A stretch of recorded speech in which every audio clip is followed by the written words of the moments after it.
Eu fico pensando que grupo que é o nosso bom. Com certeza. Né? Com nenhuma verba a gente fez esse trabalho. Com nenhuma verba. A Lúcia falou, onde vocês arrumaram verba? Eu falei, no céu. Realmente. Não sei se não quero. Eu também não sei. Ai, ai.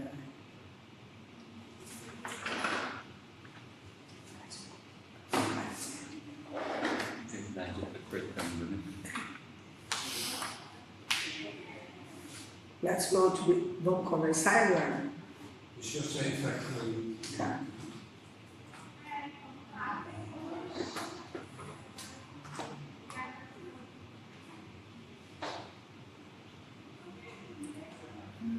Tem uma parte ali que está mostrando um verde. Estranho. Ali. É. É ali. Aí você. Sim, mas por que será, né? Que tem aquela câmera ali. Eduardo, tem como tirar a terceira... a tela que...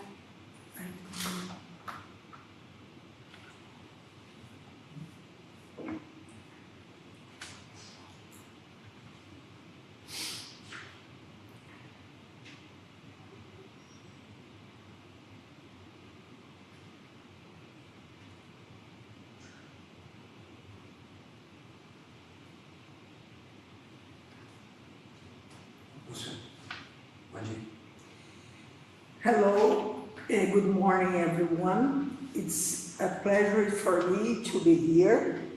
Today we will begin a panel 1, Social Theories and Environmental in the Face of Global Climate Crisis, of the first international seminar on defining sociological boundaries in the global climate crisis.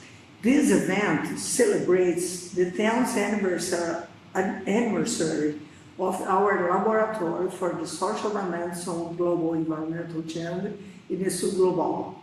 And is supported by the Doctoral Program in Environment and Society, IFCH Unicamp.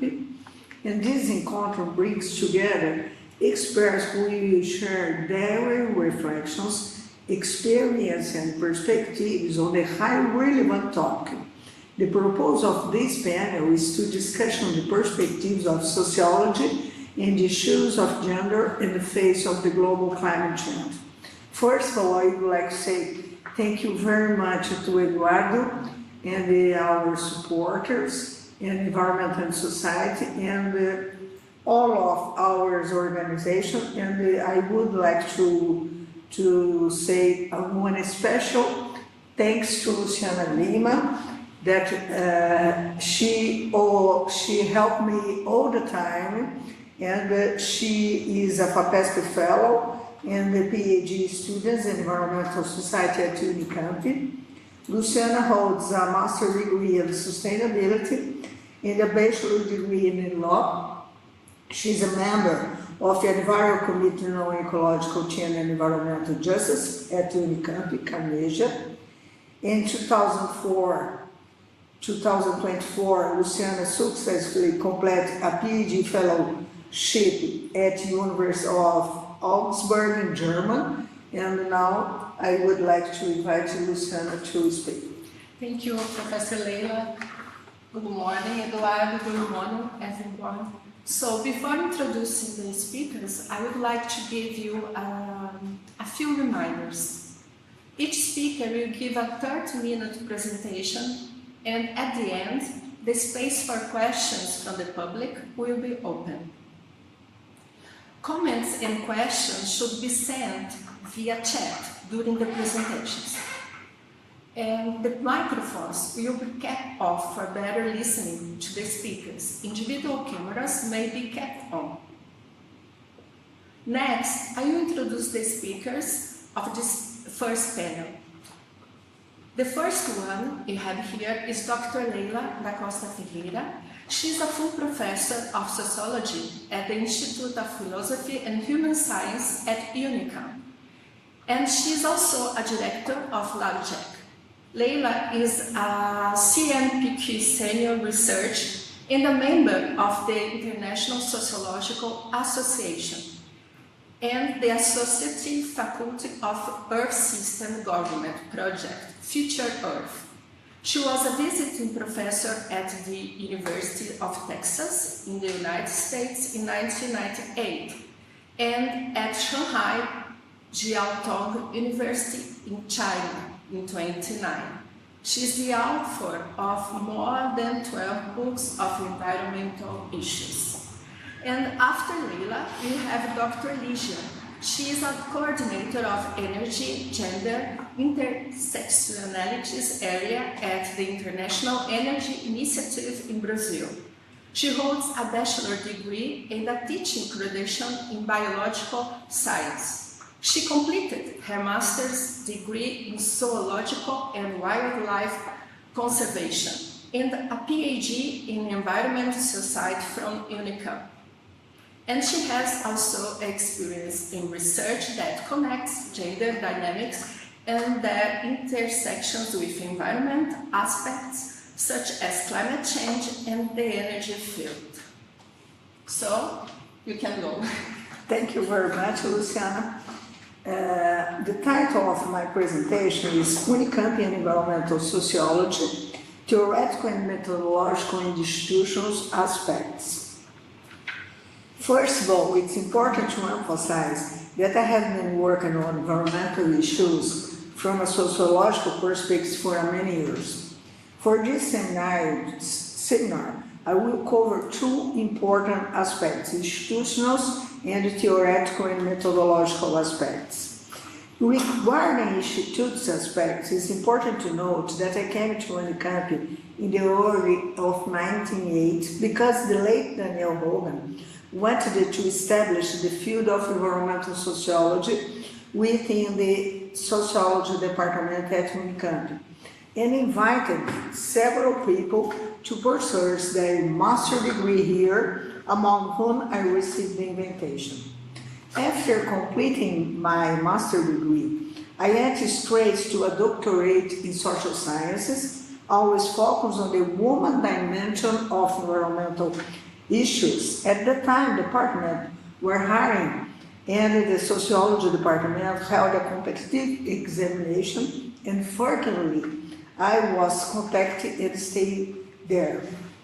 After 2 years of teaching required courses, as there were very few people in Brazil working on the woman dimension on environmental issues, I received a United Nations scholarship and went to Moscow University for 1 semester. Thanks to United Nations scholarship, I was able to travel to the Soviet Union and visit several environmental institutes. I have also taken a course in the field at the university, and unfortunately, I concluded that even the planning countries' environmental issues were not prioritized. Upon returning to Brazil, I felt compelled to introduce environmental sociology into the sociology department. 2 years later, I entered the United States to pursue a postdoctoral degree in environmental studies, as the United States was the birthplace of this discipline. In the following years, I supervised many projects in the area, from scientific initiations to master, doctorate, and postdoctorate.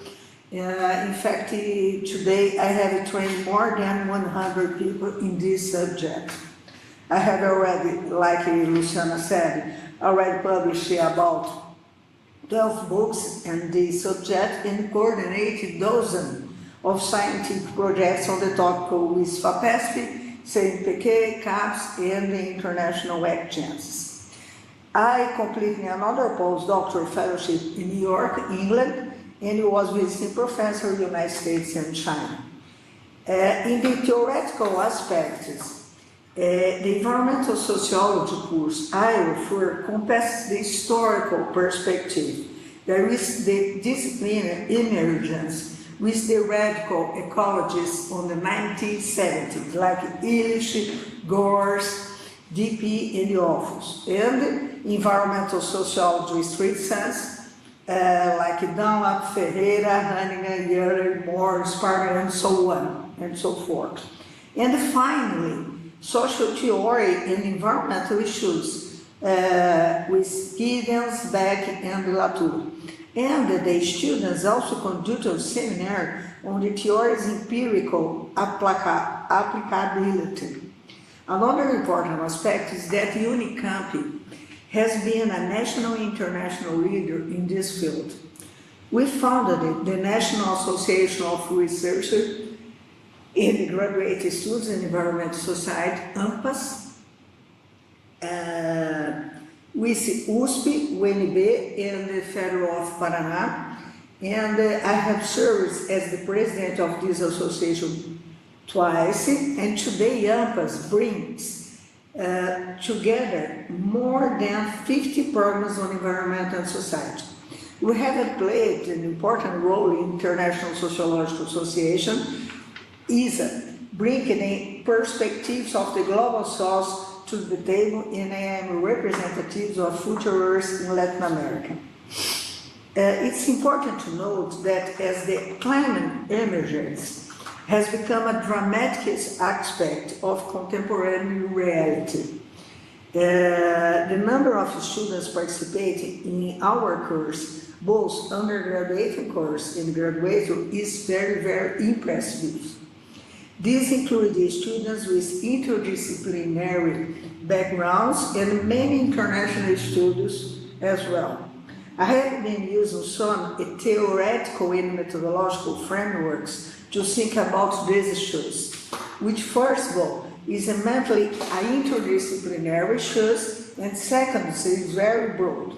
Therefore, I'm making some theoretical and methodological adjustments to gradually approach this vast program.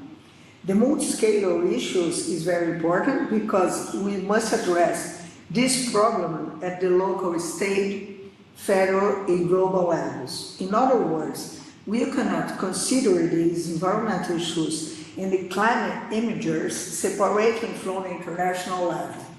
And another point that I find is very interesting in offering a way to approach these broad programs is the issues of multi-stakeholders actions. There are several actions and the actors involved in the possibility of mitigation of this problem. Another theoretical and methodological field, which I also address in my approach, is the issues of co-productions. In other words, scientists are very important, the government is very important, and companies are very important. But all this must be connected to the local populations. Therefore, these co-productions at the actual actions is very relevant, which is why I use multiple methods. So now I'm going to introduce a very interesting discussion here with you, which should think about the issues of climate collapses, so that we can reflect on the possibility of a new ecological civilization involving the issues of sustainability and correlate it is the issues of social inequality. In the social science, we work extensively on the issues of social change. Since it is a absolute new topic of human history, and even for social science, Beck, for example, proposed that you think about these issues as a new concept. Therefore, he proposed that you consider the issues of climate emergence from one new perspectives, the metamorphosis perspectives. What does this mean? From a sociological and analytical perspectives, the question is as follows. What can climate change do for us? How does this alter the order of the society and politics? In the other word, what we see in the countless publication and citation is that when we talk about the climate emergence, catastrophe is a very present issue. What back proposal here is to reserve these issues. Let us to try to reverse this process, and for that there are concrete and objective possibilities. In other words, for me, the sociological questions is, since we are living in a sociedade modernity, which is capitalism, the black box of traditional political issues reopen, and this induced the need of overcome this way of experience the humanity. In the case of climate emergence as a metamorphosis, is a real amalgamation of nature, society, and politics. Hence, the importance of social sciences think about climate issues. There are many important actors, when I said before, and they are the actors you call cosmopolitan actors is taking this problem. Since, for example, are very relevant and crucial cosmopolitan actors in address these issues, women that I will say with leisure and youth are also important cosmopolitan actors. In the other words, let's try to go back to a bit to correlate all these issues in the highways here. So, in the other words, interdisciplinarity is fundamental to understand the problem. Furthermore, women activities must involve various sectors of society that you said before, and the multi-scalar issue and multi-actors issue is very important. Therefore, by deepening our analysis of the multi-scalar issues, you can no longer focus solely on adaptation, but also on mitigation and adaptation. In most recent research, I have been working with data at the subnational level, which has significantly led the way. It's not only the case in Brazil, but I have also studied issues in several countries in Latin America, in several countries in the global south, in China, Mozambique, and so on and so forth. And you can see that these solutions have come from solutions and from subnational levels. Therefore, we'll delve into the data from the Brazilian case. The first point to be made is the Brazilian is among of the 5 largest emitters for greenhouse gases. Therefore, these issues of being a major player is relevant not only because you are one of the 5 emitters, but also because you have 40 biomes, including the Amazon, and consequently Brazil is a relevant part of solution of this problem. In this sense, it's important to analyze this process to better understand the complexity of the issues and how these greenhouse gas emissions is different in our case. Next, please. You can see in this graphic the Brazilian emissions by sector: land use change, energy, industry, soil waste, and the agriculture. So, the next, please. The largest percentage is land use and the occupation. But the problem of zero deforestation is fundamental. But you must consider that you must address a lot of other sectors. They emit greenhouse gases. If you add up this percentage, agriculture, energy, industrial process, and waste, the percentage is greater than land use and the occupation. In other words, comprehensive and relevant solutions are required. Therefore, let us to return to these issues in global dimension of climate change.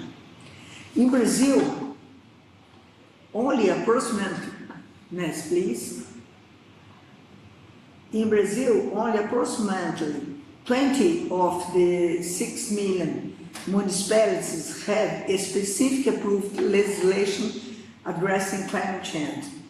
In all of these cities, at least most of them The law was passed after 2009, when these issues was international level at the time, yet at the same time because the conference of the parties was take place in Copenhagen. While a few municipalities had specific climate change, in 2017 we had the National Front of Mayo, which stands of local governments for sustainability, and the European Union signs the Global Pact of Makers for Climate Change. In the Brazilian case, we already have more than 120 cities participating in this initiative. This alliance is considered the largest alliance between cities and government on climate change. When you go up level, when you look to the Brazilian states, we see that about 18 have already approved their climate change political. Next, please, Ivana. And when you go to the federal level, I usually say, in fact, I coined the temporal perspective that Brazilian case. We have 4 phases of the Brazilian climate policy. The first was ran from 1992 to 2002, was the establishment of institutional political structures. So what I mean is that the first phase, there is issues of multiple actors, the institutional political structure, which spans from 1992 to 2002, formatting our climate policies. As early in 1994, there was a national climate change program at the governmental level. The second phase is development of our agenda. And the third phase is 2009 to 2012, was the first and second inventories. It's very interesting.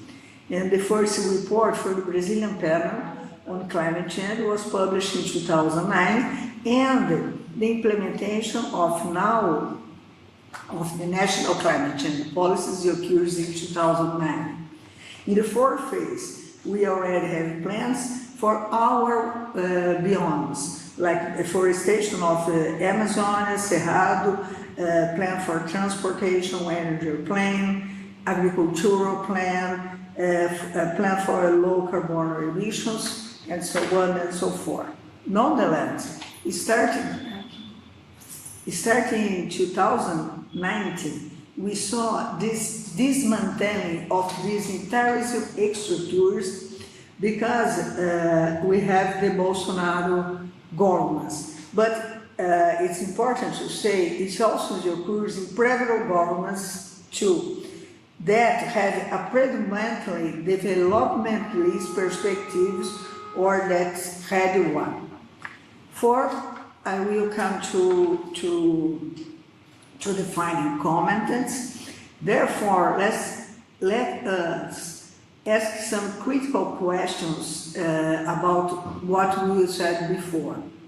When you think about the 3 major conventions of 1992, climate, biodiversity, and the combating desertification, unfortunately, there is no other word to suggest is relation to all of this than one failure.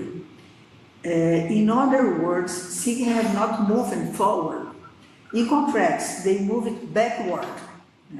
Failures occurs can we move away from the desired goals, which is exactly what happened. Petrobras, for example, has increased its production of oil and battery fuel issues.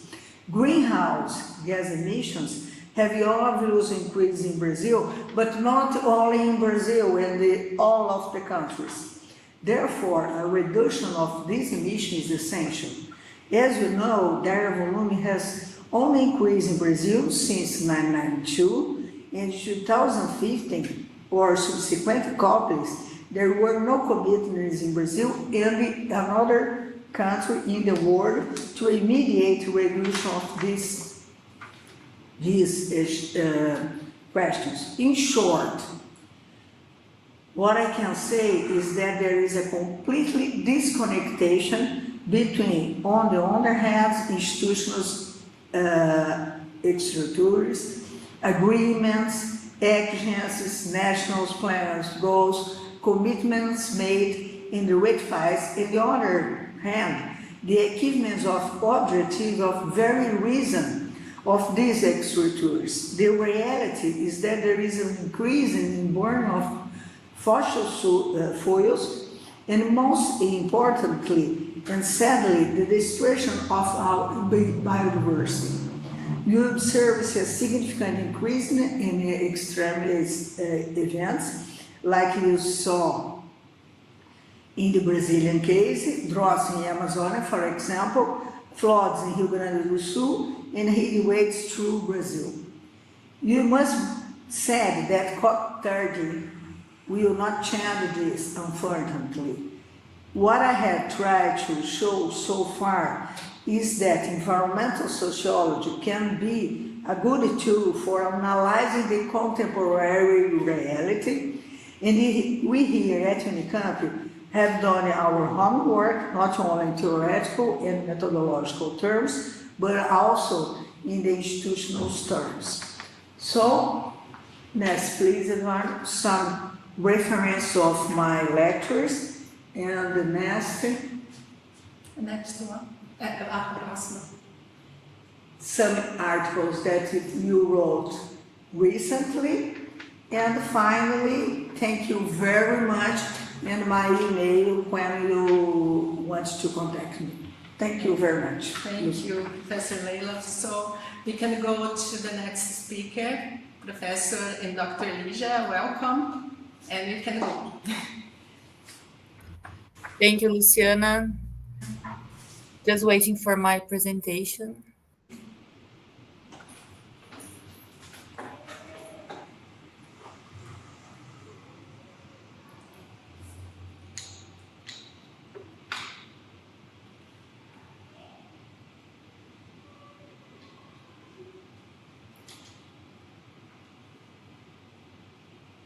Está falando que não tinha imagem? Não, isso agora já apareceu. Eu estou falando com a professora Sônia aqui. Apareceu as minhas imagens, não? Apareceu.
Anxious for the presentation of Lígia.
Lu, quer que eu compartilhe daqui?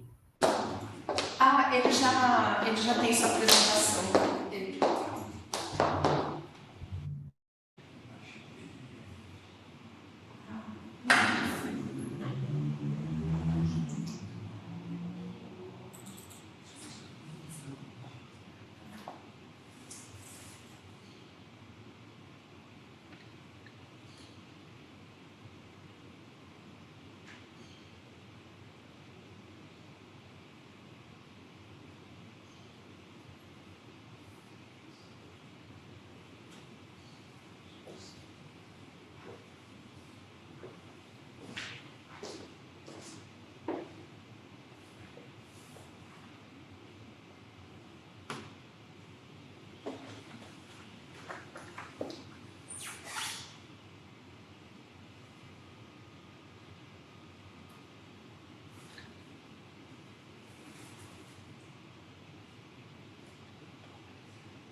Agora foi.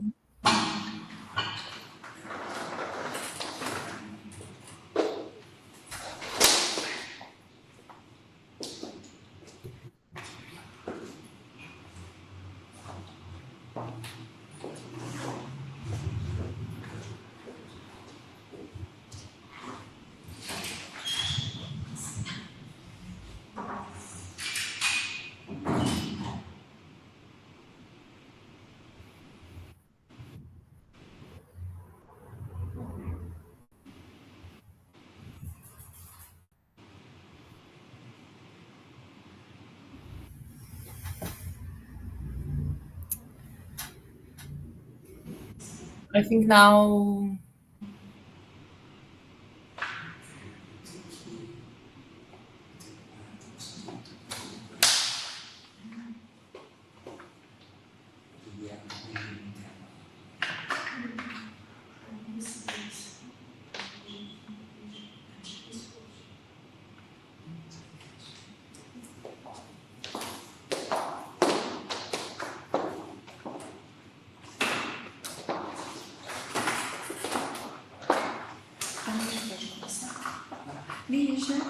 I think you can start. Thank you, Luciana. Thank you, Eduardo. Good morning, everyone. I would like to begin by expressing my gratitude for the invitation to take part in this very special panel opening this conference. I want to greet all the colleagues at this table, and in particular, Professora Leila da Costa Ferreira, who was my PhD advisor, my professor, a friend, and now a colleague in the field of sociological studies on climate change.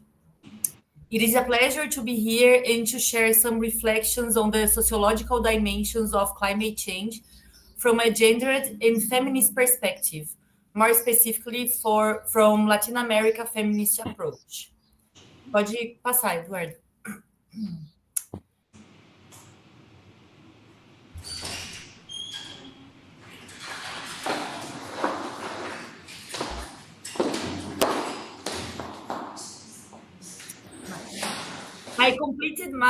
I'm gonna share a little bit of my journey with you.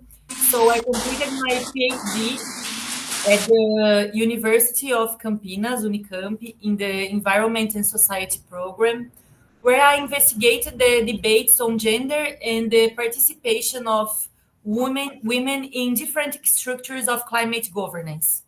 My theoretical and methodological approach was guided by feminist political ecology, a perspective that continues to orient my work today. Currently, I coordinate the program on energy, gender, and intersectionalities at the International Energy Initiative, EA Brazil, a non-governmental organization based here in Campinas, where I speak from. Through this work, I have been developing projects on energy and energy transition, bringing an intersectional gender focus and feminist perspective into this field. So, considering this trajectory, my aim in today's talk is to reflect on how feminist approaches particularly those emerging from Latin America, can help us rethink the sociological dimensions of climate change and the ongoing energy transition. So this is the roadmap of my presentation. I will begin by discussing how global climate governance has been shaped by techno-scientific rationalities and by gendered and colonial power structures. Then I will turn to the issue of the energy transition, highlighting how current models risks reproducing extractivism and inequality. Finally, I will bring attention to the contributions of feminists and women's movements in Latin America that are imagining alternative ways of thinking and living the transition, rooted in care, reciprocity, and the defense of life. So, when we discuss climate change in the social sciences, we often refer to it as a planetary crisis, an environmental emergency, or a civilizational turning point. Yet, what I would like to emphasize today is that this crisis is not only environmental or technological. It is also profoundly social, political, and epistemological. It is a crisis of the way in which we have organized our relationships with nature, with knowledge, and with each other. From a feminist and sociological perspective, climate change is not gender neutral. It is a process embedded in historic systems of power, like colonial, capitalist, patriarchal, and anthropocentric.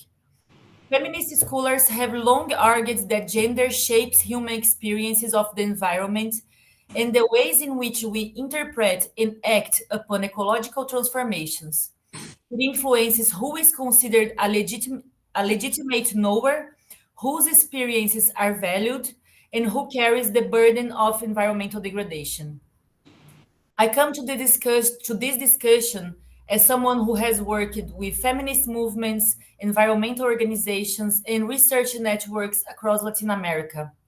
What I've learned from these spaces is that the conversation about gender and climate change cannot be separated from questions of power, territory, and colonial history. Understanding the social dimensions of climate change means confronting the historical hierarchies that have structured the world, hierarchies between men and women, between North and South, and between humans and not humans. At the same time, I recognize that this is not merely an academic exercise. The way we frame climate crisis has real consequences for policy, governance, and daily life. When climate change is defined primarily through technoscientific and economic discourses as a problem of emission or risk management, we end up narrowing the space for alternative ways of knowing and acting. The voices and experiences of those most affected, particularly women from indigenous, peasant, and Afro-descendant communities in the global South, are often marginalized or silenced. Next. This brings me to one of the central ideas I want to explore today, the notion of eco-governmentality, a concept that I learned from Astrid Ulloa, an anthropologist from Colombia.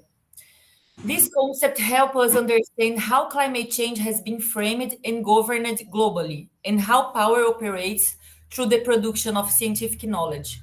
The governance of climate change, especially since the late 80s, has been built around the authority of modern technoscience, a system that presents itself as objective, neutral, and universal. Yet, as feminist epistemologists remind us, no knowledge is ever neutral. Science is a social and political practice that reflects the hierarchies of the societies that produce it.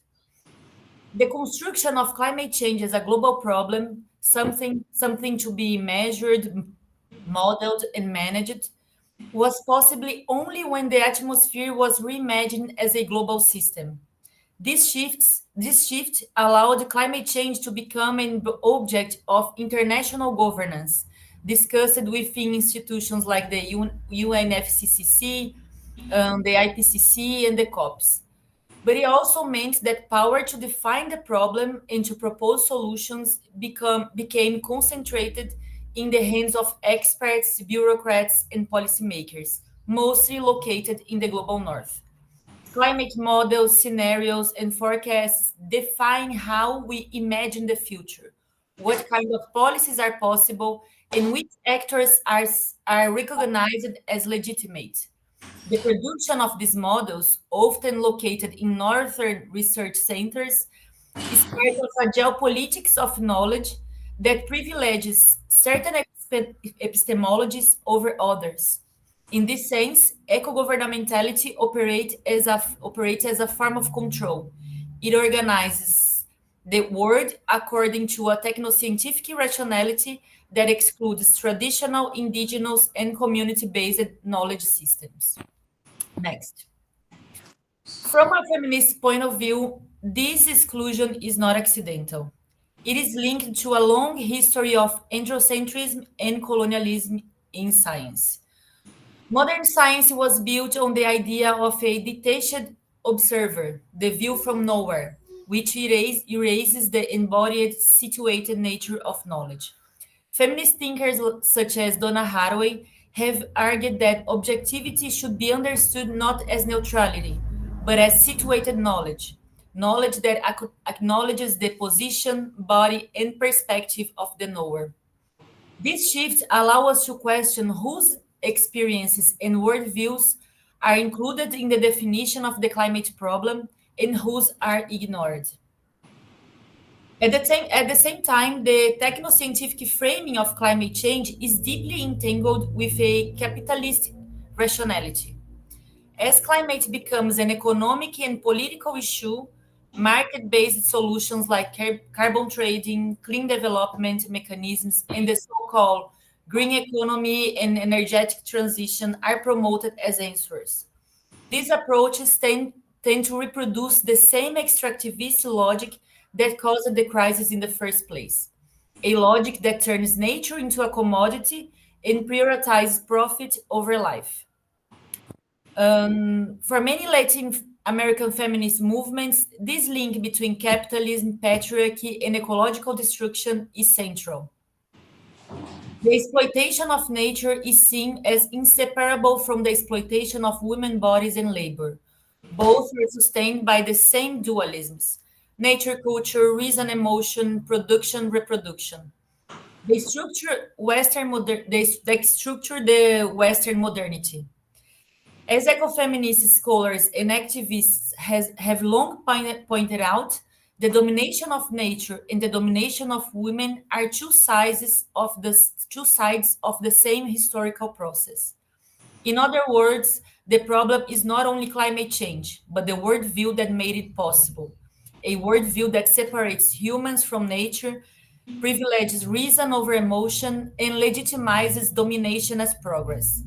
Living in the Anthropocene requires us to question this hegemonic cosmology and to open space for other ways of conceiving life on Earth. Next. I'm gonna turn really quickly to the question of gender and the institutionalization of the gender agenda in global climate governance. But the important here is that the way gender has been incorporated into this global framework is often limited and depoliticized. In most institutional spaces, gender is treated as synonym of woman, and women are treated as homogeneous universal category, detached from race, class, territory, and history. So women from the global south are often portrayed as vulnerable victims of climate change. This not only reinforces stereotype, but also conceals the power relation and structural inequalities that underlie both gender and climate. Next one.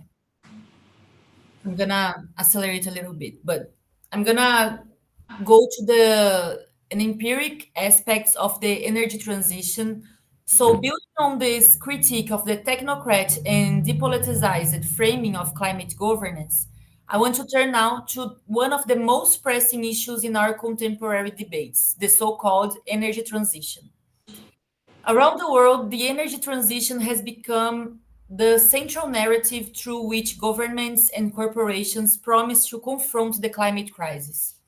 We hear about the need to replace fossil fuels with renewables, to expand green hydrogen, to decarbonize the economy, and to move toward a clean energy future. But when we examine this process through a feminist lens, becomes clear that the energy transition, as currently imagined, risks reproducing the same patterns of domination and inequality that produced the crisis in the first place. In Latin America, this transition has largely taken the form of green extractivism. Massive wind and solar parks are being installed across indigenous and peasant territories, often justified as climate solutions, but implemented through the same colonial logics of dispossession and concentration of wealth. These projects displace local communities, degrade ecosystems, and reconfigure territories around corporate and state control. In Brazil, for instance, the expansion of wind energy in the Northeast has generated new kinds of conflicts. The so-called renewable frontier unfolds over lands historically occupied by quilombola, traditional and fishing communities. Companies appropriate common lands and restrict access to resources essential for local livelihoods. Women, who are often the main caretakers of these territories and of social reproduction, experience directly the impacts of these transformations, from the loss of access to collective lands to the erosion of community ties, profounding the patriarchy and the gender inequalities on these territories. Next one. This is why feminist scholars and movements argue that the energy transition cannot be reduced to a technological shift from fossil fuels to renewables. It is, above all, a political and social process that redefines who controls energy, who benefits from it, and who bears its costs. If we don't change the underlying structures, the logic of accumulation, the colonial patterns of dependency, and the gender division of labor, then what we call an energy transition may simply become a new phase of the extractivist, racist, and patriarchal system. Some authors have called this the green colonialism of the 21st century, a process in which the global south continues to supply raw materials, land, and energy to sustain consumption and accumulation in the global north under a new ecological guise. From a sociological perspective, this reveals how deeply the energy system is embedded in the global structures of capitalism and coloniality. But it also invites us to think about energy not only as a commodity or infrastructure, but as a social relation, one that shapes bodies, territories, and everyday lives. Feminist perspectives help us to see that energy is not neutral. It is produced, distributed, and consumed within systems of gendered power. Um, the modernization of the energy systems, from dams and pipelines to solar farms and lithium mines, has historically been linked to masculinized forms of labor, decision making, and control. Meanwhile, women's labor, especially the labor of care and community reproduction, remains invisible, even though it is fundamental to sustaining life in energy producing territories. Next. Yet across Latin America, women and feminist movements are actively contesting these dynamics. In territories affected by renewable mega projects, women have become central political actors. They are defending their lands and bodies, denouncing the gender violence associated with extractivism, and articulating new visions of energy and development rooted in care, autonomy, and collective well-being. In Brazil's semi-arid region, for example, women's movement have long been at the forefront of building alternatives. They have developed technologies for coexistence with the dry lands, like cisterns, community water systems, and agroecological production that embody a radically different logic of energy and life. These are not high-tech solutions imposed from above, but community-based innovations grounded in reciprocity, solidarity, and respect for local ecosystems. Such experience show that women are not only resisting extractivism, they are also reimagining the very meaning of energy. They understand energy as more than electricity or fuel, but as vitality, as the capacity to sustain life. Their practices point to what some have called energy sovereignty, the right of people to define their own energy systems, to decide what kinds of energy are produced for whom and under what conditions. Next. From this perspective, the feminist contribution to the energy transition is not simply about inclusion, adding women to energy decision making, but about transformation, rethinking the goals, scales, and values of the transition itself. It's about shifting from a logic of control and exploitation to one of care and interdependency. Next one. Returning to the broader climate debate, this means that a truly just transition must be rooted in epistemic justice. It must recognize the knowledge produced by women, indigenous people, and local communities as equally valid and essential to the collective construction of solutions. It must dismantle the hierarchies that privilege technocratic expertise over lived experience. It must place care, not growth, at the center of our energy imaginaries. They challenge us to build alliances, affective, political, and epistemic, between movements and disciplines, between North and South, between human and modern human beings. Such alliances, as Ailton Krenak reminds us, are not about consensus, but about coexistence. And also, as Nego Bispo and Quilombola philosopher here from Brazil, is about confluency. They require listening, translation, and humility. In this web of alliance, the sociological imagination becomes vital. It allows us to connect individual experiences with structural dynamics and to see that what is often framed as a technological problem is in fact a question of power. Sorry. Who decides, who benefits, and who pays the price? From where I stand, the contribution of feminist thought is precisely this: to bring life back in the center of the political imagination, to remind us that resisting climate change is not about just reducing emissions, but about transforming the system that destroys and devalue life. Next.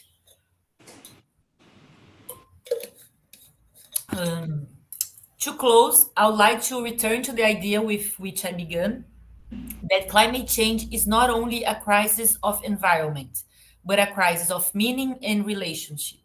If we are to build a different future, we must learn from those who are already experimenting with other forms of coexistence. Women who defend their territories, who wave networks of care, who create community energy initiatives, and who remind us that transitions are not only technological, but civilizational. As the Latin American feminist movements often say, change women's lives to change the world. Change the world, not to change the climate. Their message invited us to look beyond solutions that are merely green and to imagine transitions that are truly just, transitions that sustain not only energy systems, but life itself. Thank you. The next one. Thank you, Luciana. Thank you. Thank you, Ligia.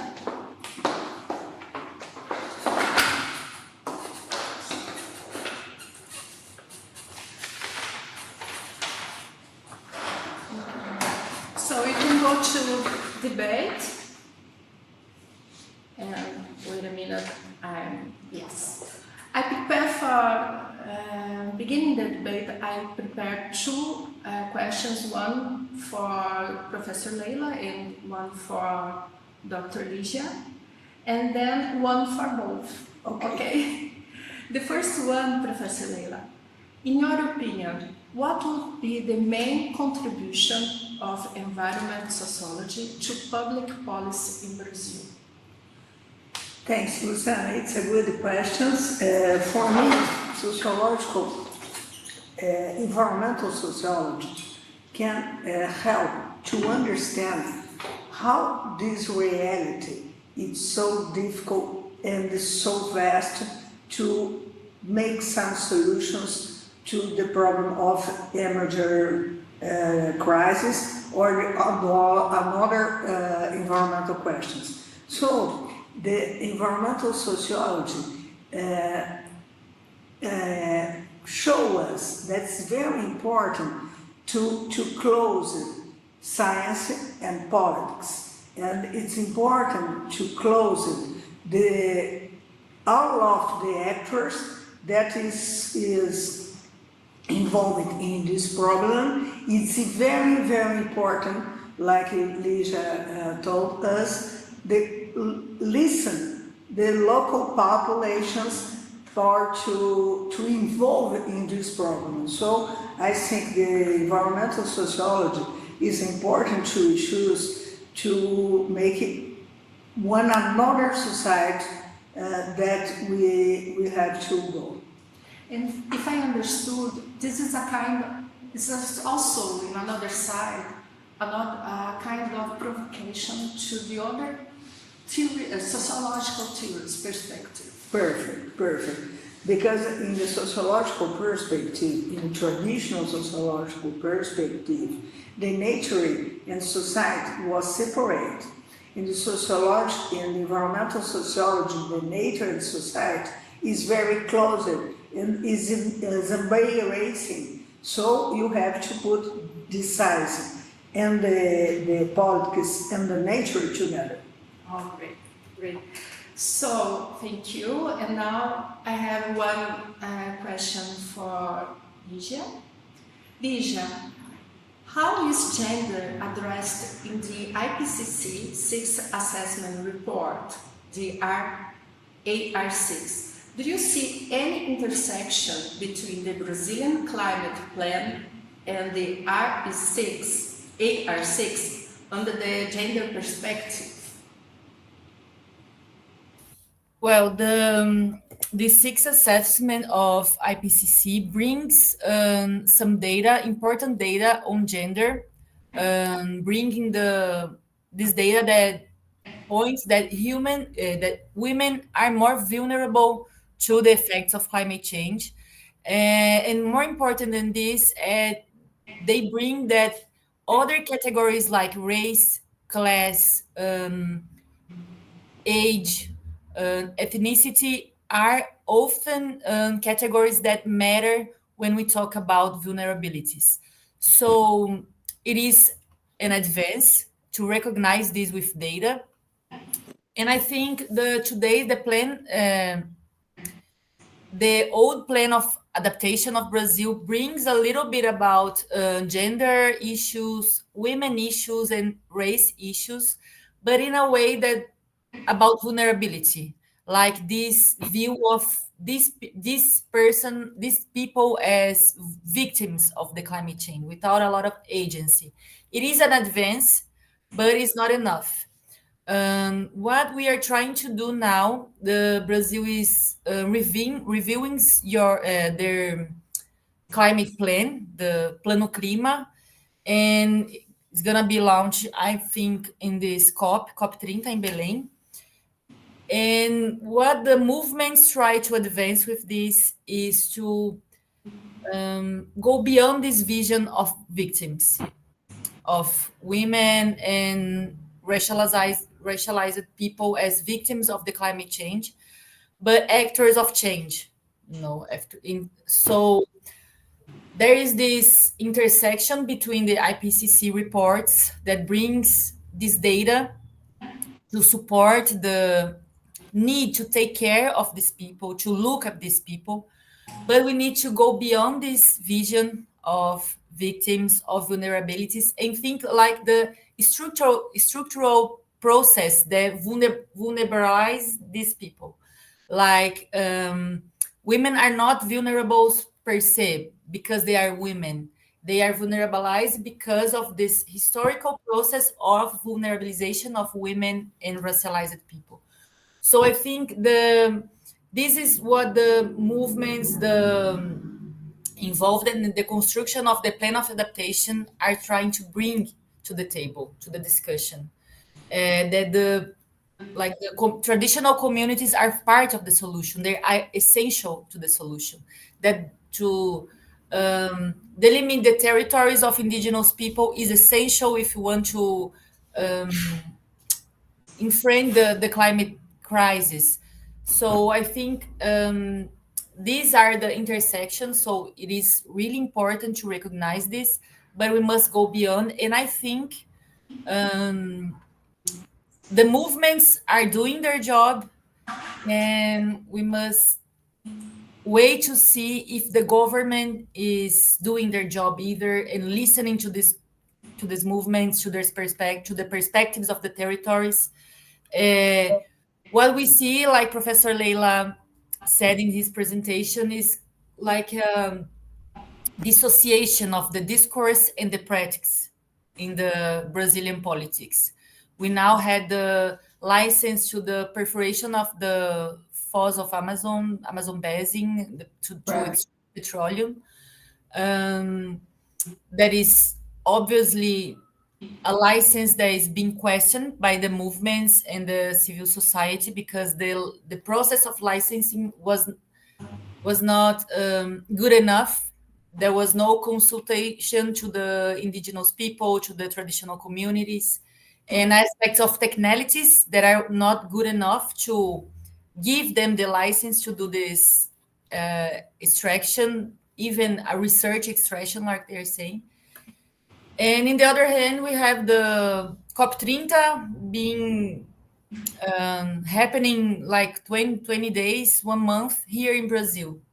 So I don't know what to wait from this new politics of climate in Brazil.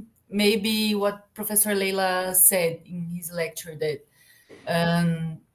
we are failing and the politics are failing. So how we are gonna to work with this, So I think in general we have advances with the recognition of this data in IPCC they are being recognized by the government to construct their politics, but I don't think it is enough.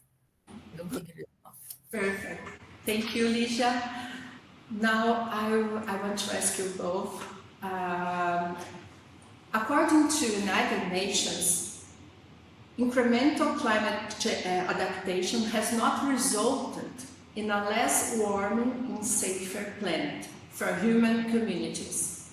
So I want to know, how do you analyze the capacity to adapt and enhance climate resilience of the women from a transformative point of view? Ligia, first, please. Can you repeat, Luciana? I couldn't hear.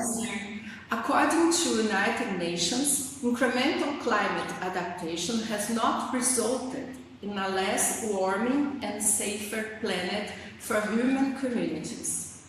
How do you analyze the capacity to adapt and enhance climate resilience of the women from a transformative point of view? Well, I think that is what about I was talking. We need to expand our imaginative politics capacity to imagine new worlds, new ways of habiting the world. So these movements of women, they are teaching us how to be with the land, with the nature, how we construct a political way of living in this world that is damaged. So I don't think the politics will be enough. First, if we just think about climate change in terms of carbon. a lot of researchers are telling us that just carbon, even in the point of view of science, just carbon is not enough. The devastation of the forest is an aspect crucial to sustain the climate on Earth. So if we just think in terms of carbon, even scientifically in the models, it is not enough. The models are failing because we are not considering other aspects like biodiversity. So there is one point. You cannot reduce in terms of carbon. And also we cannot reduce in terms of carbon because nature is not only carbon, you know. The climate change is not a carbon issue, is a civilizational issue, is a systemic issue. So I think these women, what they are proposing is to look to this problem in a big picture, you know, to look to the structures that create our world or the way we habit this world that are creating the climate change. So it is a deep view and a deep transformation politics proposal. So I think the way is to look, and that's the sociological contribution, the feminist contribution, the gender studies contribution, the studies of Ulrich Beck contribution that looks to the dynamics of power that are related to the construction of this world. If we don't look to the structures of power, to dismantle these structures of power, we are not going deep enough, and is never gonna be enough to go above the climate change. So I think that is my contribution to this question. Thank you, Luciana. Thank you. I agree with Ligia, totally. And I will put one more word in these questions. How can I say in my lecture? There are many cosmopolitan actors that is important. Not only women, but cities, for example, and the young people is very, very, very important cosmopolitan actors. So you have to think with one another political science, another political actions for these cosmopolitan actors, for to think another civilization, like a new ecological civilization or one another society. There is the real important. Adaptive and mitigation is with an strategy, but it's not the solution of the problem. This is one path to come a new solutions, but what is important, there is a political aspects of the issues. The climate change is a political problem. So you have to do some political answers to these questions. So you can open the space for questions for the public. You are invited, the participants and attendees, you are invited to make your questions and to send via chat. And we try to answer you in our time.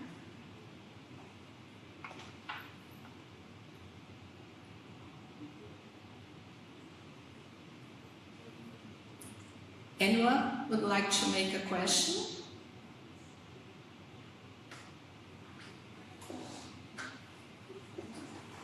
Okay, let's go to... I think you can close the... Yes. So, we have come to the end of our panel. We would like to express our sincere gratitude to speakers of their valuable contributions, to the moderator and leading the debate, and the public for their presence and participation. Before you finish, we would like to invite you to follow up the coming panel session in the program. This guarantee will be equality, inspiring, offering topics and broadening of dialogue, and provide other perspectives on global climate issues. If you missed any of the panel speeches, you can watch the lectures on the NEPAM platform on YouTube. Stay tuned of our social media and keep an eye at the information posted on the LABGEC website. Thank you very much and see you the next panel. Thank you very much. Thank you. Bye. Thank you. Bye-bye. Nós vamos já direto?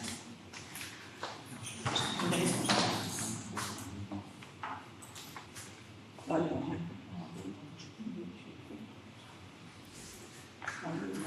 Posso fechar?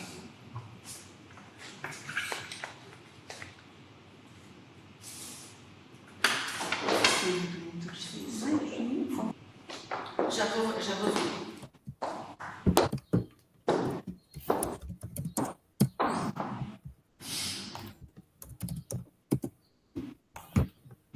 Ah, tá. Deixa eu ver. Você entendeu? Eu não imaginei. Desculpa, tá. Então você quer que eu passe lá para o outro, né? É que se você pudesse só... Ah, não, já encontrei os links que eu precisava. Tá bom.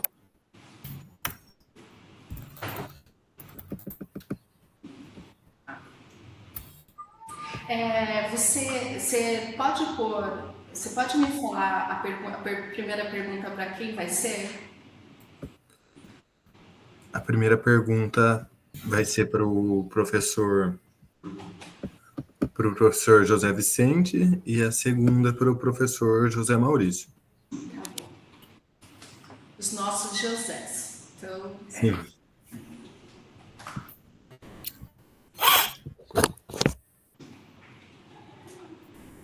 mas tinha mais duas lá. Não, eu acho que eu copiei as erradas.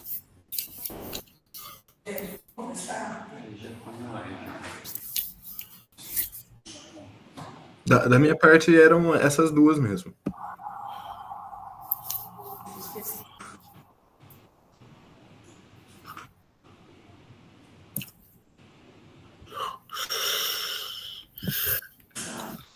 Sim.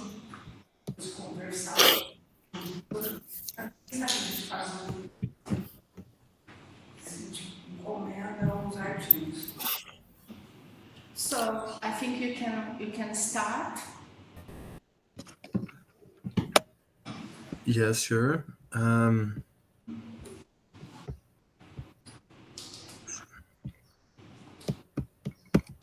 Pode começar, Luciana? Autorizado? Yes, please. Hello, everyone. Good morning.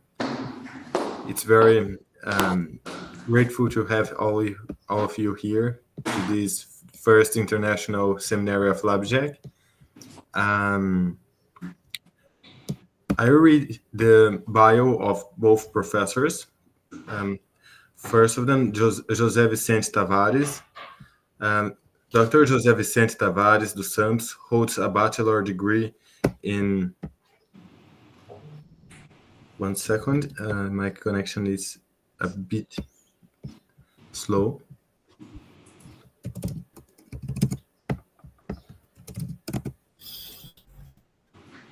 Can you hear me?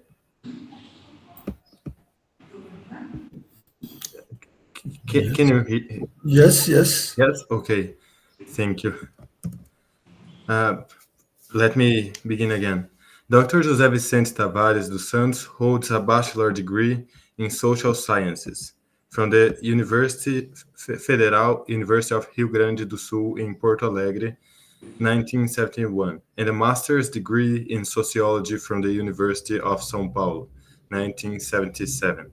He completed his PhD, Doctorate d'État, the University of Paris-Aix, Nanterre, in 1987. He completed a postdoctoral fellowship at the University of Cambridge in 2008. He has been a professor of sociology at the Federal University of Rio Grande do Sul in Porto Alegre, Brazil, since 1978.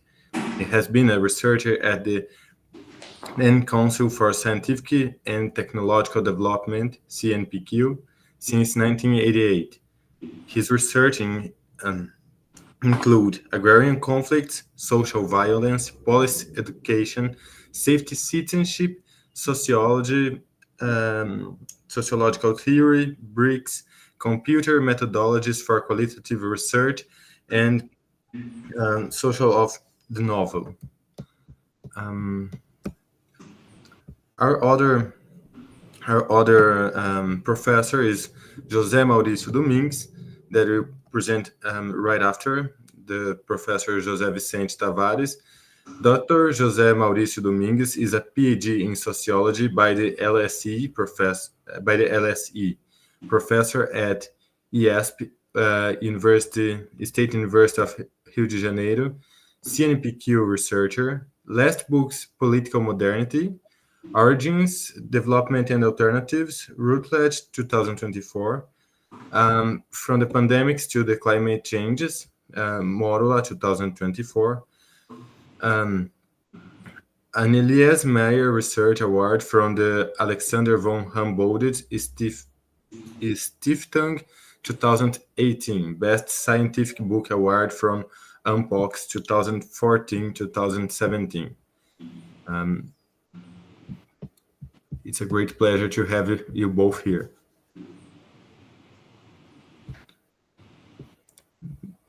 Now I think we can start the presentations.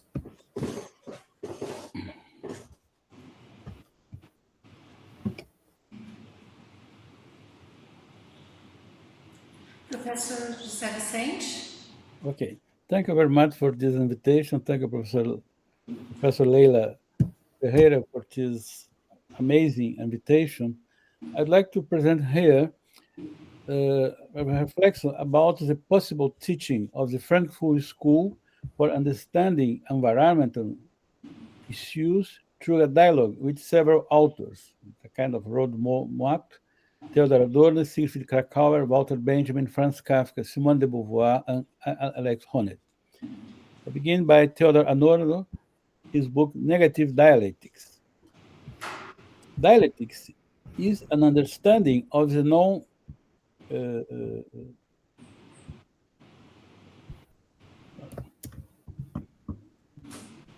dialectics is an understanding of the known identity between subject and object. Entities are always in a reciprocal relationship, whether natural phenomena or human interaction. Negative dialectics means remember that there is another. The basis of negative dialectics is the conceptuality of the non-identical. Contradiction, wrote Adorno, is the non-identical under the aspect of identity. The primacy of the principle of non-contradiction in dialectics measures the heterogeneous from the truth of unity. The identity and contradiction of truth are fused together. Hence, we need to explain the paradox, wrote Adorno. Subjectivity truth itself cannot be explained from within itself, but only from the factual element, especially from society. But the objectivity of knowledge is once again not without subjectivity. Everything and everyone belongs to a dialectic totality. That is, they are part of a structure in which the concept of mediation is fundamental. So we must liberate the non-identical, the recognition of the object, of the other, of the strange.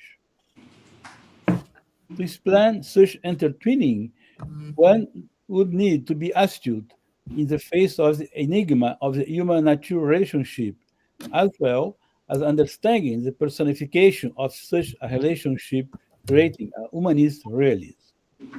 The second point is about Siegfried Kracauer. In 1925, drawing on Kant and Hegel, Siegfried Kracauer published the work The Detective Novel, a philosophical treatise, in which he emphasized that detective novels are based on the idea of completely rationalized civilized society. He established that detective novels contribute to the construction of a modern rationality. I quote, Krakauer. The typical structure of life represented by detective novels indicates, on the one hand, that the consciousness that produces it is not something individual or causal. On the other, it also reveals that the decisive features were carefully selected from a metaphysical point of view. Just as the detective discovered the secret hidden among men, the detective novel reveals, through aesthetics, the mystery of society stripped of reality and its substantive puppets. Krakauer reaffirms the enigma as a decisive state of tension in the detective novel, whose solution reaffirms rationality. Adorno reminds us about the novel role in revealing the reification of social relationship. I quote, if the novel wants to remain faithful to its realist heritage and tell how things here are, then it must renounce a realism that, insofar as it reproduces the faced, only aids it in the production of deception. My third point is from Walter Benjamin, the enigma of the injustice and of rationalization in Franz Kafka. Benjamin wrote, far just as Key lived in the village at the foot of the castle, today man lives in his body. If he sleep, he is hostile. It may happen that one morning the man wake up and it is transformed into an insect. So, in Franz Kafka's work, we find an expression of the crisis of the individual, the limits of rationalization, and the metamorphose of injustice and disciplinary power in contemporary society.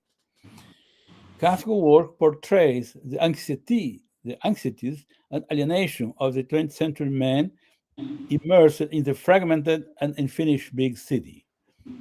Man's place is the alien and the hostile.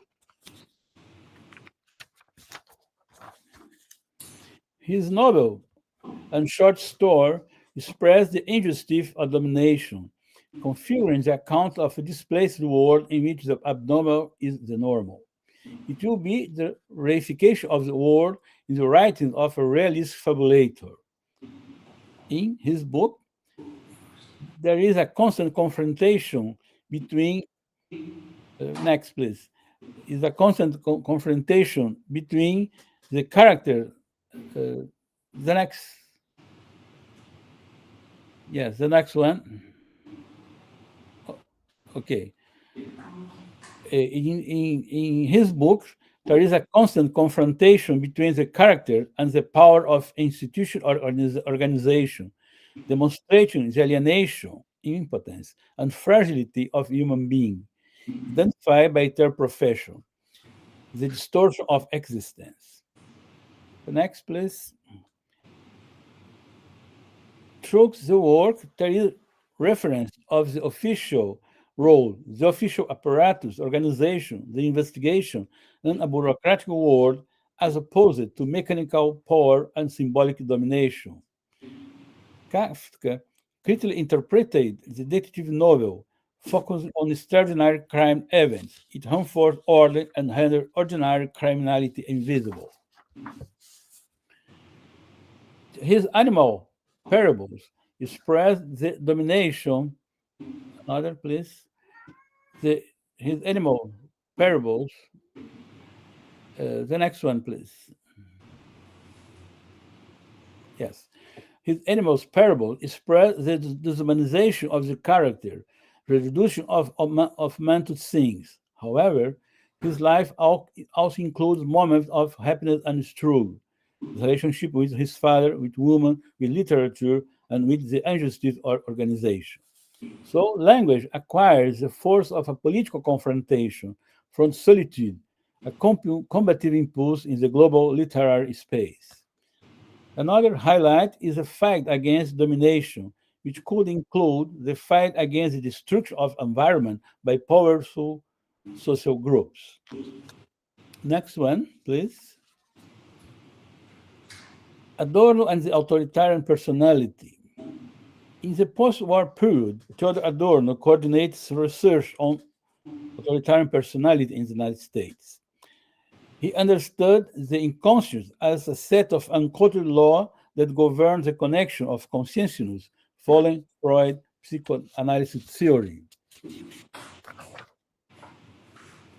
The authoritarian personality reflects a contradictory blend of rationality and irrationality idiosyncrasy, marked by individualism and a tendency to submit to authority.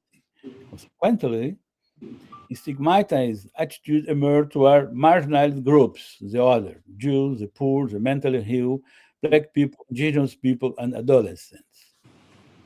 Next, please. Simone de Beauvoir, in the book La pensée de droite aujourd'hui, in her critique of right-wing thought, highlighted several core ideas: individualist atomism, elite morality, against the present and the future in the name of an imaginary past, aesthetic exclusion, and social hierarchy, along with transcendental idealism. Recently, Albert Hirschman, next one, please. Albert Hirschman identified three rhetorical strategies: perversity, futility, and jeopardy, repeat over 2 centuries by conservatives and reactionaries. These arguments aim to demonstrate that an attempt to change society is disastrous, foolish, or harmful. Perversity suggests that efforts to improve conditions only worse than.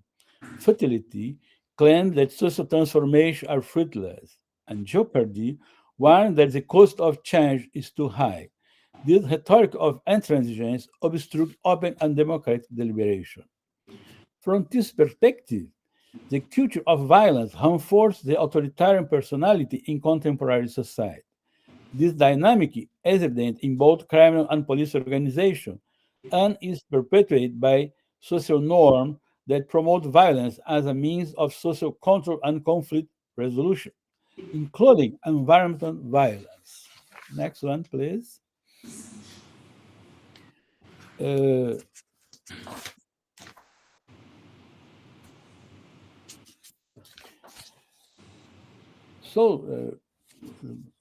Contemporary representative of the Frankfurt School, Alex Honneth, explores the concept of social pathology or social illness. He begins with experience of disregard.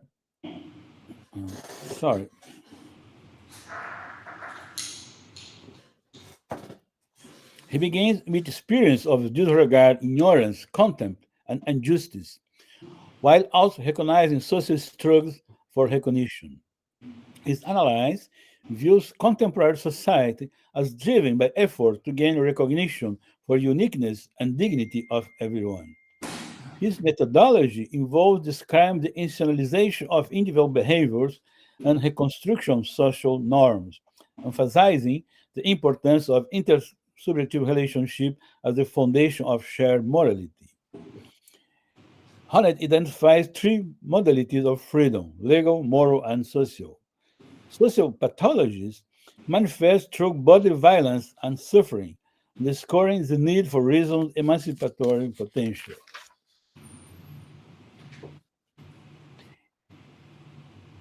In his last book, the Working Sovereignty, or the Industrial Sovereignty, Alex Honneth analyzed work through 3 types of activities: the creation of objects to produce useful goods, interpersonal exchange for care, advice, or teaching, and professional data management to monitor economic and social processes.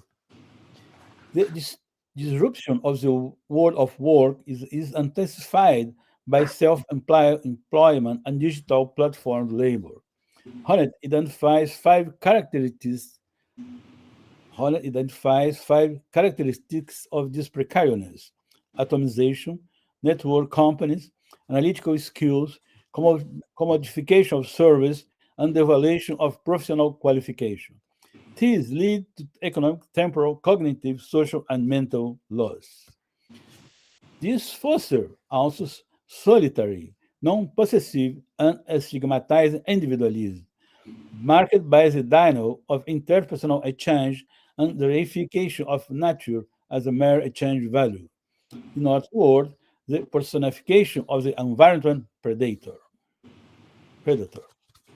Next one, please. In the era of climate change, or in the age of climate change, the rise of socio-environmental disaster calls for the development of cooperative relationship and problem-solving service, including research and diagnostic as a collective concern.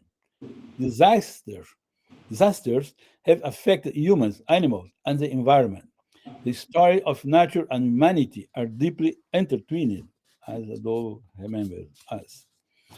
Despite the increasing frequency of climate-driven disasters, such as fire and floods, there remains a lack of clarity regarding the objectives and types of activity required.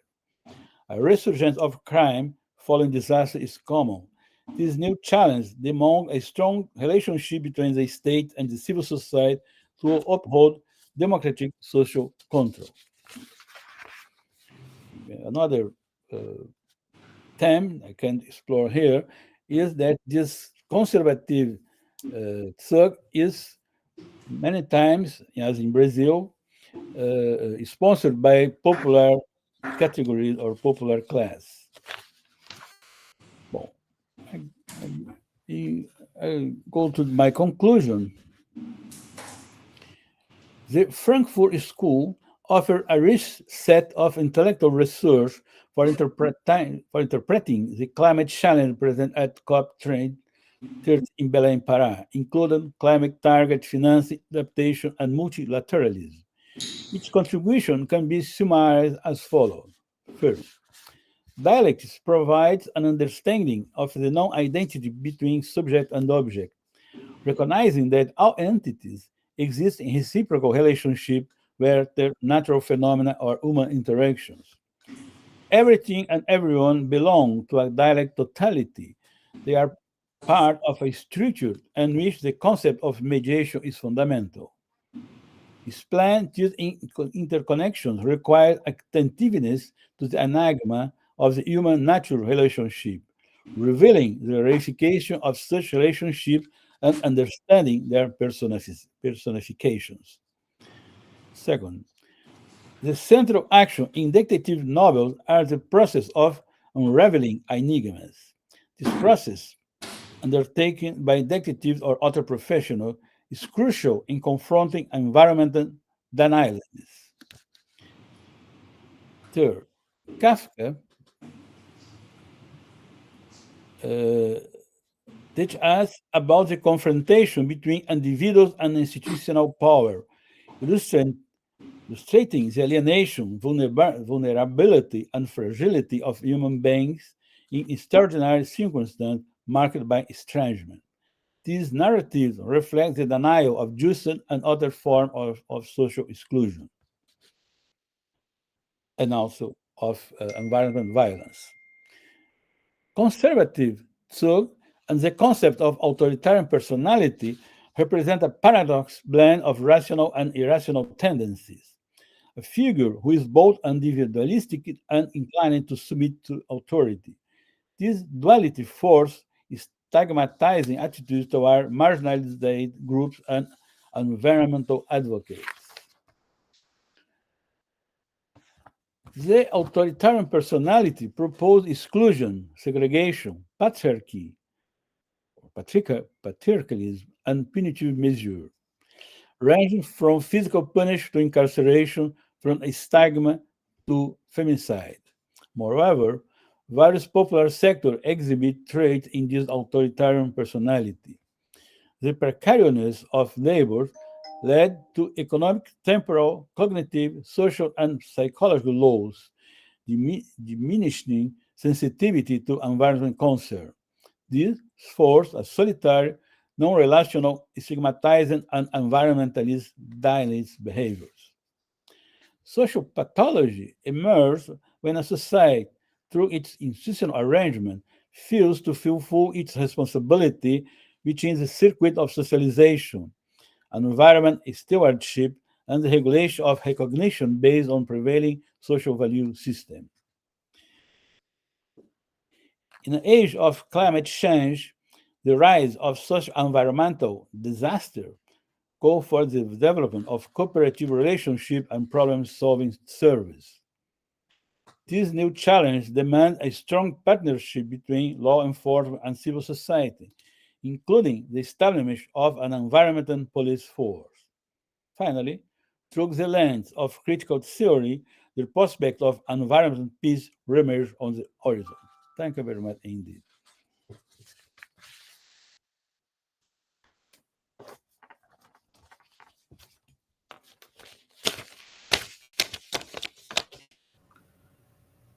Thank you very much, Professor.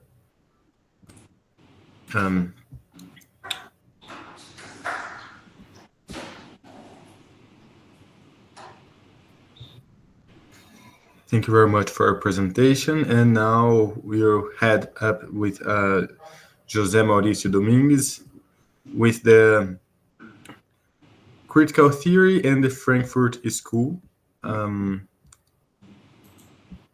Do you need any time to drink a glass of water or anything?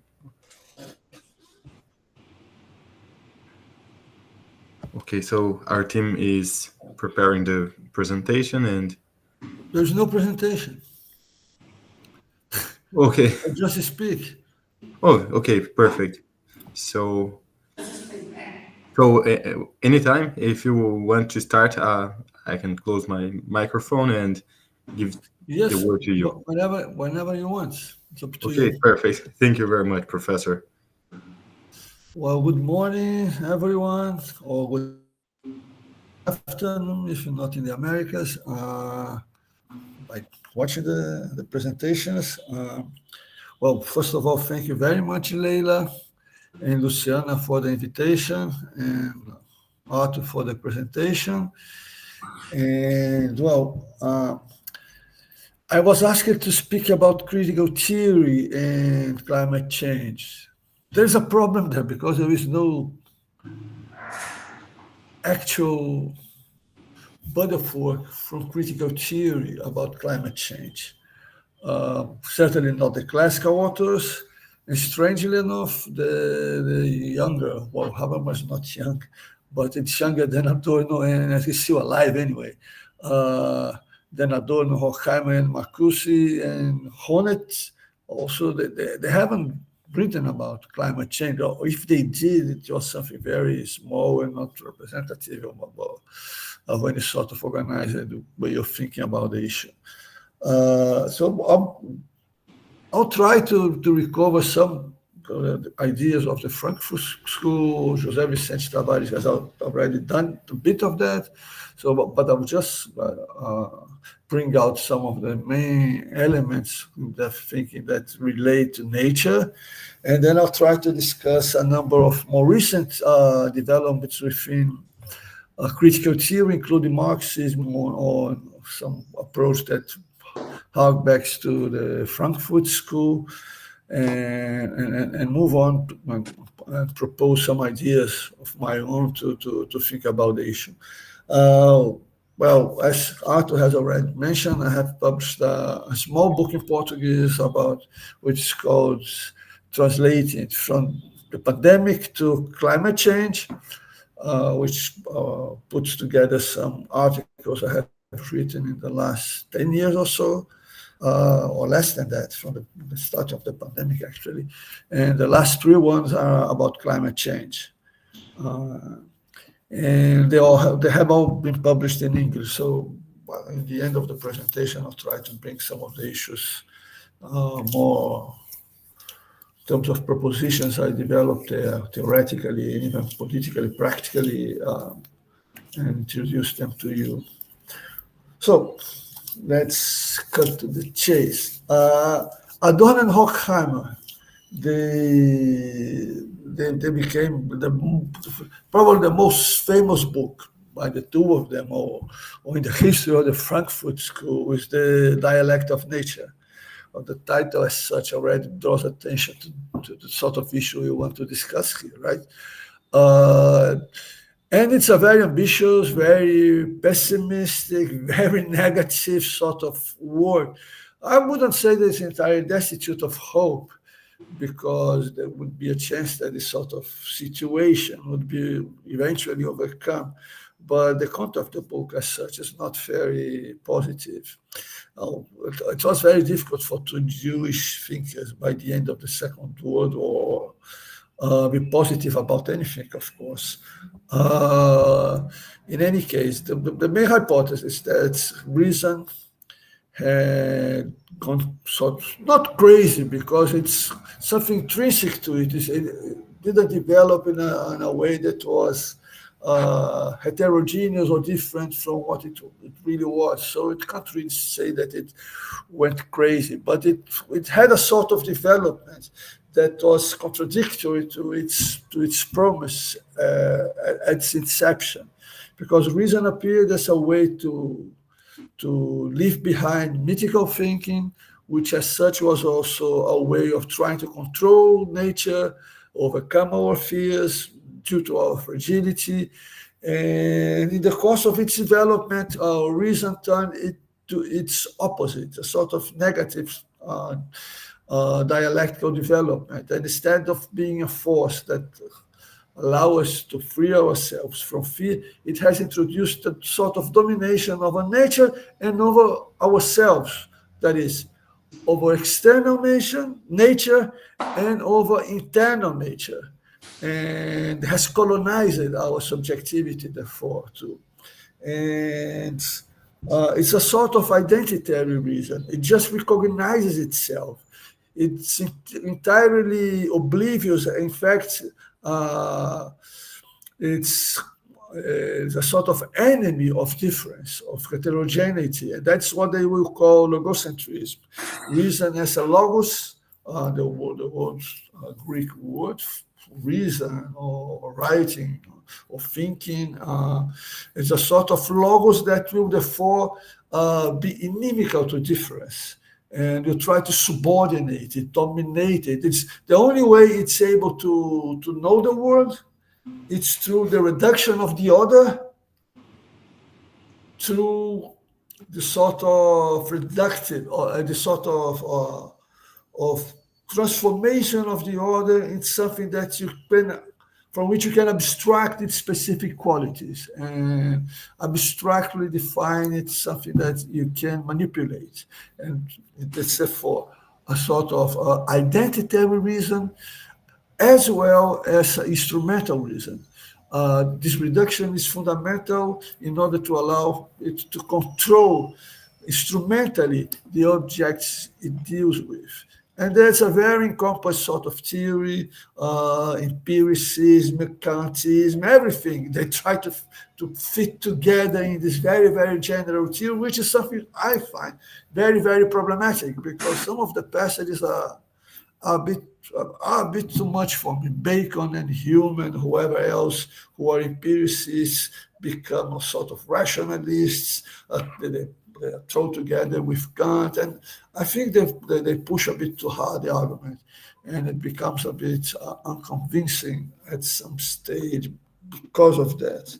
But it's actually the main reference we can take from the Frankfurt School in relation to how they conceive of nature. I'll return to Adorno in a moment, but this work of Horkheimer is a hallmark in the development of the thought of the Frankfurt School. Marcuse is also a very important author. In this regard, he doesn't have such an elaborated view of nature and reason, but he will introduce, and in a more positive way, Marcuse was always a very optimistic man, or if not optimistic, he was trying to find how society retains sort of emancipatory drive, and he will speak in this connection of a possible resurrection of nature.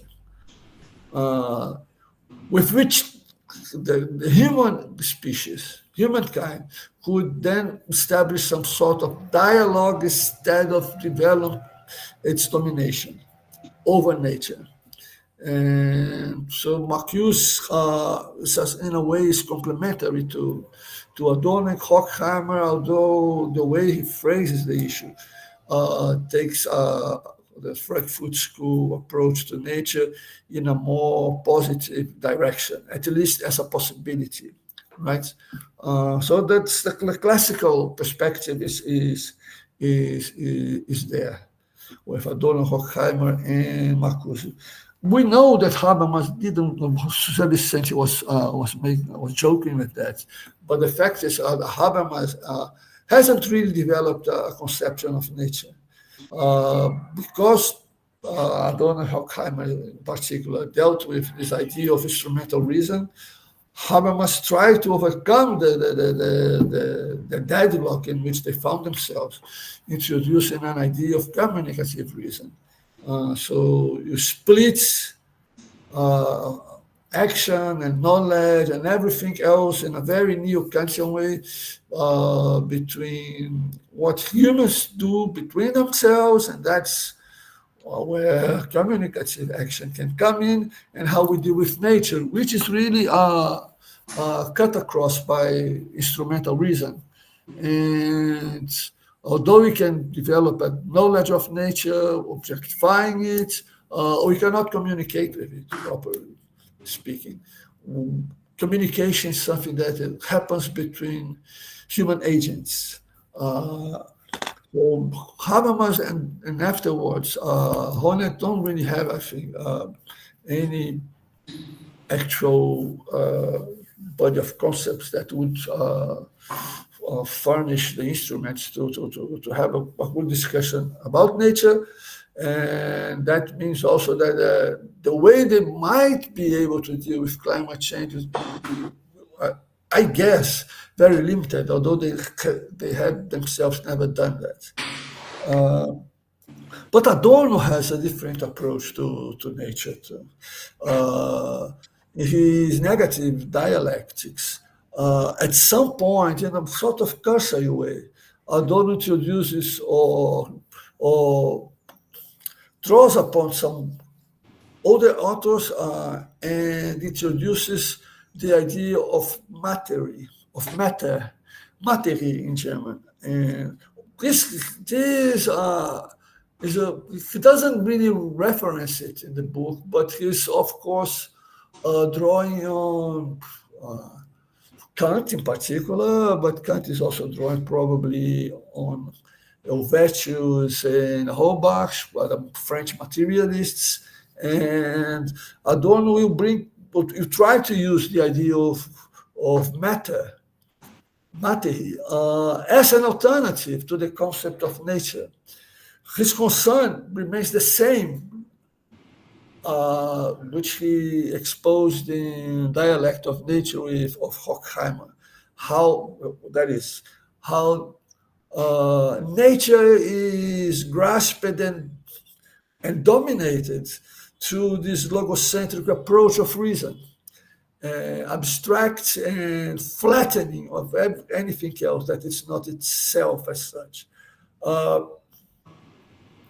And Adorno introduces in his negative dialect this concept of materie, along with an attempt to escape this logocentric perspective of reason.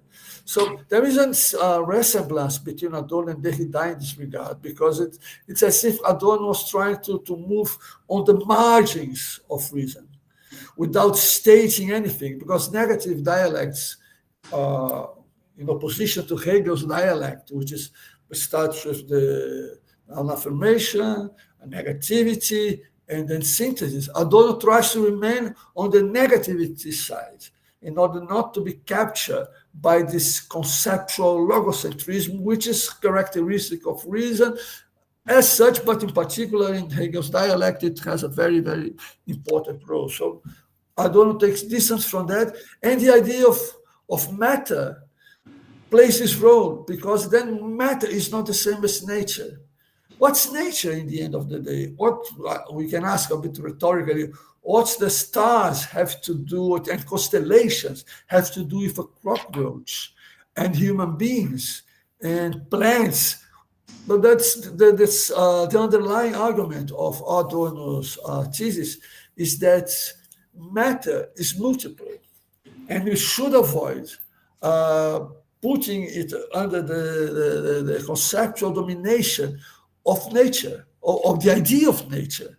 And the negativity of his approach will be consubstantiated, if I can put it this way, through the concept of matter, which keeps authority from its authority in relation to the concept of nature. So it's we can think, if we follow Adorno in this regard, the idea of matter as a way of pluralizing the material side of social life and of the universe as such, I would say.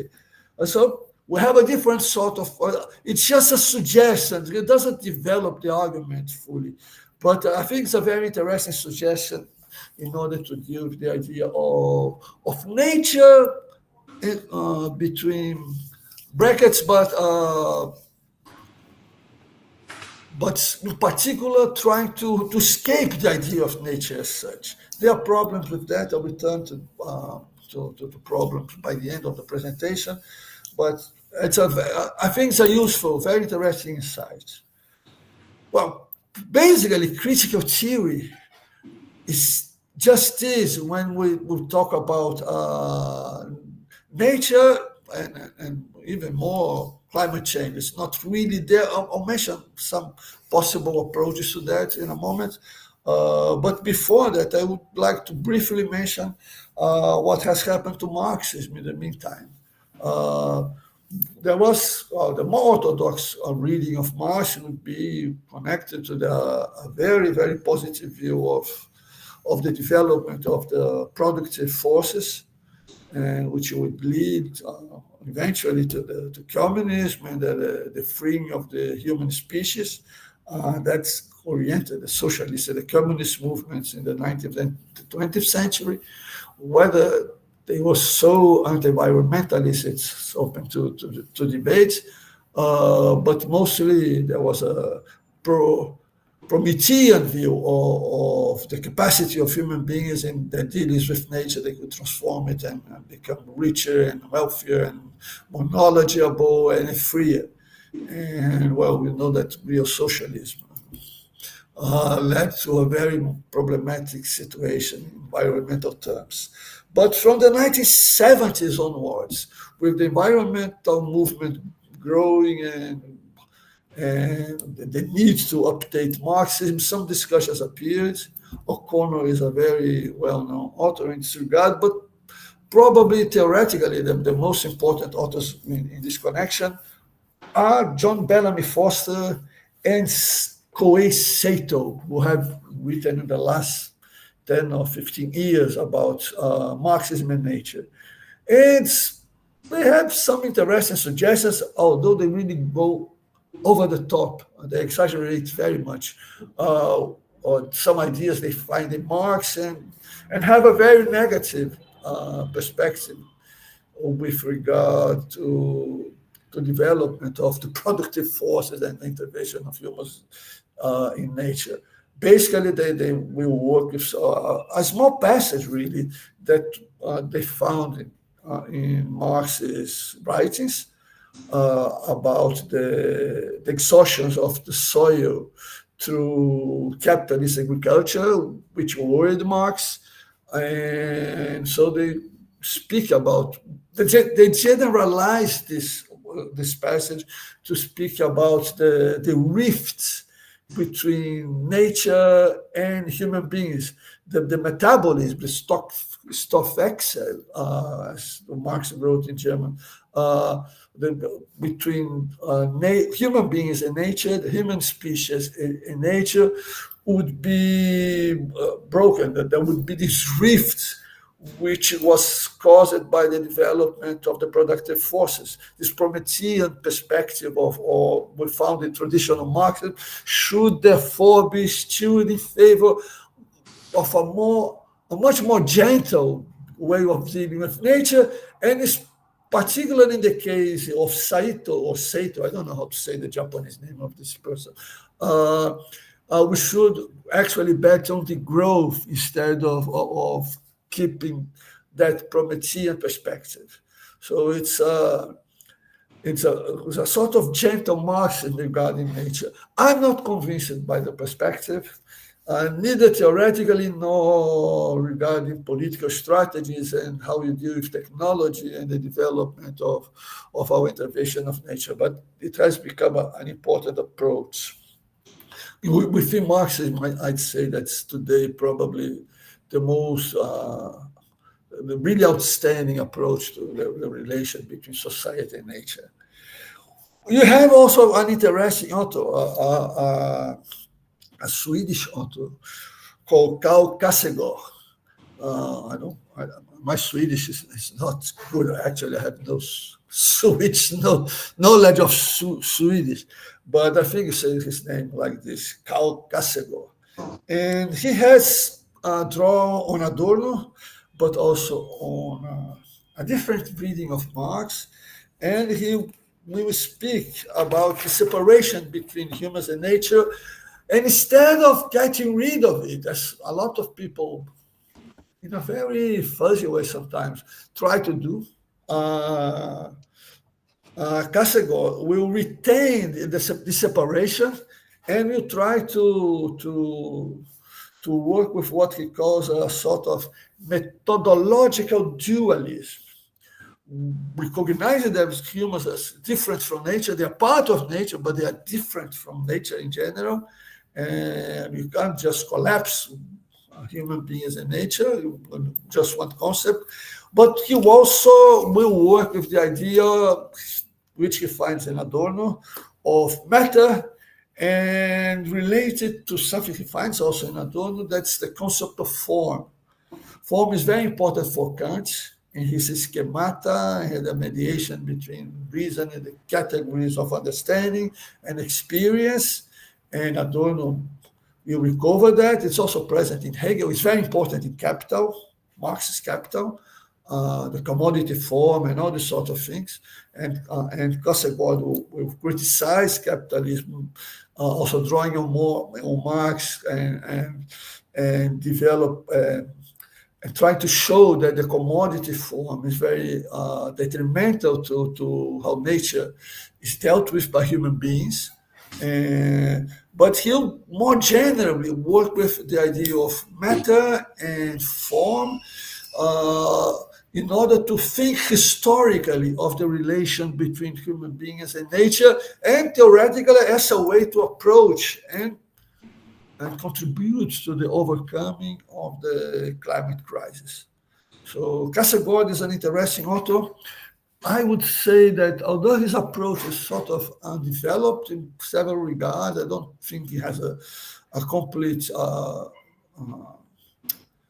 theoretical solution for the problems of critical theory, not regards nature and climate change, but he's possibly, in my view, the most interesting author in this connection.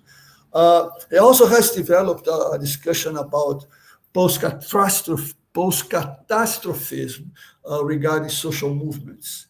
And because he has this idea that the catastrophe is already here. It's not something that's going to happen. I find this is also a bit of an exaggeration, because we are witnessing just the beginnings of the climate crisis. If science, hard science, is correct, what the extreme events we are watching now and the warming of the earth we feel now, they are just the beginning. So the catastrophe, if it's going to come, and it's still going to come, is not fully here yet. So post-catastrophism is maybe not the best concept to tackle the sort of problem he's raising. So, these are basically the main ideas of Cal categories. And there is a third approach, maybe, of two more approaches, which is a Jason Moore idea of capitalocene. Actually, Jason Moore would take, I didn't know really, I didn't write that because I didn't really know, but Moore is also, I think he's Swedish or Danish, is an author who has, a Marxist author who has also dealt with the theories of nature, and apparently he was the one who came up with the concept of capitalocene as an alternative to Anthropocene, and Jason Moore took up the concept and developed this idea of Anthropocene, of capitalocene, and this has become a very popular book in terms of critical approaches. Nancy Fraser praises it a lot in her Cannibal Capitalism, which is for me a very confused book, sort of everything at the same time, everywhere, like the film. But she draws on Jason Moore's approach to capitalocene. And it has this, I don't think it's really a Marxist book, and it's not really a Frankfurt School book either.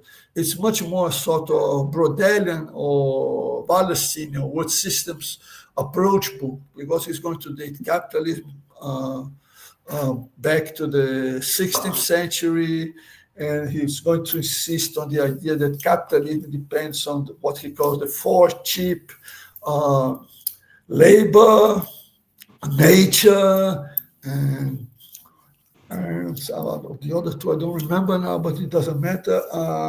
He's going to speak about the landscape, how the landscape is transformed by the human species, and how we should not see them as separated. So he's going to criticize everybody else because they would be Cartesians, so they failed in this regard. Also, Bellamy Foster was completely wrong according to Moore.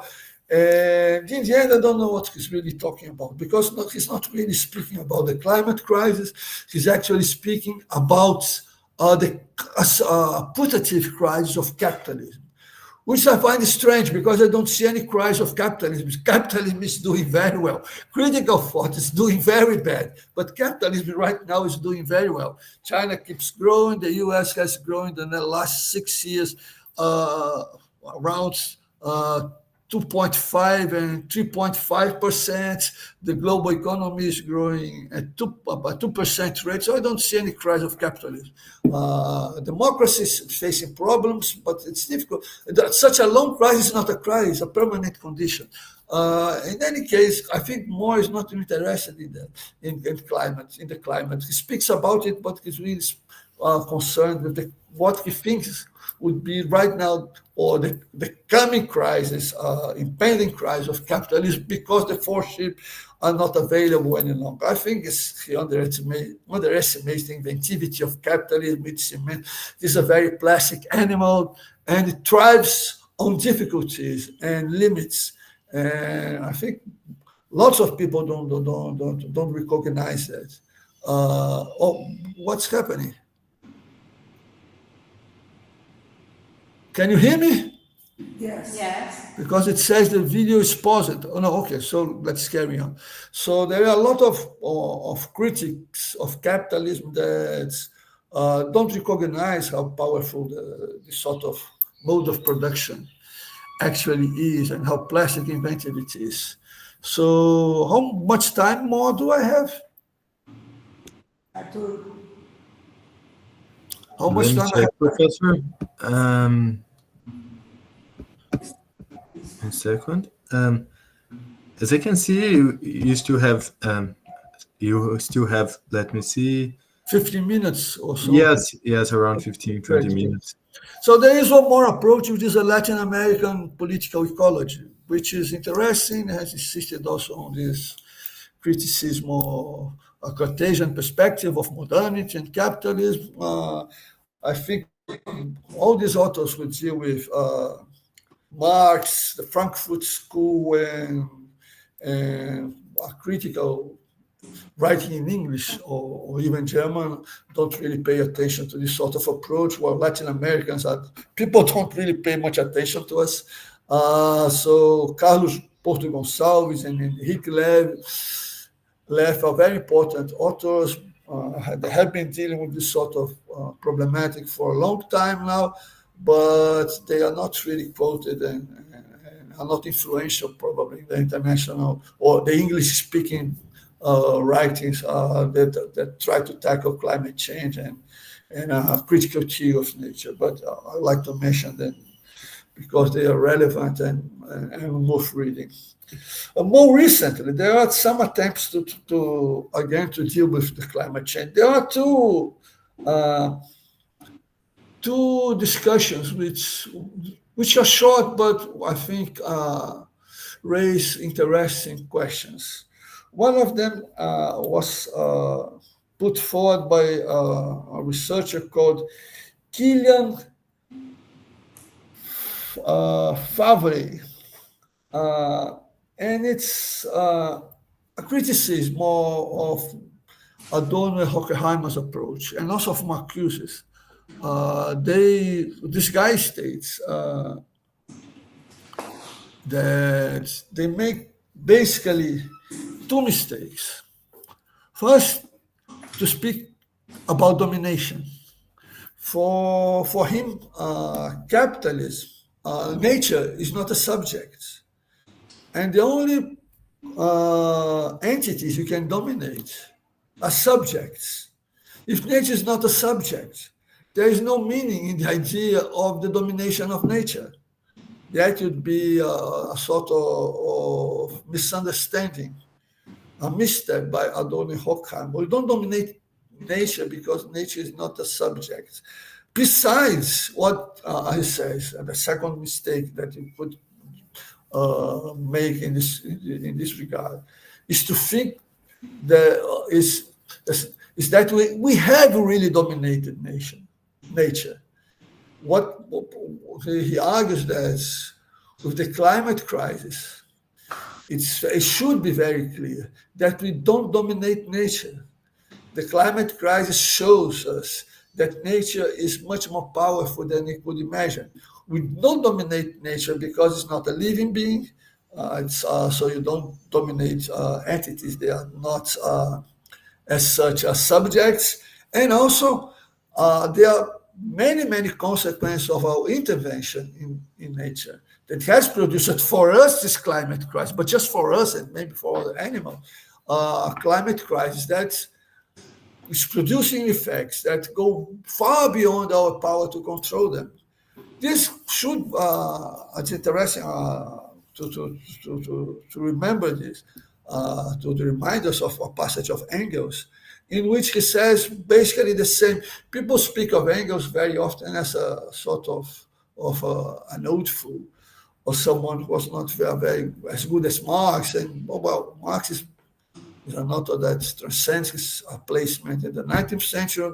Engels is a more limited author, which doesn't mean that he's not brilliant. And in a passage of The Dialect of Nature, Engels already drew attention to the fact that we try to intervene in nature, we do that, but we should be aware, according to him, of the fact that nature is so strong, so powerful, so multifarious, that our impact upon it has consequences that we couldn't imagine and we can't control.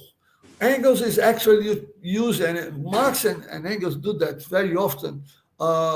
They present something that today we call consequences, unintended consequences of action, but they didn't have this concept. So in The Dialect of Nature, Engels points to the unintended consequences of the human action upon nature, its impact upon nature, but with consequence that we can't foresee and we can't control. And that's Favre, I think, returns to this sort of perspective. He doesn't really quote Engels when he makes his arguments, but the relation is more or less clear, I'd say, whether he drew on Engels or not. speaks about consequence, unintended consequence of action that show that we don't really dominate nature.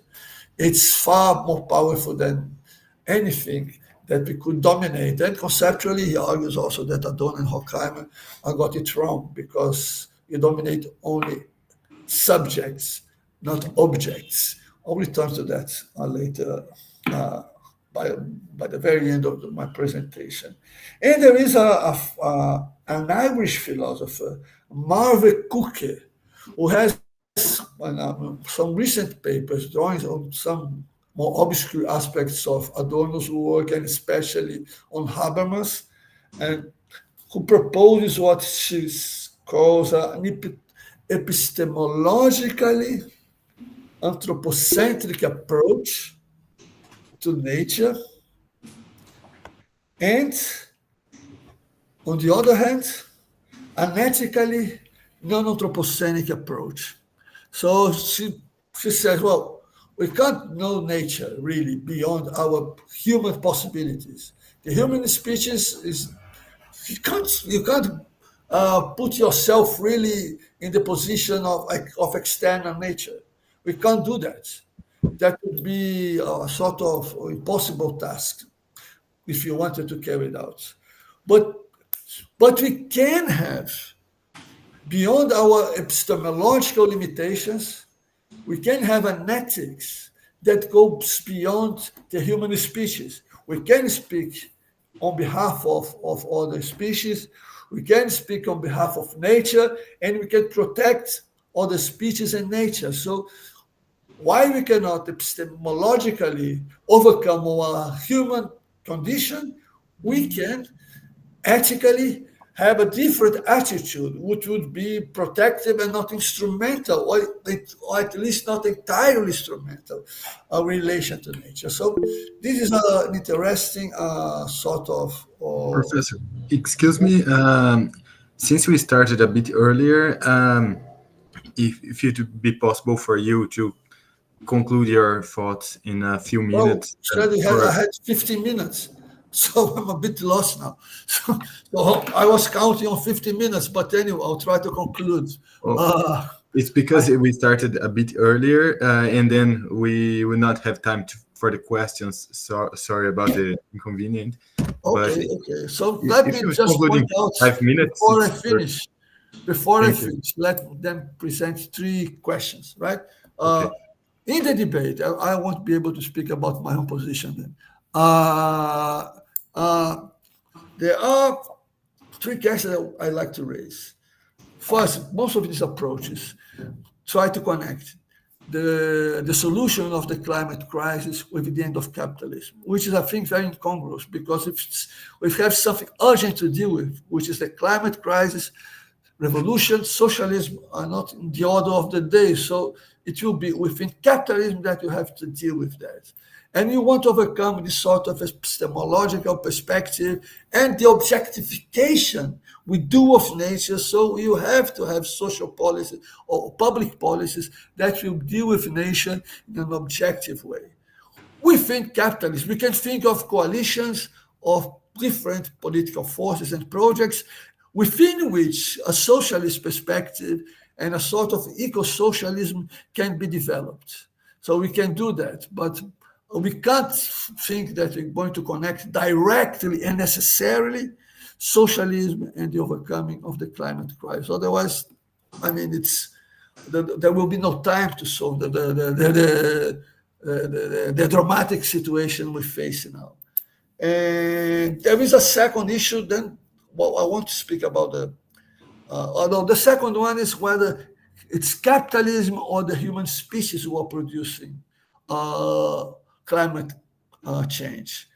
Well, I think it's both things, but it's a debate within the social science and critical thought, because capitalism are not outside the human species.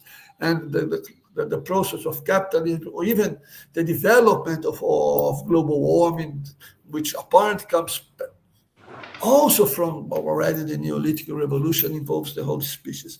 And third, I would suggest, from my standpoint, and I have written about this, that what I have developed as as the concept of collective subject allows us to think of matter connected to social life in a way that is very different, for instance, from what Bruno Latour does, not speaking about actants, but making differentiation that deal better with the ideas of causality, as well as thinking of, again, of matter in a very differentiated way, drawing upon Adorno's ideas. So we would have different degrees of subjectivity when you speak about nature and when you speak about living beings, animals. And they have different degrees of subjectivity. Some of them are closer to the human species. Some of them are not that close to us. So that's how I would try to frame as my conclusion to my talk. Sorry if I spoke too much, but I thought I had some more time and to as a sort of led me astray on that. But anyway, I hope it was intelligible what I had to present to you. Thank you very much. Well, the lecture was great, and we have time for questions. And my question is a bit related to your point of view about this, so I think you have a bit more time to express your own feelings about your research and your thoughts, Professor. The first question that I would like to ask is to Professor José Vicente, based on the Marxist perspective and things related to that.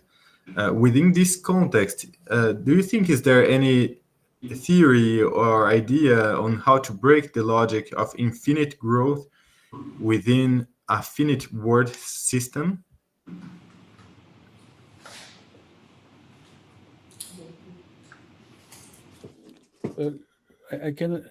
Can you repeat, please?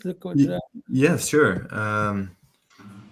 Within this context of capitalism and everything, is there any theory on how to break the logic of the infinite growth within a finite world system?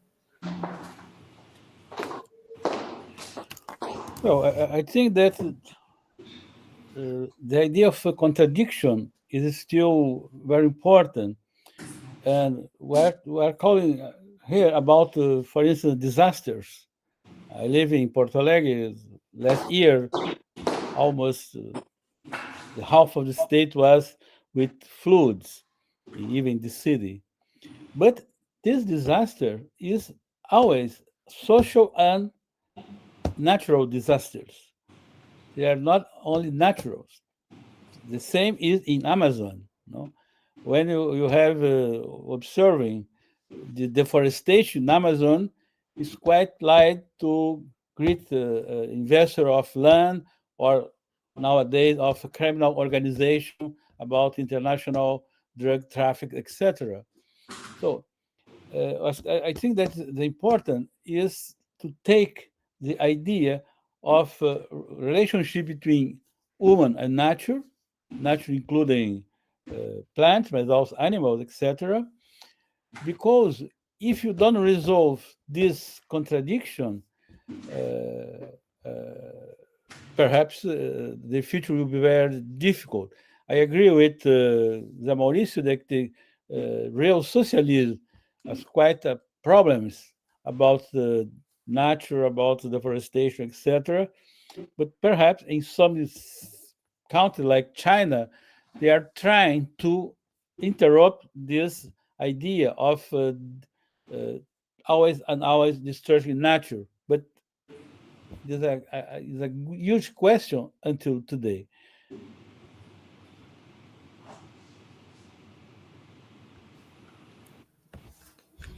Thank you, Professor. I totally agree with your point of view. And heading to the second question, to Professor José Mauricio. Given that the Global South suffers from the exploitative and oppressive logic of the capitalist system, what steps could Global South actors take to escape this logic and initiate a process of self-determination? Here, I also include to this question that I would like to hear about your perspective and your own point of view, in a way to conclude your thoughts of your lecture as well. Thank you, Okay. Professor. Now, I think there are two issues that you put together in your question. First, capitalism as such, and then the position of the South, of the global South, of Latin America in particular, within this global system, right, which is capitalist today. The problem is with the sort of, we undergoing a sort of energy transition, right now. And some people are speaking about green colonialism because it's as if Latin America and or Africa as well in particular are now caught up in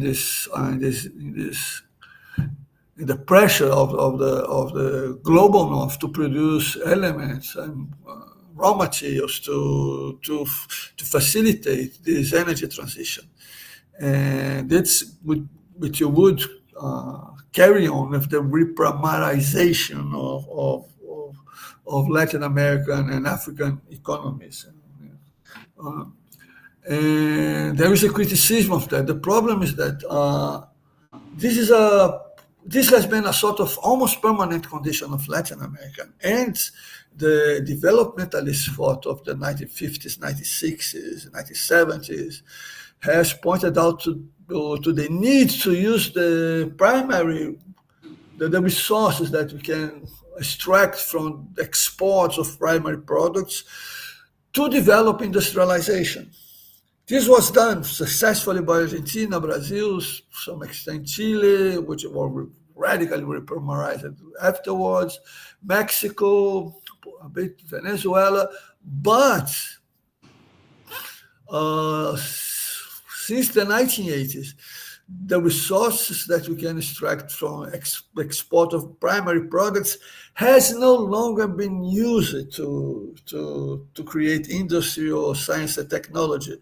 So the question is, will we remain primary export economies, or will be able to break through this international division of labor? Which economic policies can be established to achieve this breakthrough and sort of industrial technological development? So I don't see any clear answer to that. The situation is very bad. But on the other hand, we cannot give up on exports of primary products, because this is what's actually sustain Latin American and African economies to a large extent. People want a bit of a welfare state.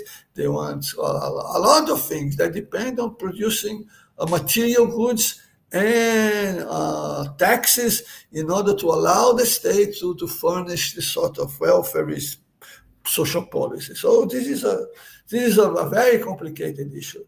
And regarding overcoming capitalism and breaking away from it, I think this possibility is not given.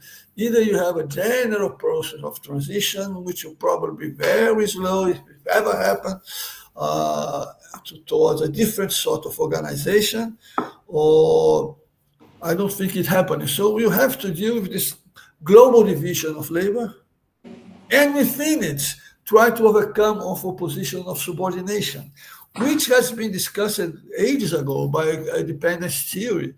At least they clack with Raul Prebisch and Celso Furtado, and afterwards Cardoso and Faleto and other dependency theories. So that's a problem I have to deal with.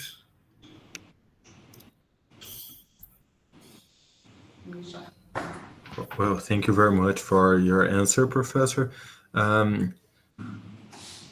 Let me see if you have any questions from the people that are watching.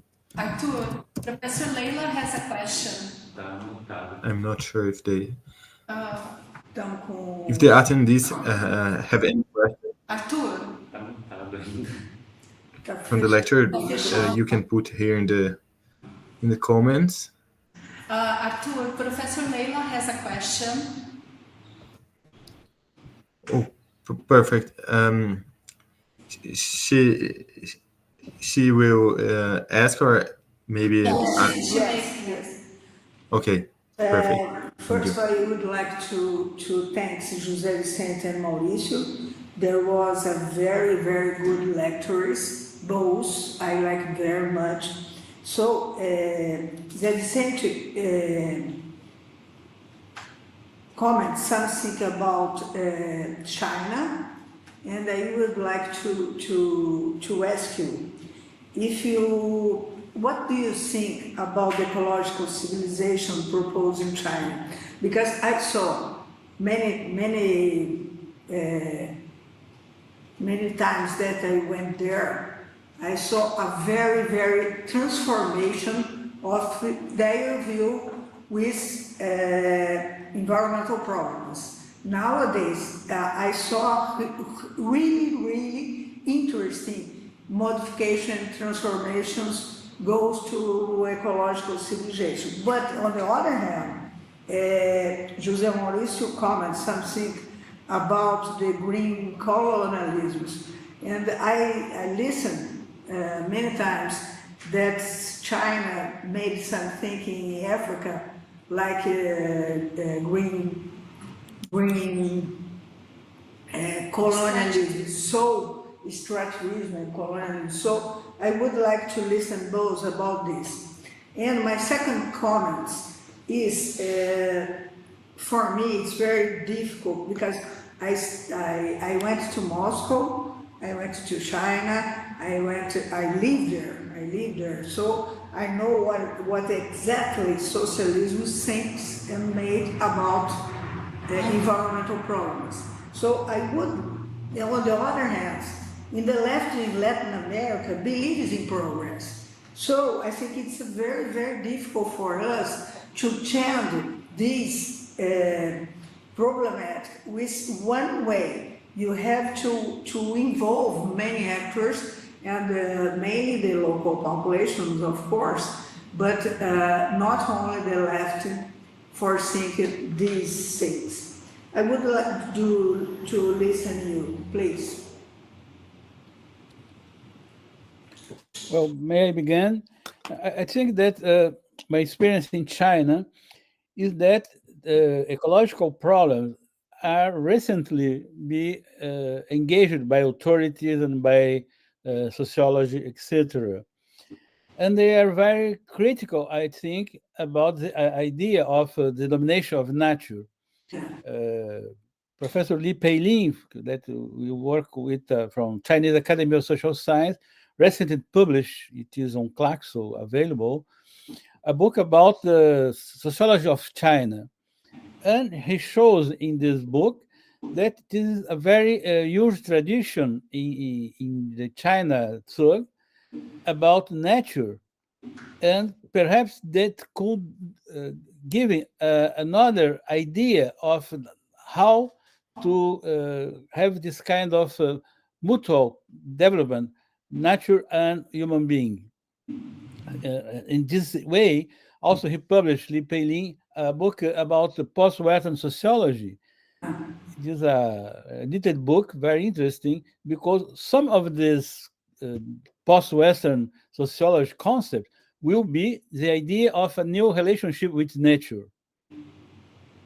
Obvious, there is the huge question, because, for instance, if in China toward Africa there is a kind of domination, but also they have built up infrastructure in many countries in Africa. So I think that the big problem is about extractivism in Latin America. Yes. We saw this in Brazil, Chile, Mexico, and other countries. This kind of extractivism that could afford very great money for this country means also a very difficult natural destruction. I want to talk about Porto Alegre experience in the floods last year. Well, this began in 1,000 kilometers from Porto Alegre, deforestation, etc. The idea that we must to disciplinate the rivers, and etc., etc. And the nature, it was a kind of revenge, no, against the human domination. But the problem is still remains.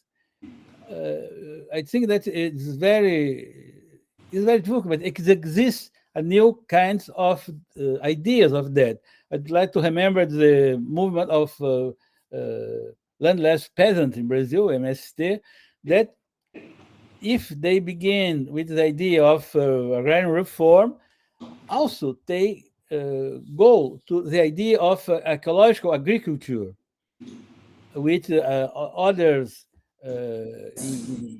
other kind of production, etc. Perhaps we have, I think this is still is very small center of ideas that could produce a new idea of to answer this challenge, how develop social beings, but also nature in a new kind of interaction. It is, I think it's very challenging problem, but if you can learn this idea of multilateralism in the point of view of sociology, perhaps these ideas from the South, or this global South, could for us new ideas to how to develop society without this destruction of nature. Thank you.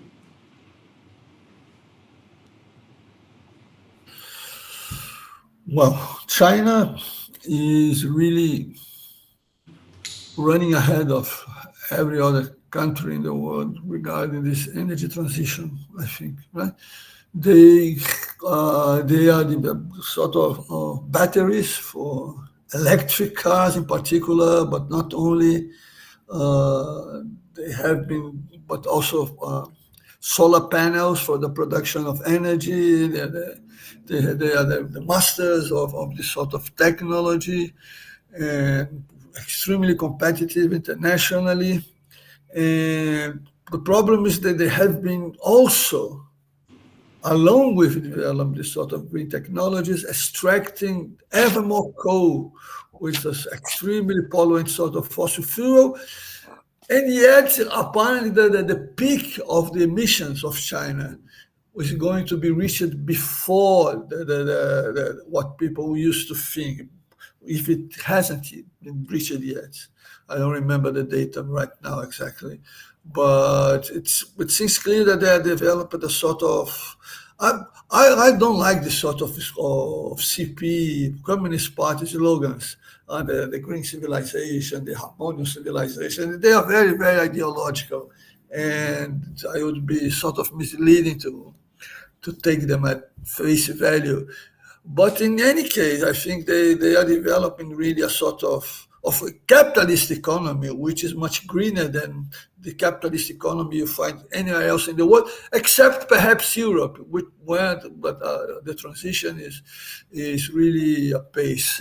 One of the problems of the US is they're being really stupid with Trump now, because they are disarming their own possibility of being competitive in this area, and they're looking backwards. And China, especially in this regard, is looking forward to the future and how the technologies that would be the frontier of human development and industrial development and scientific and technological environment.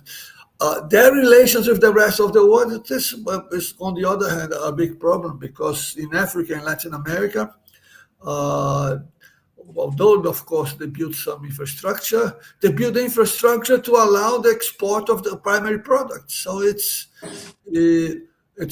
until very recent, you have this sort of triangle in which the US was the main producer of technology, China was the industrial engine, and the rest of the world, in particular Latin America, was the primary export areas that would furnish material for this combination of technology and industry. What's happening now is China, not entirely, but has moved forward in the production of technology, though it can't I think it's completely wrong to think they can already compete with the US. The difference are very big, despite these advances in the area of green technologies in China. But for us and for Africa, the problem is that we remain in the same position. It doesn't matter whether export to the US, to Europe, to China, we still have primary or even reprimarized economies. And it's not clear how we get out of that, because it's very difficult to give up on the production of primary products for the green energy transition, and the clean energy transition, and furnish the goods that the populations of Latin America demands, and how to develop something that will go beyond that, because you don't want to become eternal primary product exporters. Although I must say that Australia has treaded this path, and they are doing very well. I think we study Australia very well, because Australia had industry it doesn't have any longer. It's the primary export product countries, and still it has a very good sort of internal product, per capita internal product, which maybe they are not as developed as other parts of the world, but they are doing fine with the primary export production. And maybe I had to learn something about that from them. But that's more or less what I could say to answer your question, Leila. Thank you very much. Thank you very much for those.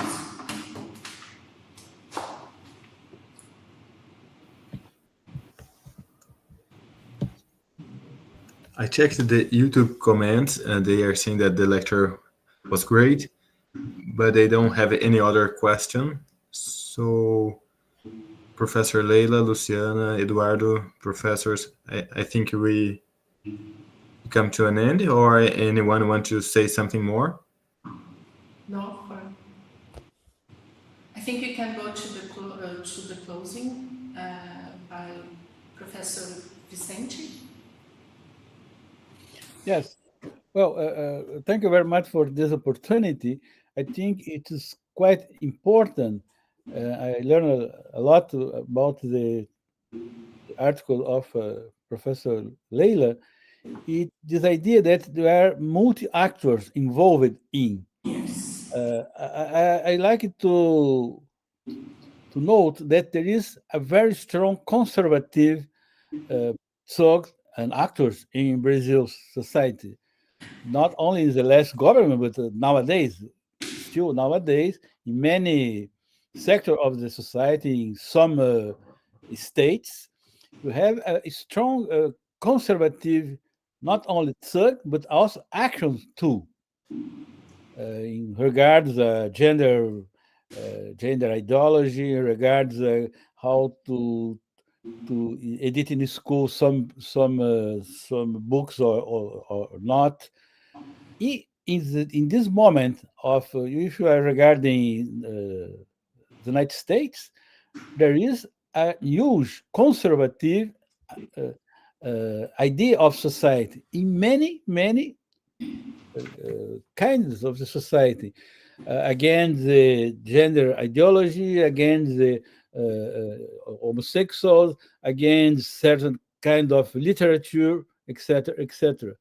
So perhaps it was very hiding this idea of a conservative. We read Carmen Heinz in the 30s, no?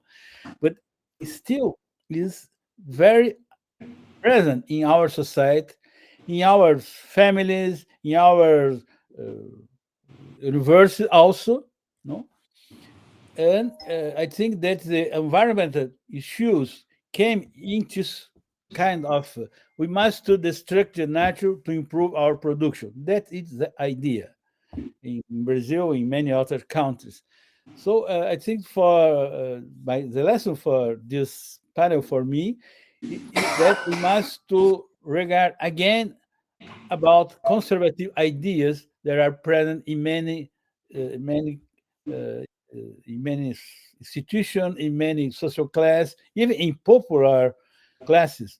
We have read 3 to 4 books, Sérgio Costa, Gessé Souza, Fábio Manso, that show us how is very impregnated in popular classes or popular sector of the society, conservative ideas. So thank you very much for this opportunity. Thank you. Thank you. Thank you very much. José Domingos wants to speak something. No, I'd just like to thank you once again, Leila, Luciana, Arthur, and it's a pleasure to be with you here. It's a pleasure to be with José Vicente, who I haven't seen for ages now.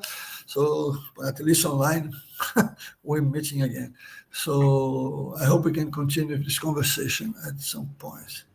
Thank you very much. Thank you Thank very you. much. Bye-bye. Bye-bye, and see you at 12 o'clock. Yeah, 2 o'clock. 2 o'clock. 2 p.m. Yeah. Okay, bye-bye. Bye-bye. Bye.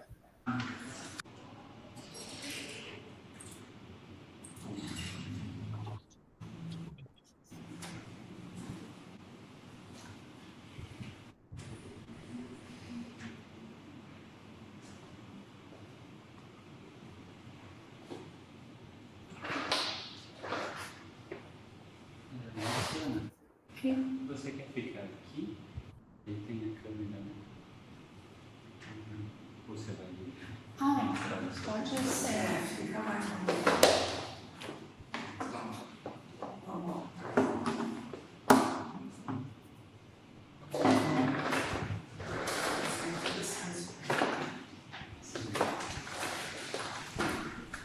Sorry, a question. The transmission on YouTube is in the channel from Unicamp? From the phone. Okay.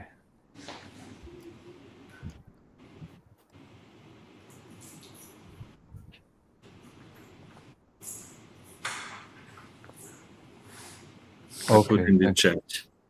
Thank you. I will try to.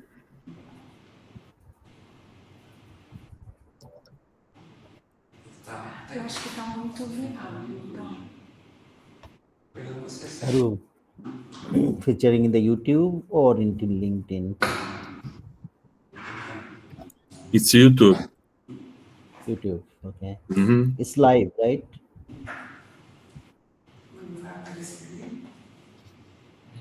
I will put the. We are already in YouTube. Oh, we are already live. Yeah. Oh, I don't know that. Yeah. Sorry. Yeah.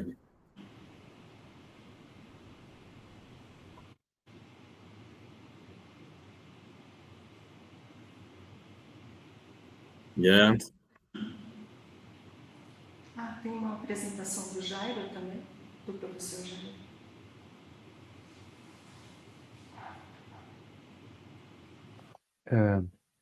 Do you need the presentation? I can send you this moment. Professor Jairo, no, you have the presentation. Yeah.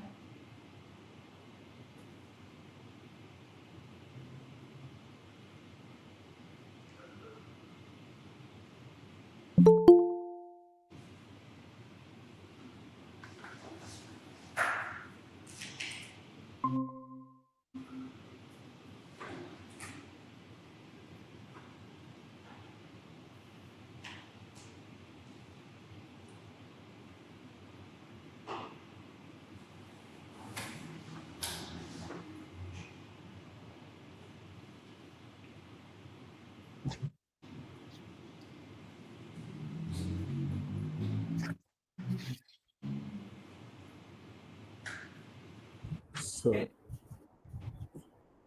hey, Luciana, I was thinking because it's middle of the night here. I am in Bangladesh at this moment. So, still, if you want to continue the same order, maybe it will be kind of 1 a.m. for me. Well, So, if there is any possibility that you can reschedule and I can present earlier, at first, yeah, that is also fine for me. yeah, for you, Dr. Jairo, is possible to change with Professor Malik? Yes, I have no problem. Yeah, so acho que nós vamos trocar. O professor Malik faz primeiro a apresentação. I think you can start, Professor Roberto.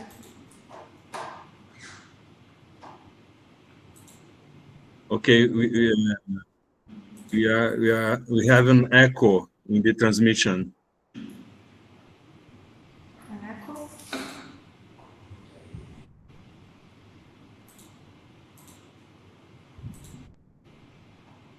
Okay, let's go to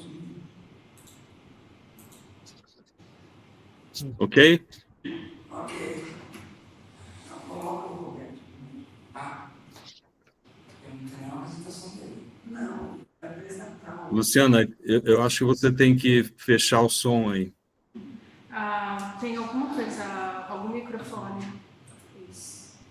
Pronto. Ready. Só para o Roberto. Okay, so May I share also my slide from here so that I can check in my own way? I just send it to you for the preparation, just like if something is wrong. Yeah, we are Is beginning that with. okay? If I share my screen, Professor Malik, we are starting with Professor then you need Roberto. to allow me. Yeah. can we start? Yes. Where is the share button? Here, screen share screen.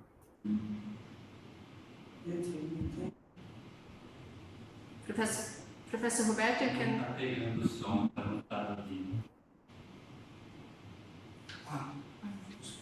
So, okay, I just make a very brief presentation, Professor Bishop. Hello, everyone. I'm Roberto do Carmo.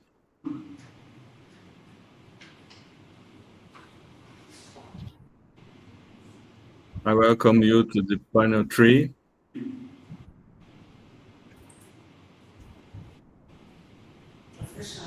Não, é fechado mesmo. Aqui pro professor. Welcome to you to panel 3, the perspective of the otherness in the face of global climate collapse, of the first international seminar on defying sociological boundaries in the global climate crisis. This event celebrates the 10th anniversary of the Laboratório for the Social Dimensions of Global Environmental Change in the Southern Hemisphere, and is supported by the Doctoral Program in Environment and Society at Institute of Philosophy and Human Sciences at State University of Campinas. The purpose of this panel is to discuss some aspects related to social groups that are facing the impacts of climate change in urban and rural areas. Decisions about migration and non-migration are very important in this context. On the other hand, there are social groups which have no options and are victims of forced displacement. The situation is scaling due to increasing number of disasters related to climate change. To address these issues, we are honored to welcome two colleagues. Dr. Bishop Malik. Dr. Malik is Associate Professor at Utrecht University, specializing in environmental non-migration, and intergenerational resilience. His research focuses on social, environmental, and institutional factors shape adaptive capacities and non-migration decisions in vulnerable communities worldwide. And we also have Dr. Jairo Boqueiro Melo. Dr. Boqueiro Melo is an assistant professor at University of Florida's Center for Latin American Studies, and his research focuses on social environmental conflicts, land struggles, violence, and peace building in Colombia, drawing from perspectives on rural sociology, political ecology, and agrarian political economy. We also have Luciana Lima moderating the final debates. Luciana is a fellow of FAPESP scholarship program, currently pursuing her doctorate in environment and society at Nepal Unicamp.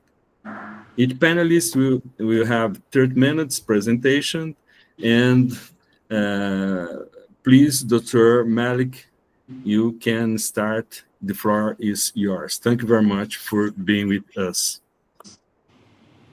So, good afternoon, good morning, and almost good evening from here.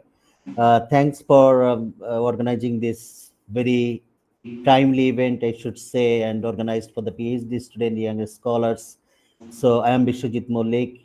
Thanks, Roberto, for introducing myself, my work. And I am originally from Bangladesh. Currently, I am in Bangladesh. You can see I am in a hotel room and just wake up to talk to you. And I'm really happy that I can talk from Bangladesh to people live in Brazil as well as in all over the world, as you are also streaming this event.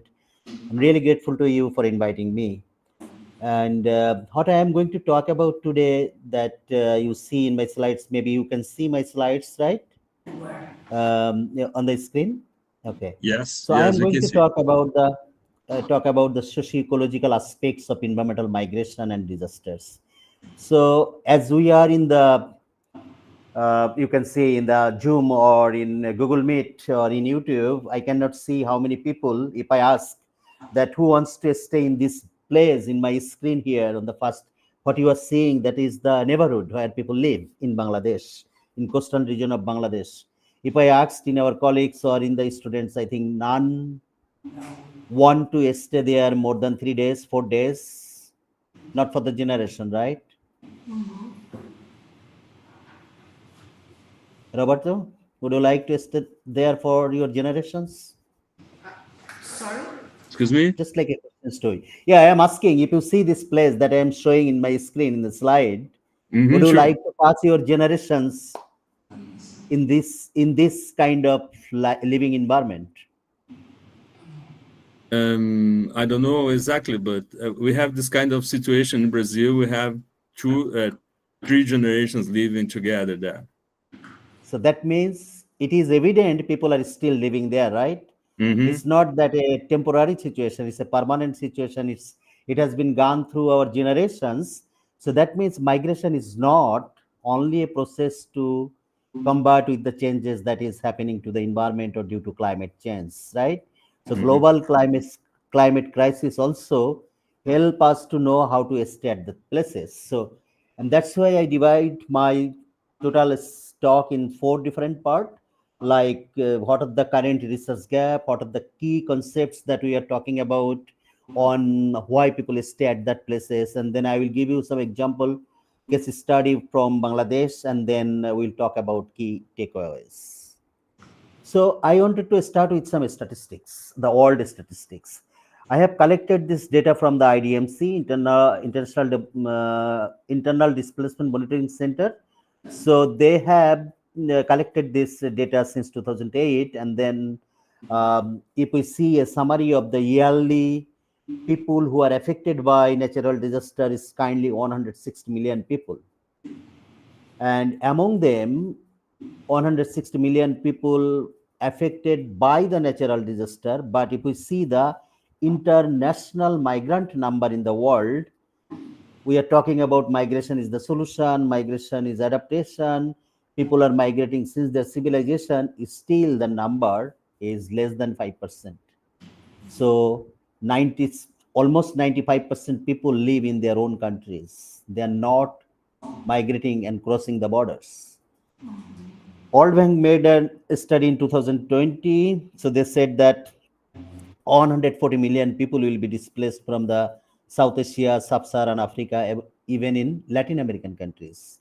But if you see the 85% people not migrate, They are staying in their places. They are staying within their countries or moving within their cities. Or even there are a lot of people, they never gone any places where they born, just like within the same community, they born, they work there, and they die there. So the number of people staying is kind of 85%. And amongst them, women are the highest number. So there is a gendered aspect of staying. So this is the old statistics that bring me a motivation to think about, oh, how people are adapting with the situation. If you see in the left hand side a students who is attending a training in Sri Lanka, how to drill during the tsunami, a farmer who is growing salt tolerant crops in Bangladesh. In the right hand side, a farmer who is trying to make burying water diffusers for when there is no water, to make the vegetables, to grow the plants. So there are a lot of alternatives in different way. People are trying to make their life at the place where they are actually born and they wants to stay.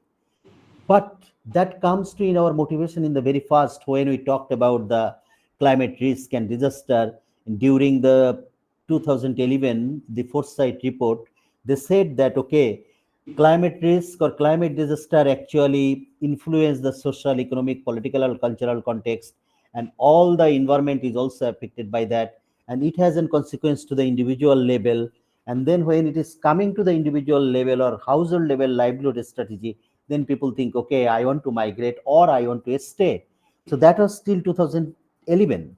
After that, in 2020, there are a lot of researchers, they come and they said, no, majority who are staying, they are staying either voluntarily or involuntarily. That means somebody who has money, they can stay, who can tackle the situation, they can stay there, their own politician. But those who are not capable enough to make migration or to go outside, they are involuntary. We call them as involuntary or trapped population. Maybe in your introduction, you have already mentioned that there are people who wants to stay and who also make their migration by their own resources, and there are people who cannot make the migration, they are trapped, or those who are already migrant, they are also forced somehow. But these things is not new. So my motivation is that it has a historical grounding behind. So it has been happening through the generations. It's not only the new things that climate change has taught us. So if we think about the old history of our civilization, people are always moving for making their life. So we need to look back to our history to understand why people stay, why people migrate. But my agenda is why people stay, how do people stay, and how we can learn from them for future adaptation planning. So if we summarize the what we know, actually, we know some things that why people move without understanding why people don't move, it is very difficult to understand. So first of all, we need to know why people are migrating. Because of livelihood resources, because of environmental pressures, because of war and crimes, because of political exclusions, so that because of health, because of environmental disruption. So we need to know the causes of moving. If I don't know that, then we cannot study why people stay. And then maybe some literature already giving a lot of insights for us. Thus, having roots involves intimate linkages between people and places, and that has a multidimensionality of understanding the non-migration motivation of the people. It brings the place attachment, it brings the social network, that people are connected with different people and they help them during the crisis, and that's also bring the economic capability, social capability of the people, and that finally actually link with the aspiration and capability to stay or to migrate. And having all this understanding, still we do have lack of policy support for the people who are staying, so that environmental non-migrants have less policy support than the people who are moving. And that brings me a puzzle that I wanted to solve in my study. So my puzzle is that to what scale the current state of research actually related to climate extreme contribute to or reflect on the social, economic, and political contextualization of environmentally vulnerable populations. I wanted to solve this puzzle with some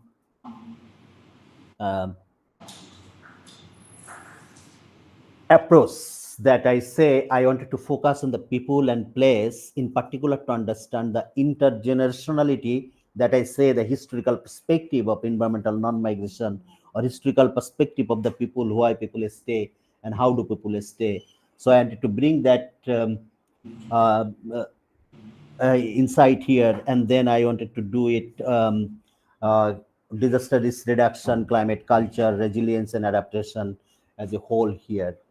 So that's the way I wanted to deal the puzzles.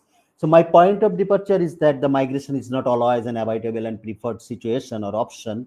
Rather than the non-migration is often a deliberate choice that shape the historical, social, and economic factors.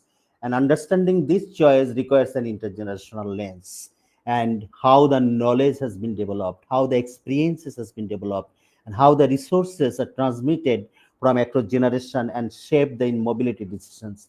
Just like, for an example, I can say here, so land is a property that is always go generation through generation. It's a heredity components, right? And that land most of the time bind the people to stay at their places. So if we consider this my point of departure, I can go to understand the intergenerational learning. You see here in a study, TS stall in Bangladesh, where I conduct some studies. So this TS stall, you see different kind of generation here. The older people they are talking about, there is a middle-aged people, there is young generation people, and they think is in those kind of community environment, community settings, people changes their knowledge. Like the older generations provide insights into their past environmental challenges and coping mechanism.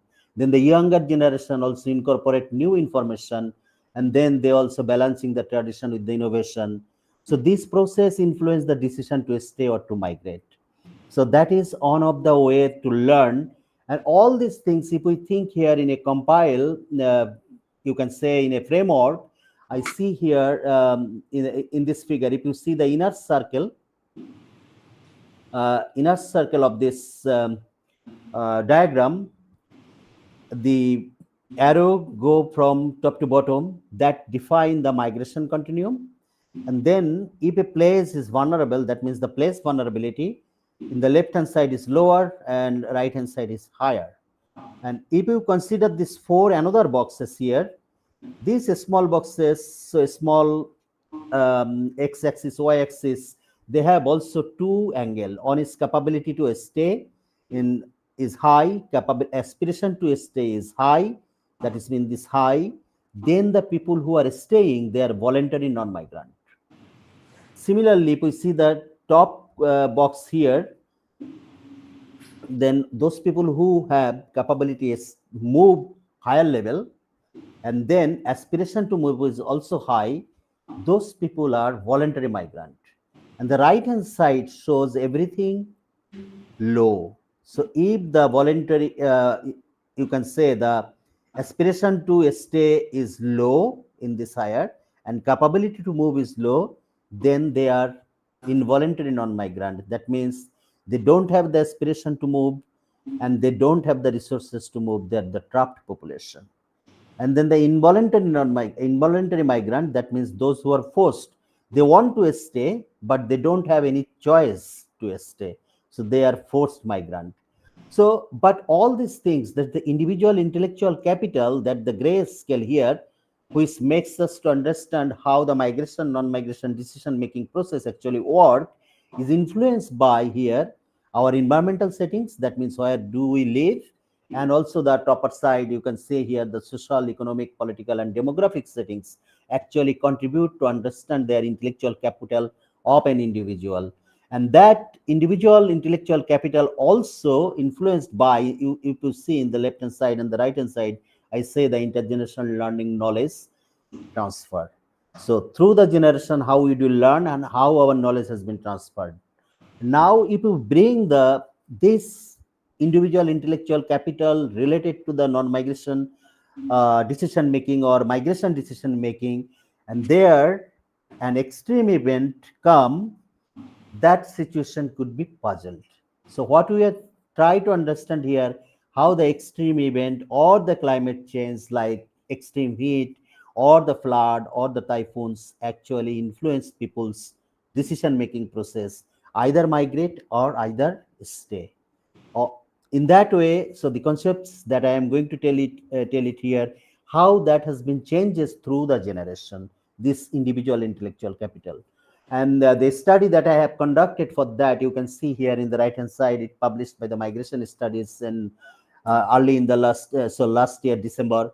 So where we try to understand this figure, how it gone through the first generation, second generation, third generation, or fourth generations or nth generation. So I am going to give that example to you and share the example how I did this study. That is the case study that I had to go to talk to you. So here my methodology was the intergenerational perspective. So you see here a different kind of field work that I conducted in 2020 in Bangladesh. And this study was conducted to interview the in-depth interview, just like a qualitative interview with 3 generations of the same family, like the grandparent, parent, and children. And I interviewed 60 families. That means I had 180 interviews. And the study side was the 3 cyclone affected areas of Bangladesh: 1970 Vola cyclone, 2007 cyclone Cedar, and 2009 cyclone. So that means all the people living in this area, they have also experienced 3 different kind of disaster cyclone. And the generation, that grandparent, parent, and children in the same household, it was not so easy to find out them, because in a family, three generation is alive is sometimes very difficult. But luckily we do have 60 families where we found them. So we asked them the question like the historical livelihood challenges or changes, then the strategies that the grandparents has taken and is still now continuing by their parent or children or different generations, or they have had new strategies, and also their perception about the migration versus staying. So that was the methodology I conducted. And if you see here, I am showing to present that the case study 1970 cyclone, it was happened in 1970. We called it the largest great Hula cyclone in 1970. Before the Bangladesh was actually born, Bangladesh is the Independence Day of Bangladesh happened in 1971. And immediate after this cyclone, the country burned, and there are a lot of havoc to manage all these things, and people are so devastated they cannot do it by themselves. But anyway, so this cyclone was affected nearly 4,000 square miles. Around 300,000 people died, and there was only the social capital there key to continue their livelihoods. That means they help each other. Their neighborhood, their kith and kin, they come from other places to help them. And the support from the relatives, actually their friends, their relatives from the other districts, they come. But why they stay there, that is one of the things, that they want to retain their inherited land. So when 300,000 people died, and so whole red mark area was devastated, it was not so easy to think about to stay that places. You see, my study area was here highlighted there in the middle portion of this area, which is vastly devastated. So the basic demographic that I studied there, you can see here on village. So one participant house, I studied more than men than the women. So most of my participant was kind of 80% of Muslim, and their average age of the grandparent was 73. Then the parents was 41, and then the new generations, or you can say the third generation of 21 across 3 generations. And the younger generation was actually the primarily students or in the very early job sector. The elders were dependent. That means these 73 people, 66% of them could not have any work, no income sources, so they are dependent on their children. And then the middle-aged generation, like actually those who are the earning energy source of the family, 30% of them are fisher, farmers, 20% of fisher, and you can say the 20% kind of businessmen. So the rest of the 30% is kind of different, very much, natural resource dependent job, like wage earner or going to the factories. Some of them are also in the garments industries, So the middle generation has a diversified of livelihood there. So what I have learned from them, the intergenerational perceptions of those people that talk about the climate change. So first of all, I asked different generation. If you see here, the 69 years old, so the first generation respondent, she told me that during my childhood, we had lots of different fish in the rivers, a lot of coconut trees around us. But now we don't have any coconut trees at my home. I don't know if my grandsons will get any fish in 10 years. So it's an perception that there is changes in the resources in the environment. There is changes in the resources from the fish, resources from the fruits. So he has been observing this resource scarcity, but he don't think about that it will be a causes for the climate change. It could have different issues, but he think the intergenerational value transmission, mythical quality of the younger generation, like they don't want to stay.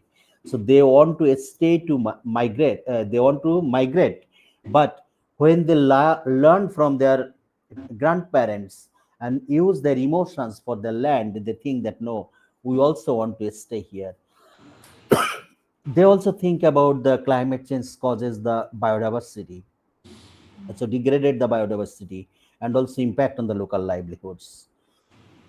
Then if I see here, you can see that Bangladesh case, in this three kind of cyclone zone, we found three common livelihoods for the three generations, like grandparents in all the kind of cyclone risk zones, so high zone, moderate zone, or low zone, low cyclone zone.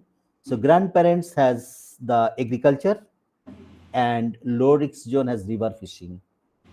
Then the parent has saline aquaculture, mangrove farming, small business, freshwater aquaculture, migrant work, and then also the low moderate zone. It's the same kind of things. And then the grandchildren, so the current generation, you see there is a saline agriculture, mangroves, migrant worker, formal jobs. So if you just see in the high risk zone is this first row, for the grandparent children, there was no migration. In the parent zone, there was also no migration. But the grandchildren, they have also the migrant work and also in the job sector. That means there is uncommon changes in their livelihood across generation.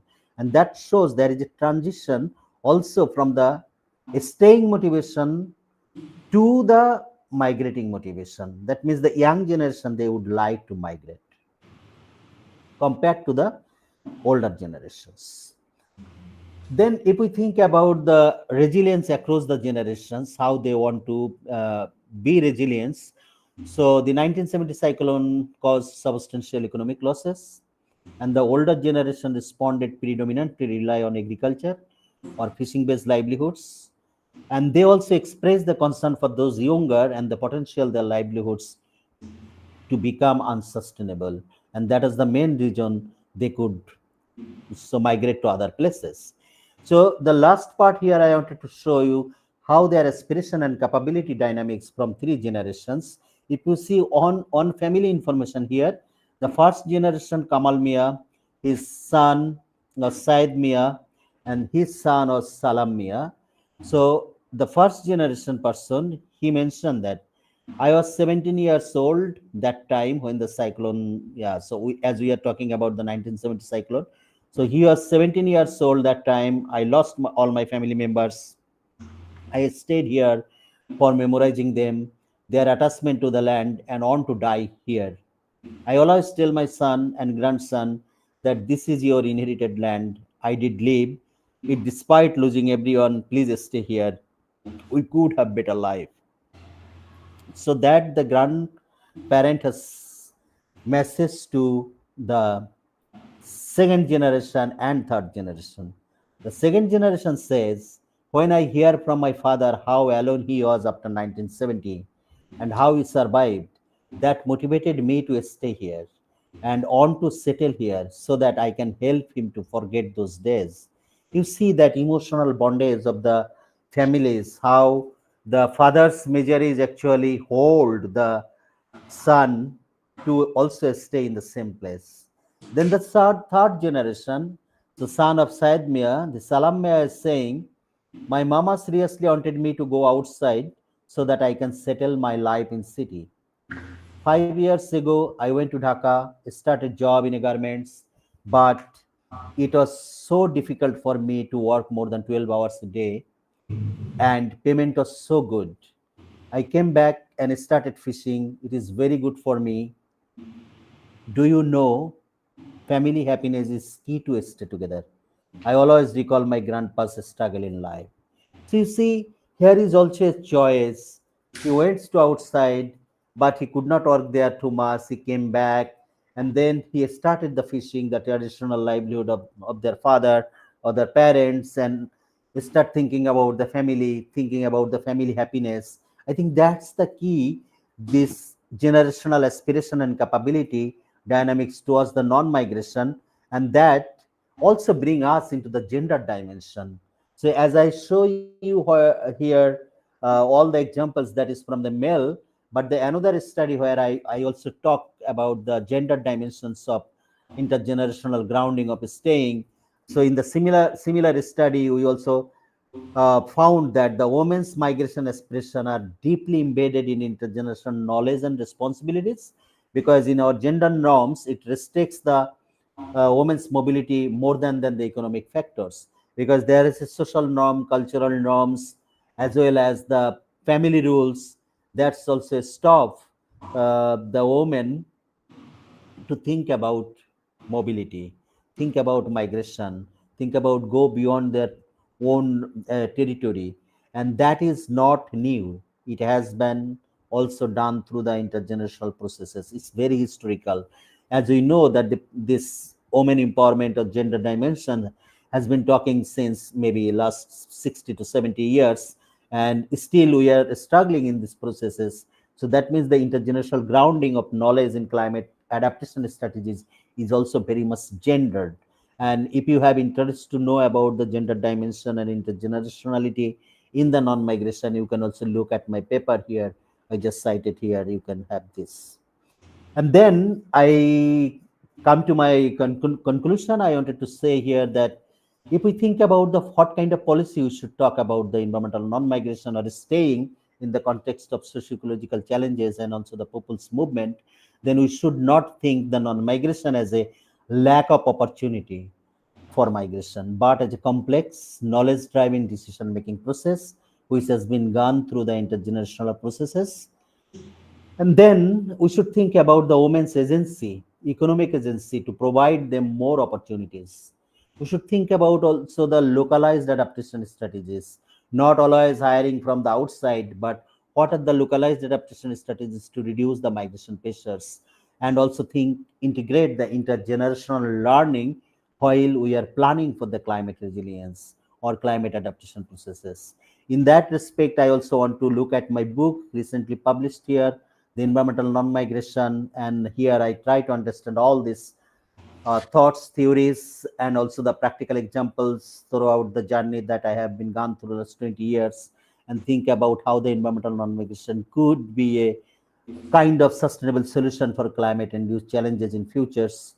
And with those notes, I wanted to say that you can think about how migration is not always a preferred or possible choices, rather than the intergenerational learning plays a vital role to understand this non-migration and migration decisions, and that the historical resilience and gender roles actually shape the strategies for the vulnerable regions in the world.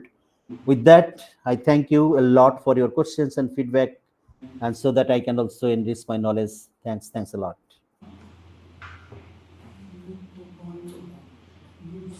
Thank you, Professor Malik, for your excellent presentation and for the issues that you bring to us. I would like to remark two special aspects of your presentation. I think that the first framework is very interesting, and I think that bring to us several aspects of this discussion. And there is another point that I think that's important, is that you pay attention for this event from the 1970s. And I think that what we have now in this context of climate change is the succession of the extreme events. So probably we have situations each time harder for the population living in these conditions. And last aspect, I think that the importance of the intergenerational perspective, it's quite interesting to understand how each generation is facing this issue. So thank you very much. And now, I would like only to ask two questions to Professor Malik before he goes out. Professor Malik, your presentation is fantastic, and I had two doubts. The first one is, based on your studies, do you think it's possible to outline identify a common worldview or ethics for these actors you are researching? This is the first one. And the second one is, do those who choose to stay amid catastrophes have greater climate resilience than those who choose to migrate? This is my second question. Thank you for your question. So if I understood your first question clearly, so you wanted to know that whether it is a kind of framework that we can introduce to the policy making for the environmental justice. I think it is possible to think about, to bring it to the environmental planner or the policy makers, that if you see the numbers, how many people actually stay, the numbers are huge, right? And we should not focus only the 7% or 5% people, that people are always moving. So moving is part of our life. I am living in Germany, working in Netherlands. I am now in Bangladesh. So there are different kind of people, different kind of activities in the world. But most of the people who are actually struggling from day-to-day life, so they are not moving a lot. They are moving within their, maybe within their city, within their town, within their regions.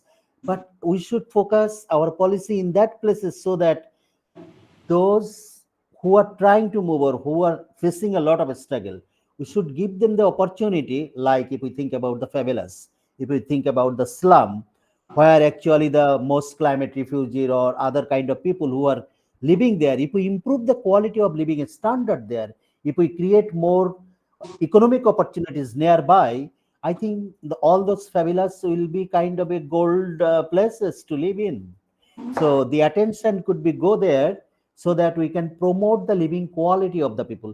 Actually, why we are living best, we want a better quality of life, right? And that's not only me who is born today and who was born 30 years ago. Everyone's have a quality of life. And if we want to ensure the quality of life, we need to know through our generations, through our past. And that is the agenda I wanted to bring you. So I think the first question is actually to bring the environmental justice. We should not think about the equality. We should think about the equity. So is everyone who are living in this city, this city planner job, to think about, okay, oh, I am giving him 10 kilo of rice. I am giving him also 10 kilo of rice. You are giving the equal quantity, but maybe the person A, he also need 2 kilo of rice. But the person who B, who got 10 kilo, maybe he needs 18 kilo of rice. So that means I can say, okay, person A, you can take 2 kilo and I will give him 18 kilo of rice, so that there is equity, not equality, right? In that way, we can ensure the justice. And in that, so it is going through the participatory way, and we can bring that theory into that way, I think. But at the end of the day, it's also a decision of the policymakers how they want to deal with it. And the second question, I think, related to the aspiration and capability, and whether the migration give you a better future than the staying give you a better future. It's also very contextual, right? We cannot, it's also very individual perspective.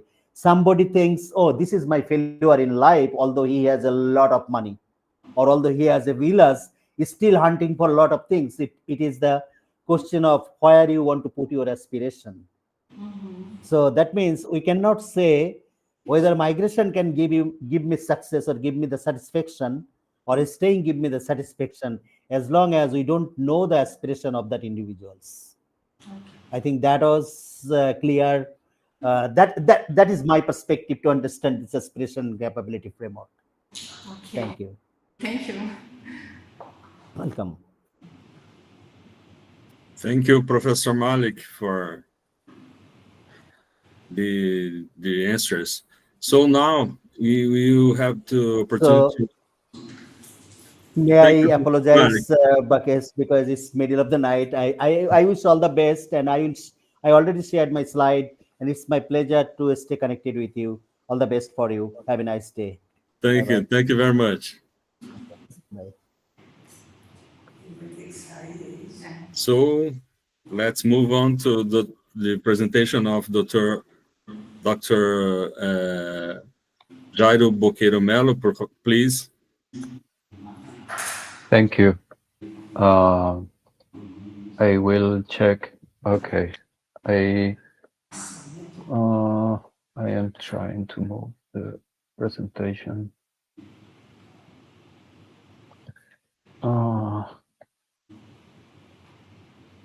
I'm not sure if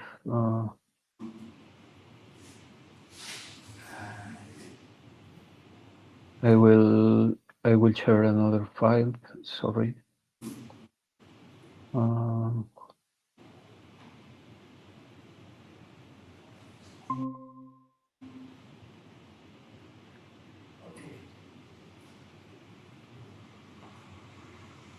Okay, thank you.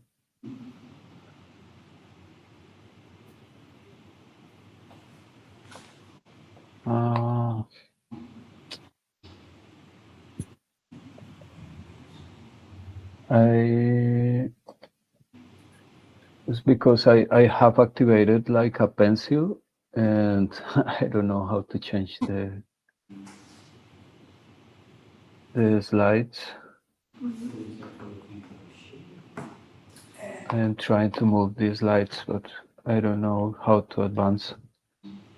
But you can.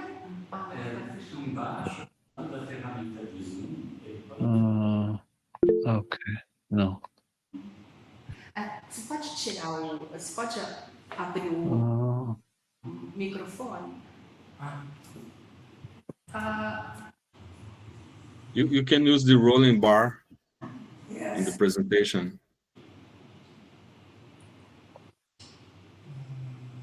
Yes, but I don't have control of that. Você tem. Você pode abrir, pôr em tela cheia. Não, aqui tá na tela cheia. Não, o programa tá lá comigo. Tá no computador dele. Eu tô sugerindo ele ir ali naquela opção slide show. Okay.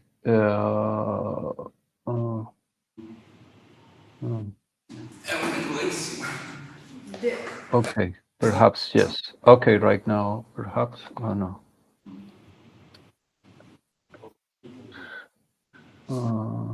I don't need the pen. Também. Low.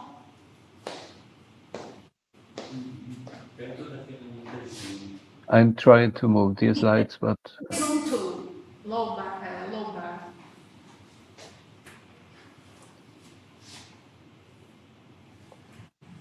The bottom right. The right bottom.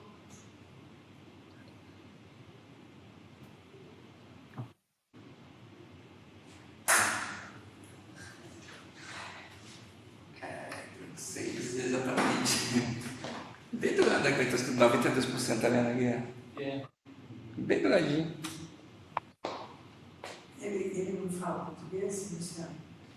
Do you understand Português? un poco. Um pouco, que bom. Sabe, tem um botão como se fosse aqui embaixo, do lado do percentual. O primeiro botão, se você apertar, ele é a tela cheia. Ele é full screen. Es que le doy clic aquí a la presentación y no responde, no sé. Para você tá ruim assim, porque para a gente tá conseguindo acompanhar. For us, it's perfect in this way. For you, it's okay to present in this slides. Okay, I will be presenting. I send you also the file. I don't know if you receive it in PDF. So okay, I will stop presenting if you want. If you would like to You can open your presentation here. project it there. Yes, thank you. Okay, I will start. Okay, my presentation. Thank you so much to the organizers and for the invitation. Thank you to the University of Campinas and the lab, and for the organization of this important event. I will focus my presentation on the discussions regarding rural sociology. And how these theoretical discussions regarding rural sociology connect or are related to current debates and the analysis of environmental climate crisis and climate change and other environmental conflicts. So the first ideas I want to share are connected with some specific approaches that arose in Latin America. Specifically, there are some approaches from scholars such as Cristóbal Cai, who summarized the evolution of the analysis of so-called agrarian questions in Latin America. So we cross from classical agrarian question works from Marx and Engels regarding the role of capitalism, accumulation processes, and its relation with agriculture, and also the possibilities for political mobilizations and political alliances between social classes or sectors. Also at the Latin American level, the studies from Mariátegui, the Peruvian sociologist who analyze issues such as internal colonialism, but also the role of the existence of pre-capitalist labor relations and the possibilities for the indigenous communities to organize and to foster a kind of socialist transformation in the first half of the 20th century. Kai also recalls us the debates on modes of production between feudalism and capitalism, the role of haciendas in Latin America, plantations, analysis also, and the complex analysis of haciendas, combining elements of companies or enterprises, peasant properties, and comunes or commons. Also, the classical analysis regarding the transition to capitalism via Juncker or via Campesina. Also, the role of land and land distribution in public policies in Latin America and the rest of the world, also by mid-20th century, and the role of the agrarian reforms that took place primarily by mid-20th century through revolutions, through democratic means, or gradual or radical agrarian reforms with poor outcomes in some cases, such as Colombia. And also the involvement of rural sociology in the case of Colombia, for example, Orlando Falsborda's work in the 60s and the creation of the sociology department at the National University in Colombia, very, very connected with the analysis of violence, and rural sociology and land reform policies. So also Kai highlight the role of the dependency analysis and agriculture with the specialization of Latin American countries and Caribbean countries in the export of primary goods and the complex processes of industrialization or the effects of agriculture on industrialization. Other areas of debates for rural sociology in Latin America include the debates on peasantry or campesinado, los campesinos, from debates of Chayanot, but also current, more recent for Van der Ploeg, and the debates regarding the defense of the campesinista social movements, and other scholars analyzing the hypothesis of the campesinization or descampesinización or the proletarization processes or the advance of industrial capitalism in the rural side. The next slide, please. Thank you. Regarding the last decades of the 20th century, Kai and other scholars highlight the role of the impacts of neoliberal globalization, with a trend of agro-industrialization, the spread of global value chains, the use of intensively by technologies for agricultural production, and the role of green revolution that took place by mid-20th century. Also, some conflicts regarding these processes are related to how capitalists organize production, and contract farming has been one of the outstanding modalities for the organization of production at the local level.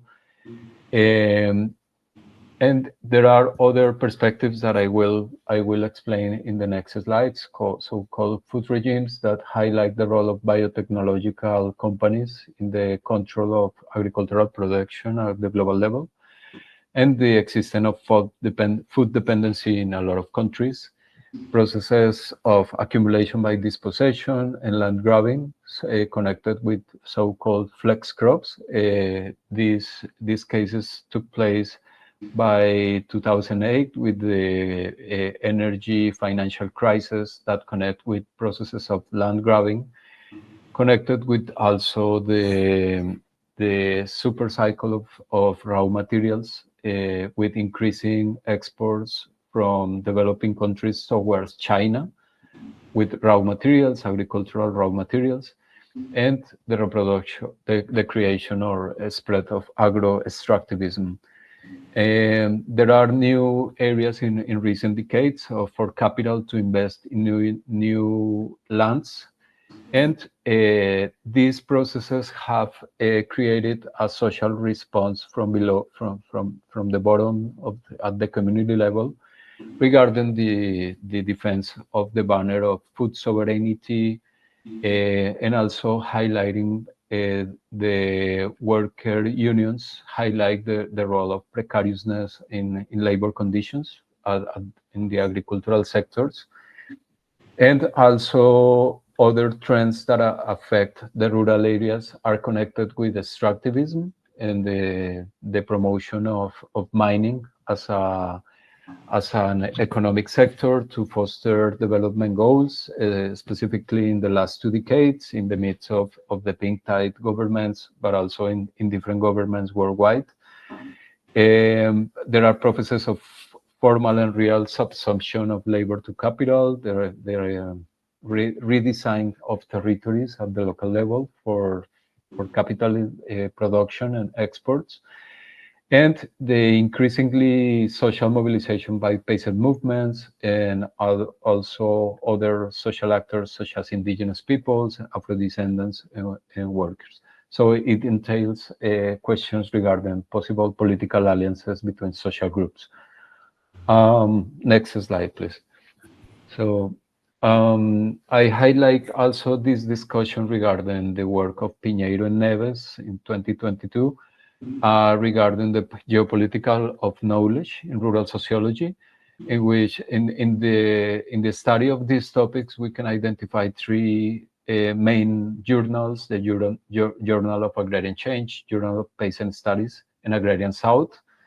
And they are like specialized in the analysis of different processes. Agrarian Change is specialized in agrarian transformations and more analysis connected with capitalism in the rural areas.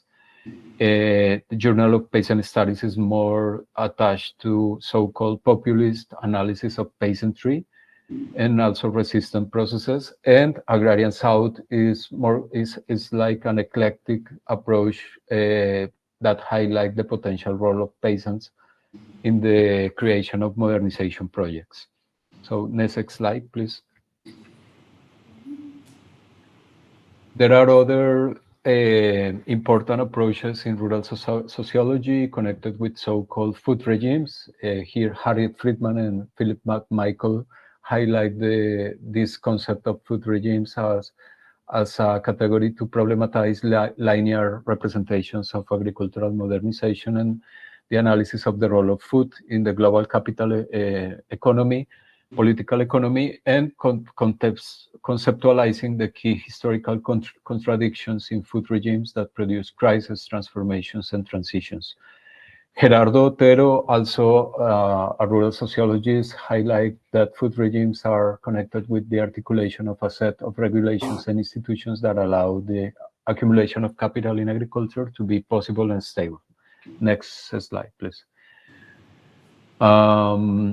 And also a similar work is by Eric Holt Jimenez, who analyzed the global agri-food system in the midst of capitalism. And he highlights the existence of a food crisis rooted in capitalism. The analysis of the capitalist food system, we can highlight the existence of issues such as hunger in the midst of abundance of production. The current food system promotes obesity as a public health issue globally. It encourages land grabbing, climate change, and environmental pollution also. And there are critics to the so-called solutions that have emerged inside the food system at the global level, including, for example, the championing by governments of organic agriculture, which is very connected with capitalist enterprises and projects. So-called fair trade is also criticized because it doesn't solve all the problems of global value chains. There are limited spread and access to microfinances for local communities. The agrarian reforms have been focused and oriented through market mechanisms since the 90s. And the cooperatives have also turned not into small-scale solutions, but more connected with traditional companies and private enterprises. So there are limitations in the so-called solutions for the global system. And in response, there are social movements that use the food system to challenge capitalism, in his words.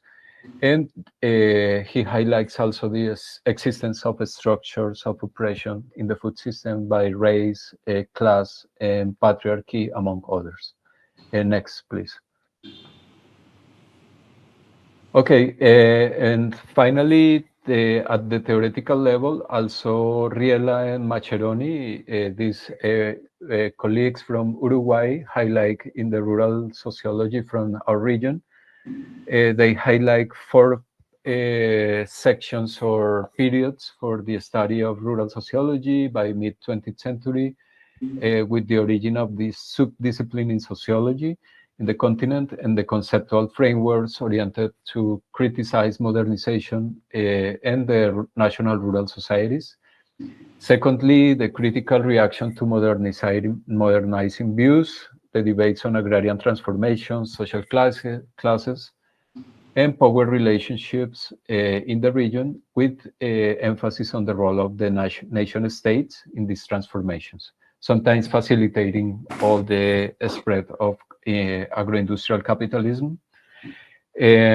Third, the market capacity to organize society and the emergence of new views on rurality, so the criticism against neoliberal reforms and how the market instruments were utilized for agrarian reforms, but also to organize the free trade agreements, for example, or the financialization of our societies. So, and finally, they identify more recently the emergence of an environmental and food crisis connected with the power asymmetries in the global value chains, in the way the agri-food system is organized, and the progress of local resistance and by most vulnerable sectors of the population. Continue, please. So just to cross to more empirical data, I don't have a specific case study, but I want to share some data that is interesting regarding the land, the agrarian question in Latin America and worldwide, how our planetary crises currently are being caused and produced by these recent processes in capitalism at the global level, and how we can connect this with issues of political economy, but also the impacts that at the local level, these trends are producing impacts in terms of societies, communities, the environments, but also the political arena and the trends towards conflictivity. So this chart, it's interesting, is from International Land Coalition. Recently, they published this study. To summarize a main finding here, this is a graph of the Gini coefficient. The Gini coefficient is an indicator of social inequalities, specifically how a resource is concentrated. Usually, Gini coefficient is built for the distribution of incomes within a society. In this case, is regarding the distribution of land globally. So a main outcome of this report is that we cross from a period at the beginning of the 20th century from high levels of Gini coefficient of land distribution, close to 0.6. The Gini coefficient, it's an indicator between 0 and 1. 1 is close to more inequality and 0 more equality. And here we can find at the beginning of the 20th century more equal trends in the land distribution.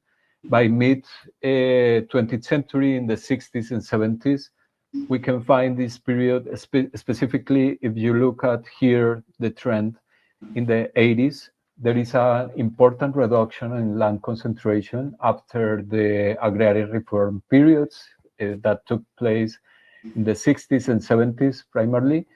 And starting the 80s and 90s, we identify an increasing trend in the Gini coefficients of land distribution.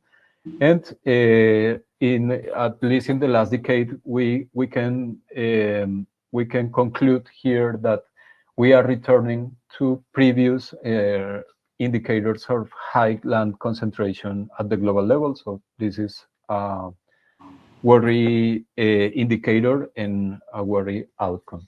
Please continue.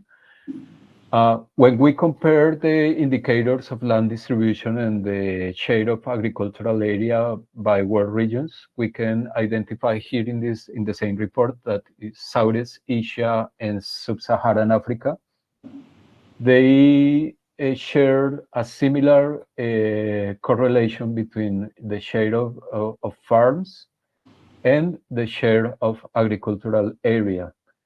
However, in Latin America, we found a more unequal trend in which the share of farms are concentrated in small farms, for example, between 1 and 2 hectares, 1 and 5 hectares.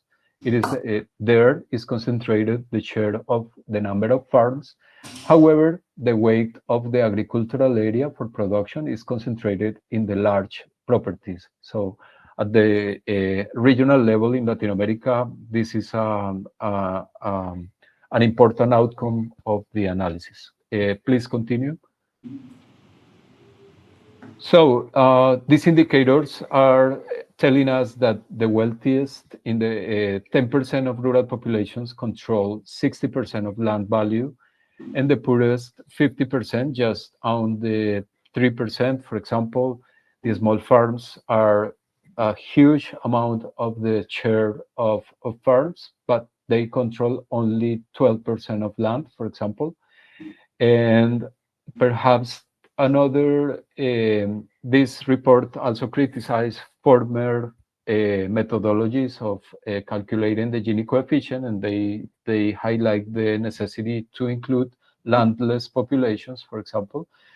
And when they are included, the Gini coefficient increased.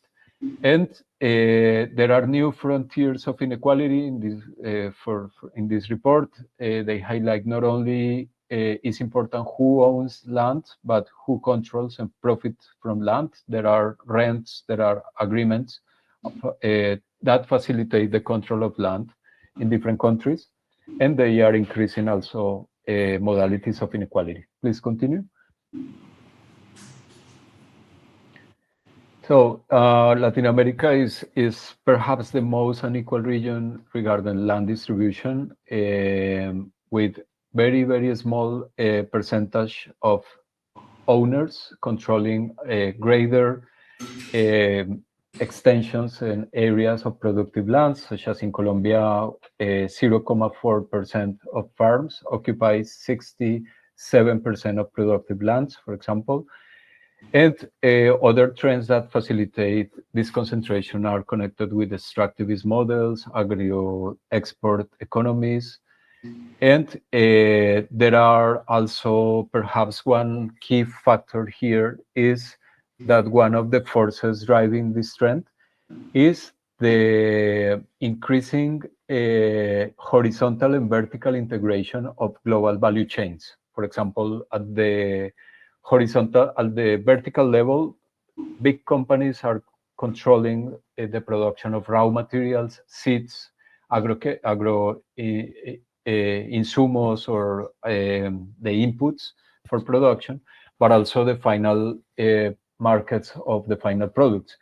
And in some cases, there is also another trend, which is mentioned here or perhaps later. It's the financialization of the rural sectors, because banks and also pension funds and other actors of the financial markets are trying to connect or increasingly invest in lands and land markets, and they are controlling also agricultural production, such as in Colombia with some conglomerates. Continuamos, please. Okay, another fact interesting is what regarding the previous approach from food regimes is that our current global food system is characterized by the control by a few multinationals. In the case of the pesticides industry, it is controlled primarily by Syngenta, Bayer, BASF, Corteva, and FMC, and others. And specifically, for example, one of the agrochemical more used globally is glyphosate or Roundup. It is controlled by Bayer, almost 40%. Continue, please. Regarding also the seeds market, we highlight the global control by a set of companies, multinational companies and laboratories, labs, primarily located in countries of the global north: Germany, United States, Switzerland, France, Japan, Denmark, and China. And they are controlling the big markets at the global level of the seeds market. So continue, please.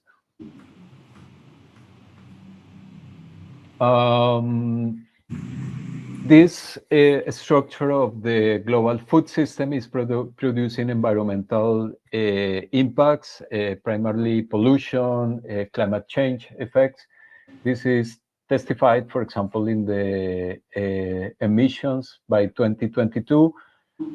FAO highlights that 16 billion tons of carbon dioxide equivalent, representing an increase of 10% since at the beginning of this century, with a largest responsibility by crop and livestock activities.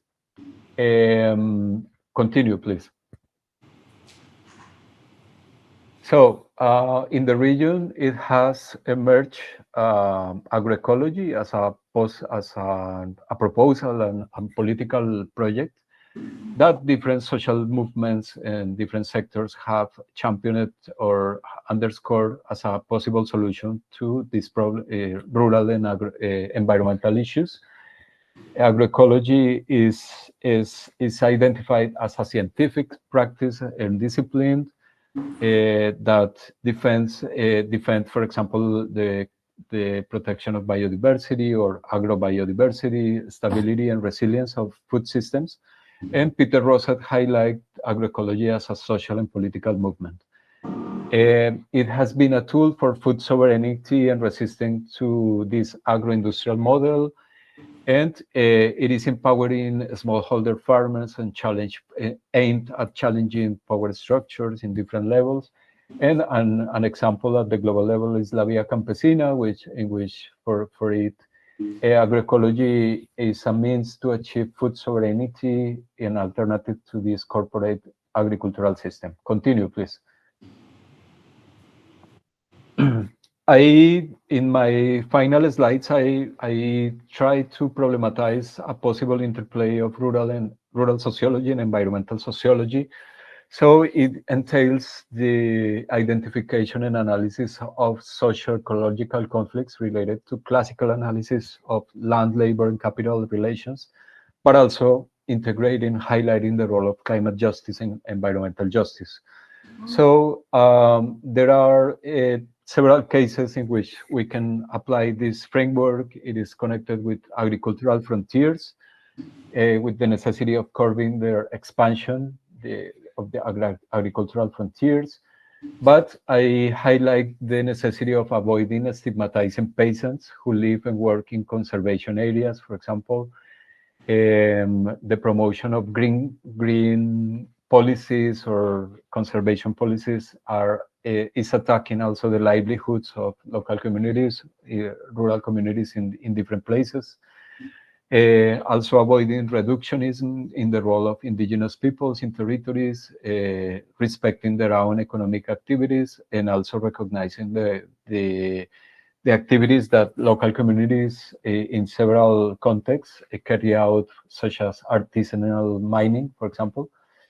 Regarding the agri-food systems, it is necessary highlight the community food production systems, respect for local knowledge and native seeds, the defense of agrobiodiversity and food sovereignty as political goals, and also another banner and project and concept that is being studied in these fields are just transitions, environmentally just transitions that aim to integrate demands in the transitions from workers, from communities, and also from ecosystems, and highlight the support to peasant struggles in integrated, but also to analyze the possibility of political coalitions between peasants, indigenous communities, Afro-descendant, and urban workers and former extractivist workers, no, in these transitions.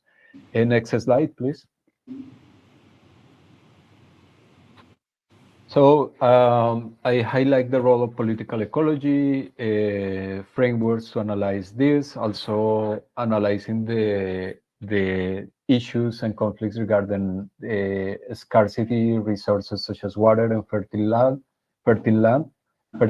sorry, and the connections with violence. It is important, the role of intersectionality, as I highlight in the presentation regarding class analysis, gender, ethnicity, also nationalities, rural migrant workers, also the role of them, and also the current struggles for the commons and the issues of green extractivism. Next slide, please. And finally, I highlight another category that I have worked with is environmental peace building, which is, it demands to recognize that social leaders, specifically environmental leaders in the region, specifically in Latin America, has been assassinated. because they oppose extractive projects and other projects that affect local territories. So environmental peace building is being understood as a positive piece associated with processes of social inclusion and reduction of social gaps between rich and poor regions and countries, and the necessity of achieving this a positive peace, which is a concept connected with social justice, that should be the horizon towards including all local, national, and international actors. I will stop here, so thank you so much.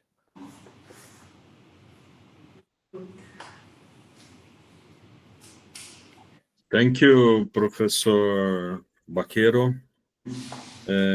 I think that you point out some very remarkable issues. I would like to emphasize some of these aspects. The first one is that the issue of the land is still very important for Latin America. And it's interesting that you shows the graphic about the land ownership concentration, and the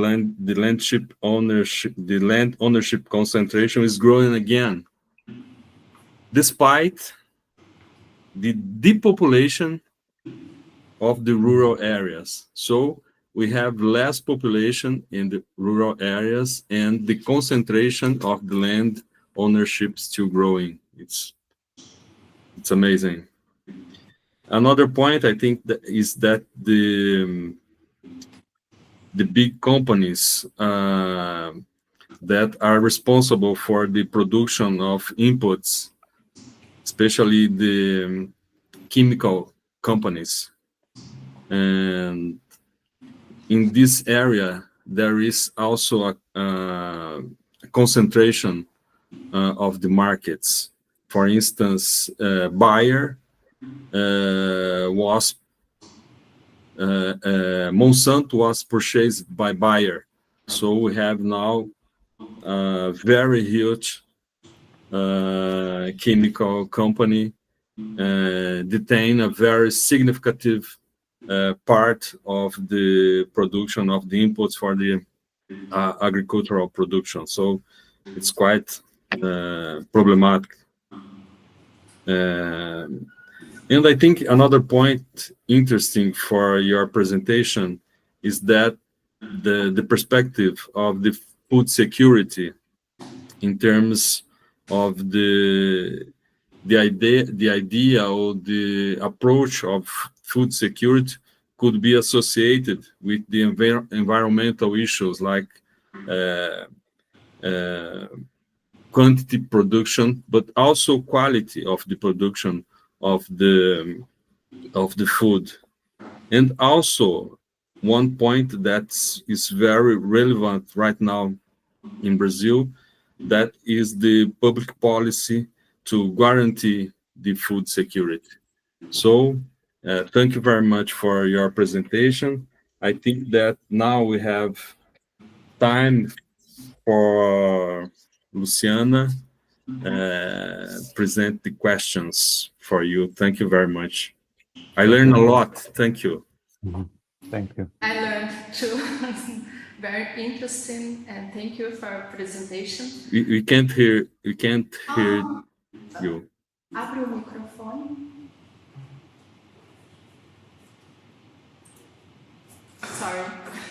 Thank you, Dr. Jairo. I learned a lot.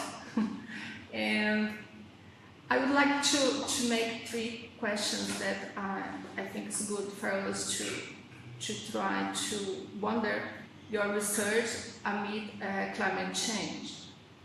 The first one is, based on your studies, how has global climate change impacted the issue of land struggle in Colombia, mainly on the borders?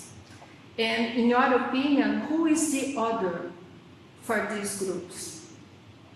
This is the first one. And the second one is, In times of Gustavo Petro's government, how is the issue of gender and climate justice being addressed in the Colombian institutional environment? Do you feel that public policies to care for small women farmers are more present? This is the second one. And the last one is about, I think maybe it's, I don't know if it's too specific, you can tell me, and you can exclude this question. According to the United Nations, incremental climate adaptation has not so far resulted in a less heated or less warming planet or a safer one for human communities. What are your perceptions of the adaptive capacity and increased climate resilience of the social actors you are working with? This is the last one.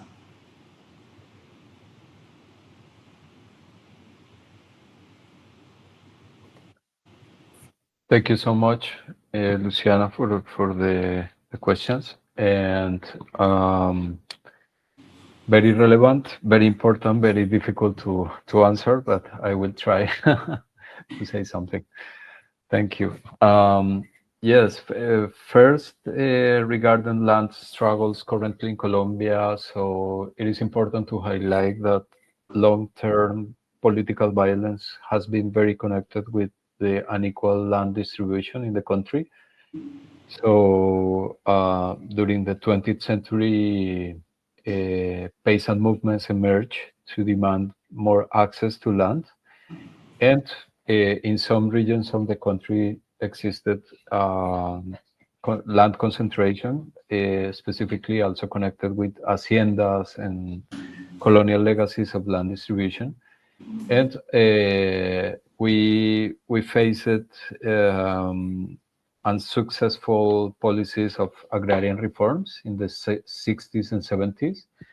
There were attempts, but the main agrarian reform laws were carried out and introduced in the country in those decades. However, in the 80s, there was like a return of the conservative governments and more conservative policies regarding agriculture in the country. So so-called in Colombia, it was the Pacto de Chicoral, was the agreement that aimed to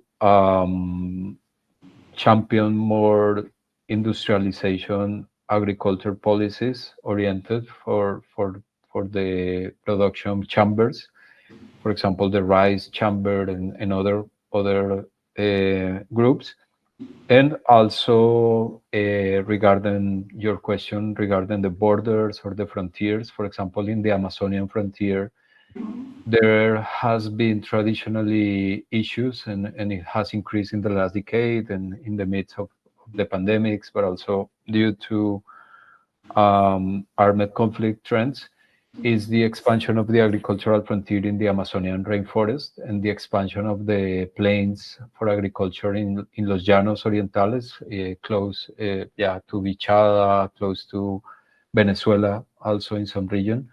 And also these processes are reproducing land concentration for some companies. For example, there are some cases, for example, recently, the impacts of external actors such as Menonita religious movements, for example, has invested in, there are emerging land conflicts with those investments and dispossession of indigenous lands, for example. And there are cases of deforestation regarding rainforest in the Amazonian region, primarily addressed from entrepreneurs, cattle ranchers, connected, also some actors connected with narco traffic and other economies that aim to expand for the expansion of the agricultural frontier. And there is like a vicious cycle that for the reproduction of that kind of land concentration of with effects on the Amazonian ecosystems, landscapes, etc., etc. So Regarding the current governments by Gustavo Petro, I highlight the role because, as you identify in my presentation, I highlight the role of land distribution, and I highlight that the current government has introduced a lot of policies and efforts for land redistribution in this framework of the current political situation in Colombia, and with the possibilities that the local system, local political, social system open those opportunities for the government. In some cases, there are incentives for the local landowners to sell a portion of lands for the government, and the government to redistribute for local communities of peasants. There have been important advances of land reform policies in Colombia currently. So I highlight that. There are so there is a debate regarding also that land reform policies should be alongside or accompanied by policies regarding access to technology for improving food production, for example, financial support for local communities. So it is not only about giving land for the local people, but also supporting other policies for local development at the territorial level. So I highlight the efforts, and I highlight also the challenges that are facing the government, because at the local level, it depends on the region. In some region, there has been interesting advances of those policies. In some region, there are more challenges because, for example, of the opposition of some production chambers or landowners, terratenientes, or local political elites that oppose to the agrarian reform. And in some cases, also the territorial control by armed groups may difficult the advances of those redistribution policies also. And we need in the future to analyze at the local level, case by case, for example, at the regional level, what the impacts of those agrarian reform policies have been. I think it's a task for the future, but I highlight the efforts that in this specific sector of the Ministry of Agriculture, they have carried out interesting advances, important advances. I highlight that in that specific sectors, and at least they are connecting with the third question. I can highlight that there are like two main trends, or there are several trends regarding the rural sector. There is not a consensus regarding what a model for agriculture the country should adopt. There are very traditional sectors, rural productions, like traditional chambers of potatoes, rice, livestock. The food production, very traditional, are trying to sustain the same model with intensive use of agrochemicals, and there are like integration of rural workers in those food chains. And there is an emerging trend of some social sectors defending the banner of food sovereignty, which entails the adoption, for example, of agroecology. But what has happened in Colombia is that there is not a national movement conception regarding what agroecology is. There are multiple views about agroecology. Some people will defend more, less intense use of inputs, for example, and some people will defend more traditional community level models of food production. And some sectors are defending at the national level. There is a national policy for agroecology, also for the current government. And some sectors have criticized this policy because it reproduces like capitalist style ways of production for inputs for agriculture. So that is just an example of the conflicts currently, because there is not a unified vision on agriculture. and the responses to climate change. So the traditional sectors of productions will defend the intensive use of agrochemicals, productivity, etc. And there is a emerging social movements integrating peasants, indigenous movements, Afro-descendants that will defend more the banner of food sovereignty.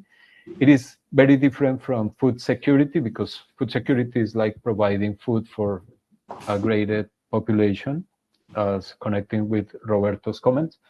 But it is important to produce food, and in the frame of these local social movements, they defend more, for example, the defense of native seeds, traditional wisdom for food production, traditional recipes, which is very connected also with the role of local communities, local wisdom, indigenous populations, and women, especially, or all the social sectors that work in food production. So these are just some examples of the processes that are being connected also with local adaptation. Or just to close, we can highlight that traditional forms of food productions, but peasants, indigenous, and local producers have been more friendly with the environment and have been less prone to increase climate change.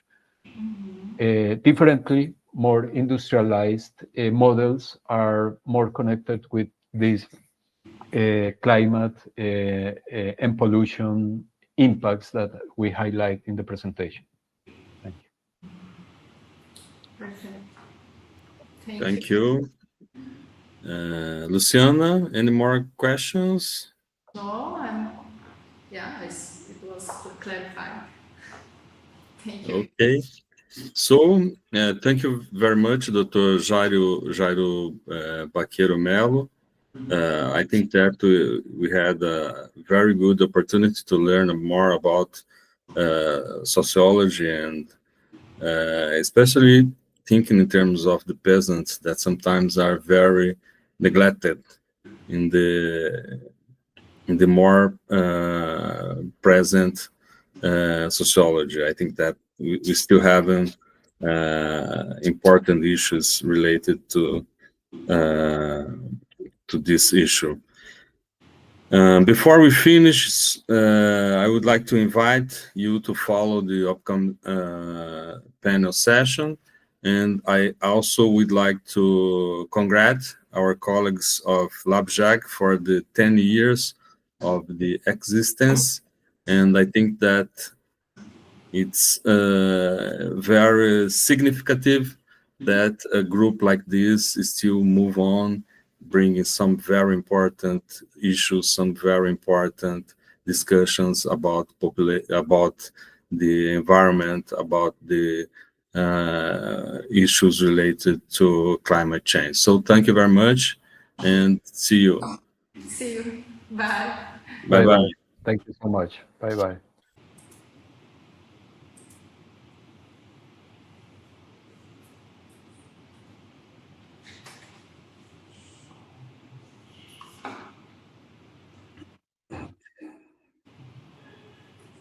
Okay, so now we are transmitting on YouTube again, and this is the panel on sociological perspectives on science and innovation facing climate change.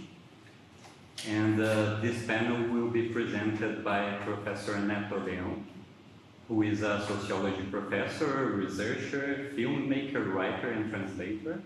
And he is currently a teaching professor at the Umbra Institute in Perugia, Italy.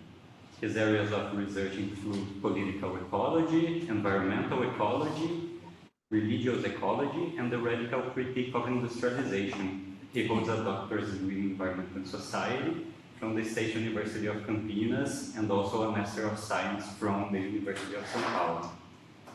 And he is also the co-founder of the Thinking with Ivan Illich project and of Conspiratio, a periodical for research by the people. So Neto, the floor is yours, and we will start the session now. Thank you. Thank you. Good afternoon, everyone. My name is Neto Leão, and myself and my colleagues, we are delighted to commence panel 4 of the first international seminar on Defying Sociological Boundaries in the Global Climate Crisis. This panel will explore sociological perspectives on science and innovation in the face of the climate crisis.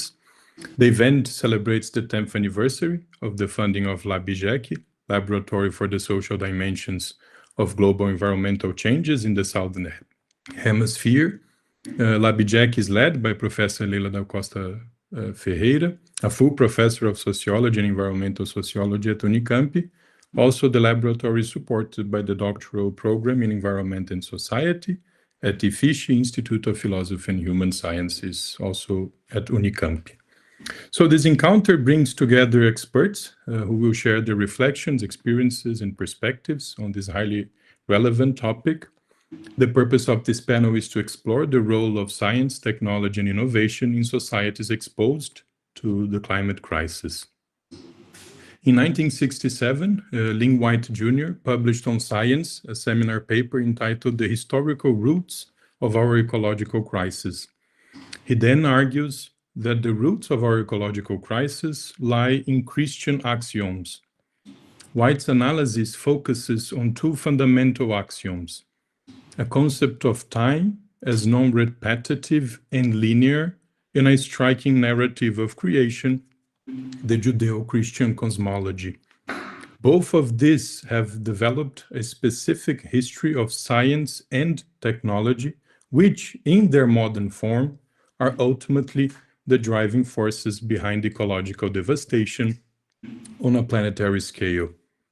He defends the thesis that the fusion of science and technology is the result of a Baconian creed that scientific knowledge means technological power over nature, which is something that can scarcely be dated before about 1850s, therefore the 19th century.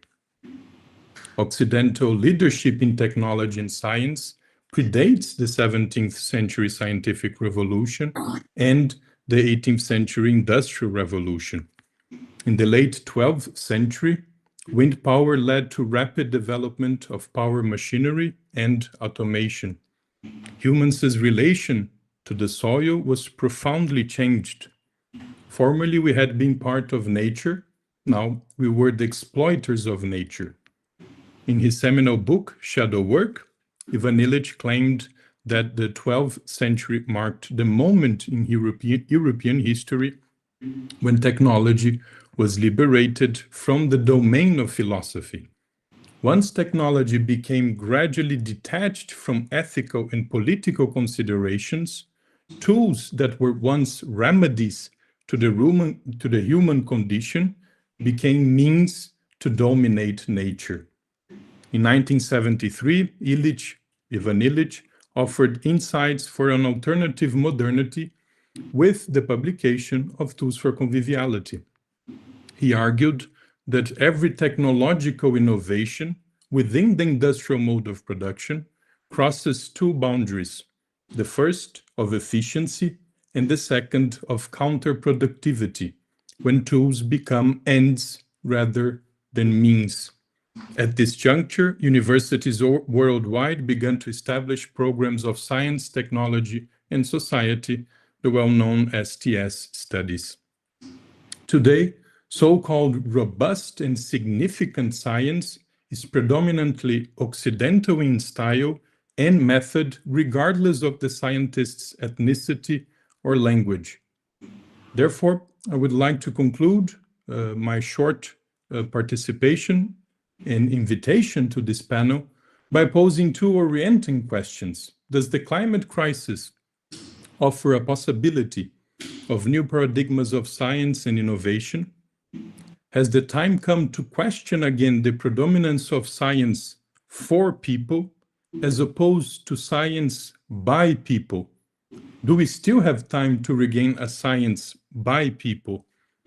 With this in mind, we are honored to hear from Professor Pablo Celis, who is a professor and researcher at Faro UDD, Humanities and Social Sciences Hub at Universidad del Desarrollo, He holds a master's degree in science, technology, and society from Universidad Alberto Hurtado, where he also earned his degree in sociology. His research focuses on social studies of science, technology, and society, sociology of science, environmental studies, and sociological theory. And we'll also have the honor to hear Professor Dr. Jean Miguel, who is a sociologist of science and technology. He's a professor at the Department of Science and Technology Policy in the Institute of Geosciences at Unicamp, where he coordinates the Laboratory for Studies on Technological Change, Energy, and the Environment, LABGEC. His research focuses on energy transitions, science, technology, and climate change. He's the author of the book Science and Climate Politics, published by Unicamp Press. Eduardo Prado Gutierrez will moderate the final debates. Each speaker will present for 30 minutes, and a public question session will follow. You are most welcome. Comments and questions, and I remind all of you, should be sent via chat during the presentations, and I would like to inform participants that microphones will be kept off for better listening to the speakers and debates, whereas individual cameras may be kept on. Without further ado, Professor Pablo Celis, the floor is yours. I remind you that you have 30 minutes. Okay, first of all, thank you very much, Nito, and for all the organizers of this event. It is a pleasure for me to be here, and it's an honor, honestly, to be here. Well, as you said, today I'm going to speak about the Laturian perspective of microsociology, or the perspective of microsociology did by Latour. And based on that, I have created a very delirious experimental text that I will share with you in the next minutes. So I have decided to title this text as Attending to Those Things That Exist with Us, Latour and the Microsociological Inconvenience in the Face of Climate Collapse. It goes like this. In his book titled Emergent Forms of Life and the Anthropological Voice, the anthropologist Michael M.J. Fisher develops an informed theoretical and conceptual toolkit in order to understand the technoscientific complexity and novel configurations of life in our current epoch. In this tour de force that Fisher builds, providing us a map of science In this tour de force that Fisher builds, providing us a map of different approaches and contemporary ethnographies of science, technology, and society, he starts with some resituation, or, as he writes, context. In this section, through a self-reflexive prose and a biographical account, the author narrates how he moved from a typical anthropology department to an interdisciplinary program in science and technology studies during the mid-90s. The interesting point, however, is how this biographical academic transition occurred at a moment of scientific controversies, such as the failure by physicists to get the Texas Super Collider funded, the so-called scandal, and others episodes putting, according to Fisher, the science studies field under suspicion because, for the science practitioners, quote, these new perspectives constituted attacks on the intellectual foundations of knowledge. During this decade of scandals, Fisher remembers how, for instance, Latour was blocked by a group of mathematicians at the Institute for Advanced Studies in Princeton for its appointment. Latour, for what it seems, was a persona non grata, not welcome, a sort of intellectual pariah, an awkward figure. I don't know if Latour experienced another kind of institutional blocking during his life. If it happened, it should be something that could be thematized in an intellectual biography of his life and work. But for the effects of this lecture, I would like to think through and with this episode, or better to say, use the situation as a machine for reflection and speculation, a situation that, for me, is far behind or just show the organizational and institutional closures that sometimes characterize academic life. Rather, it shows how Latour, with his presence and thought, was capable of defying and putting in suspense knowledge, epistemic communities, and institutions. In fact, In his vast intellectual journey, Latour embarked in a rich, productive, and provocative voyage of conceptual fabulations, categories, and sensibilities in order to think our modern condition and its reverse form, putting, as a result, the social and its monumentality in suspense. Latour, in one way or another, was thinking in those things that exist with us. Latour, being an awkward intellectual, a heterodox figure in the constellation of contemporary thought, made it possible to him to think in other terms, outside of the boundaries of social science and traditional regimes of interpretation. That is why the rejection at Princeton can be interpreted not as a failure, but as a crystallization of his undomesticated and frictional form of thought that destabilized institutional settings. However, the French sociologist and his sociological perspective didn't try to replace the monumental canon of sociological theory and its seduction for the social by another theoretical monumentality. In other terms, I don't feel that Latour's thought replicated the same operation that characterized part of the classical and contemporary sociology. This is, delimitate its object of inquiry in rigid ontological and epistemic terms. On the contrary, Latour created a form of theorization based on the movements, displacements, and turbulences of our social, material, technical, and more than human ecologies. His focus was put on the tiny and subtle enactments of a mutual constitution of human and non-human entities, in their shared becomings, tensions, and possibilities, in their micro-interactions. The thing is, however, that Latour's microsociological perspective was not guided by a rigid principle or schematic direction. Instead, his microsociological approach, I suggest, is characterized by, using Laurent Berland's concept, an inconvenience with the world. This is a sense of the familiar friction of being in relation with the world, a force, as Berland argues, I quote, that makes one shift a little while processing the world, unquote. In Latour, this inconvenience, I argue, emerges through his work as an ontological and epistemological sensibility towards understanding the human and non-human as relational and plural domains of forces, affectivities, and fluxes characterized by their indetermination and openings, demanding, as a result, for his concepts and categorical devices being receptive to those contingent and potential semiotic material entanglements. This aspect, I think, considering our epoch crossed by ecological devastation, climate collapse, and alterations of human and non-human forms of life, makes Latour, then, an author that doesn't only give us a language to stake with the problem, as Haraway argues, but also to feel and think through the affective and material inconveniences that are part of our contemporary damaged world. In what follows, my aim is to explore how Latour's microsociological enterprise can be understood as a microsociological inconvenience, where his thought allows us to theorize and speculate in fictional ways with the material, the social, the life, non-life, organic, and inorganic orders, providing us, in consequence, conceptual tools that operate as sensorious machines to understand our current devastated scenario. As same as the Princeton episode, Latour here will be that non-welcome person, that awkward intellectual parasite that, despite all its critics, keep us pushing to destabilize the boundaries of the social and understand our contemporary shared worlds and its possibilities at the edge of collapse. Objects in the outside. Latourian specters and ethnographic inconveniences.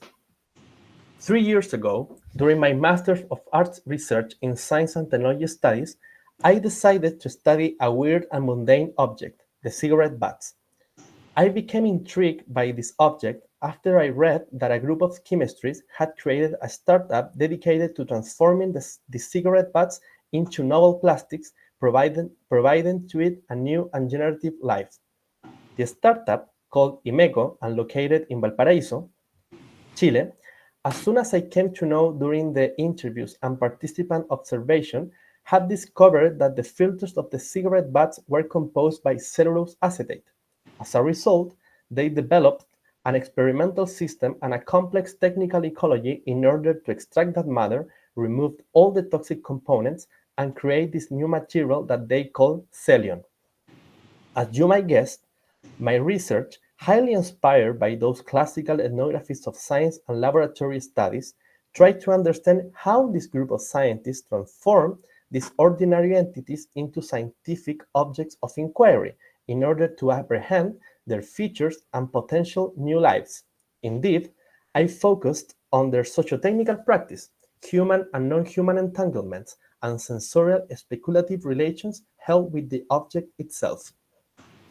However, during the many conversations I had with the team, one day, now I remember, while I was talking with a chemistry, a member of the startup that I will call Raúl, he started to tell me how he got impressed by the cigarette butt.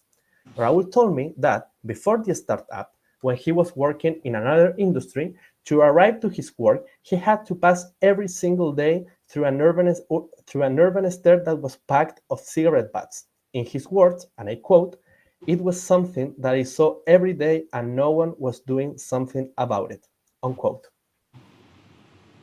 During my fieldwork and writing process of my thesis, Raúl's brief story had a haunting and persuasive effect on me, in part because its relation with this mundane object was, curiously, very mundane, or, better to say, it was characterized by an ordinary affectation considering his walking and what he continuously saw in that stair.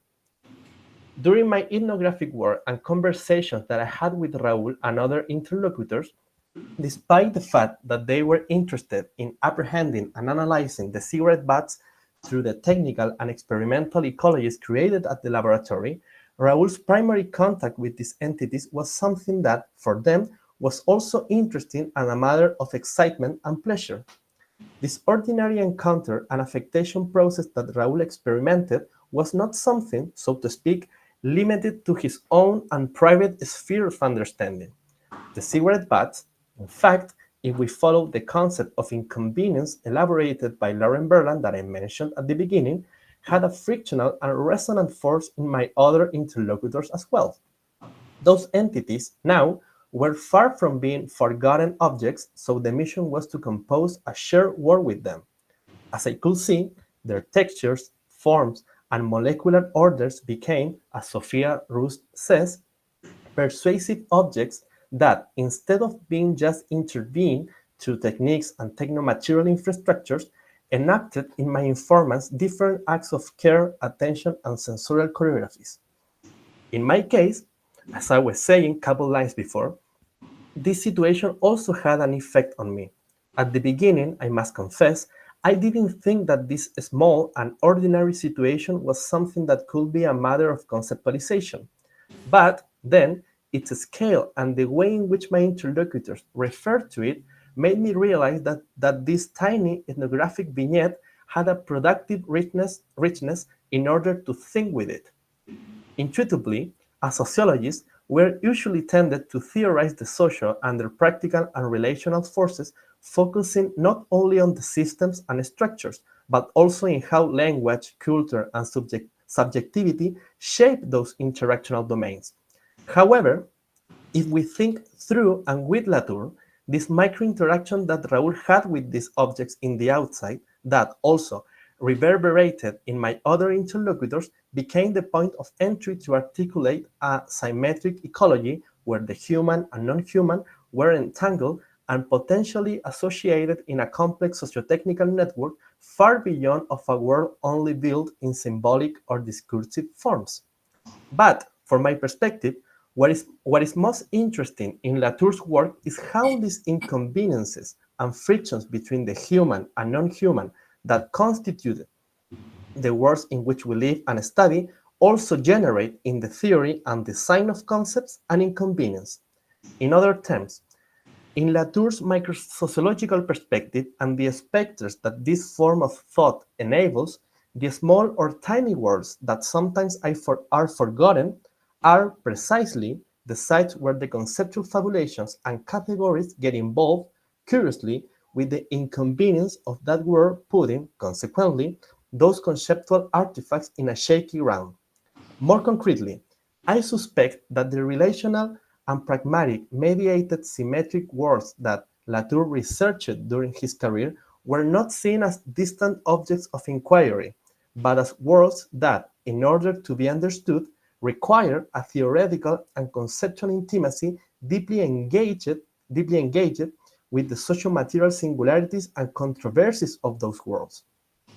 In my work, and particularly with this fragment of Raoul's story, in retrospect, Latour's thought was not only a guide to, as he says, follow the actors, but also as a spectral or phantasmagoric figure through which the concept that I tried to use were able to create a sense of correspondence with the generative and affective inconveniences that my interlocutors were experiencing with a non-human form of life that, on the one hand, was toxic and problematic in environmental and ecological terms, and, on the other, circumscribed to scales and temporalities far beyond the human.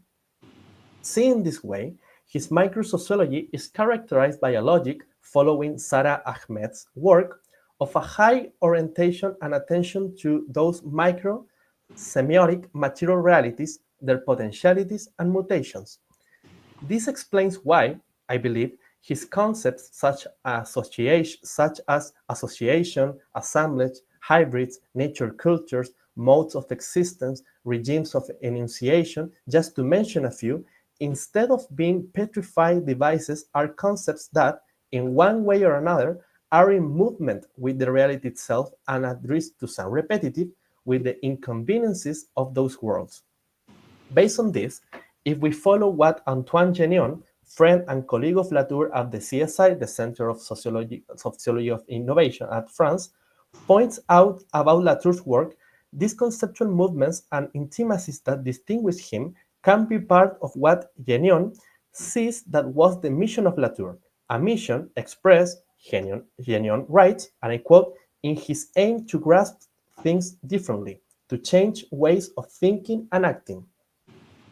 In consequence, Latour's microsociology is not just a disposition with the world, but also a pragmatic, sensorial, and relational active modality with the world, giving place to a sociological thought capable of letting the social material ecologies and their arrangements into the core of conceptual imagination and creation. In other words, Latourian sociology walks beside and through the world. It walks, for me, for instance, trying to be in relation with Raoul's walking. It walks feeling the inconveniences, the affectations, and the atmospheres, the residual, the toxic life of the cigarette butts, and its potential new generativity. At the end, Latour's sensibility becomes a spectral force that guides theorization, writing, and thought as a living and emergent process with the world, even when the world and its specters of damage and collapse seems to be more resonant and inconvenient when, paraphrasing Raoul's story, nobody's doing something about it. Coda, Latour, the inconvenience and the climate collapse. Seen and non-seen cigarette butts, plastics in the ocean, ecological alterations, radical climate transition, and chemical regimes of living, to use Michel Merci's idea, are the epochal conditions in which we theorize and build our thought. In Latour, as I have tried to expose, his microsociology is crossed by these factual circumstances, allowing him, at the same time, as the Chilean sociologist Claudio Ramos argues, I quote, to be the bearer of the ontological configuration of the world, unquote.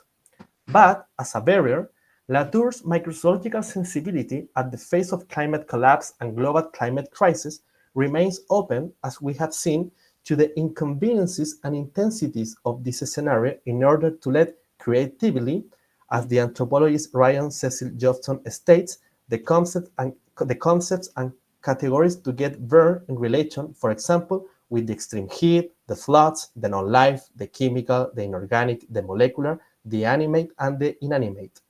In other words, Latour's thought gives us the possibility to see our conceptual domains as pragmatic devices that must be shaken uninterrupted in order to feel the micro inconveniences of our time, not as conclusive places, but rather as imaginative, potential, and indeterminate emergent worlds.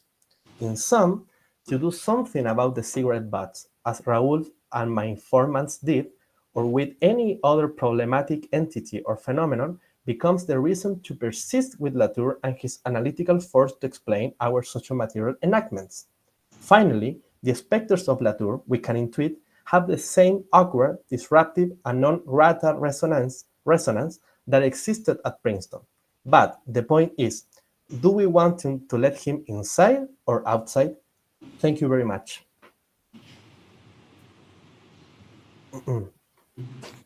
Thank you very much, Professor Pablo Celis. It was great to hear you, your insightful presentation.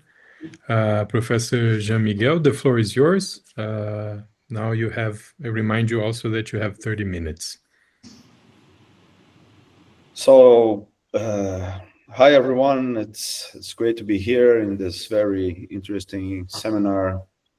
I will try to share my screen here, and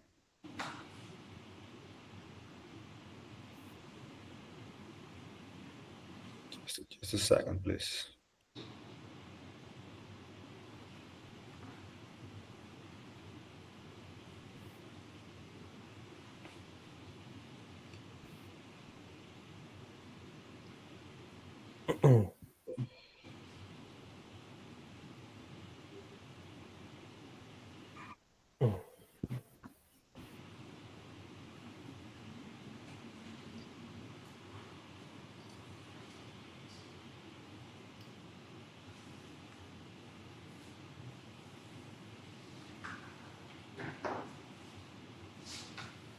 Ele caiu, será? Ah, sim. Só ele iniciou o computador dele. Sim.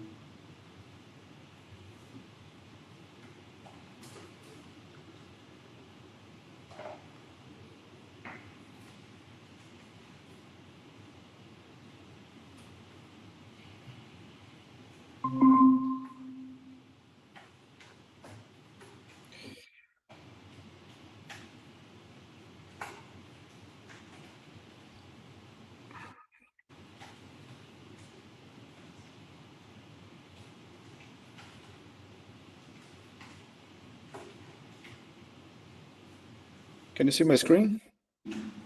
Yes. Great. Yes, we can. So let's get started. So thanks again for having me. It's a pleasure to be here. And in this presentation, I will show some contributions of sociology of science for the climate debate. And I've been for a long time working on the issue of how science and policy can get together. And my topic, rethinking the science policy interfaces, will reflect on how the ways we think about science, technology, and innovation shape our responses to climate crisis.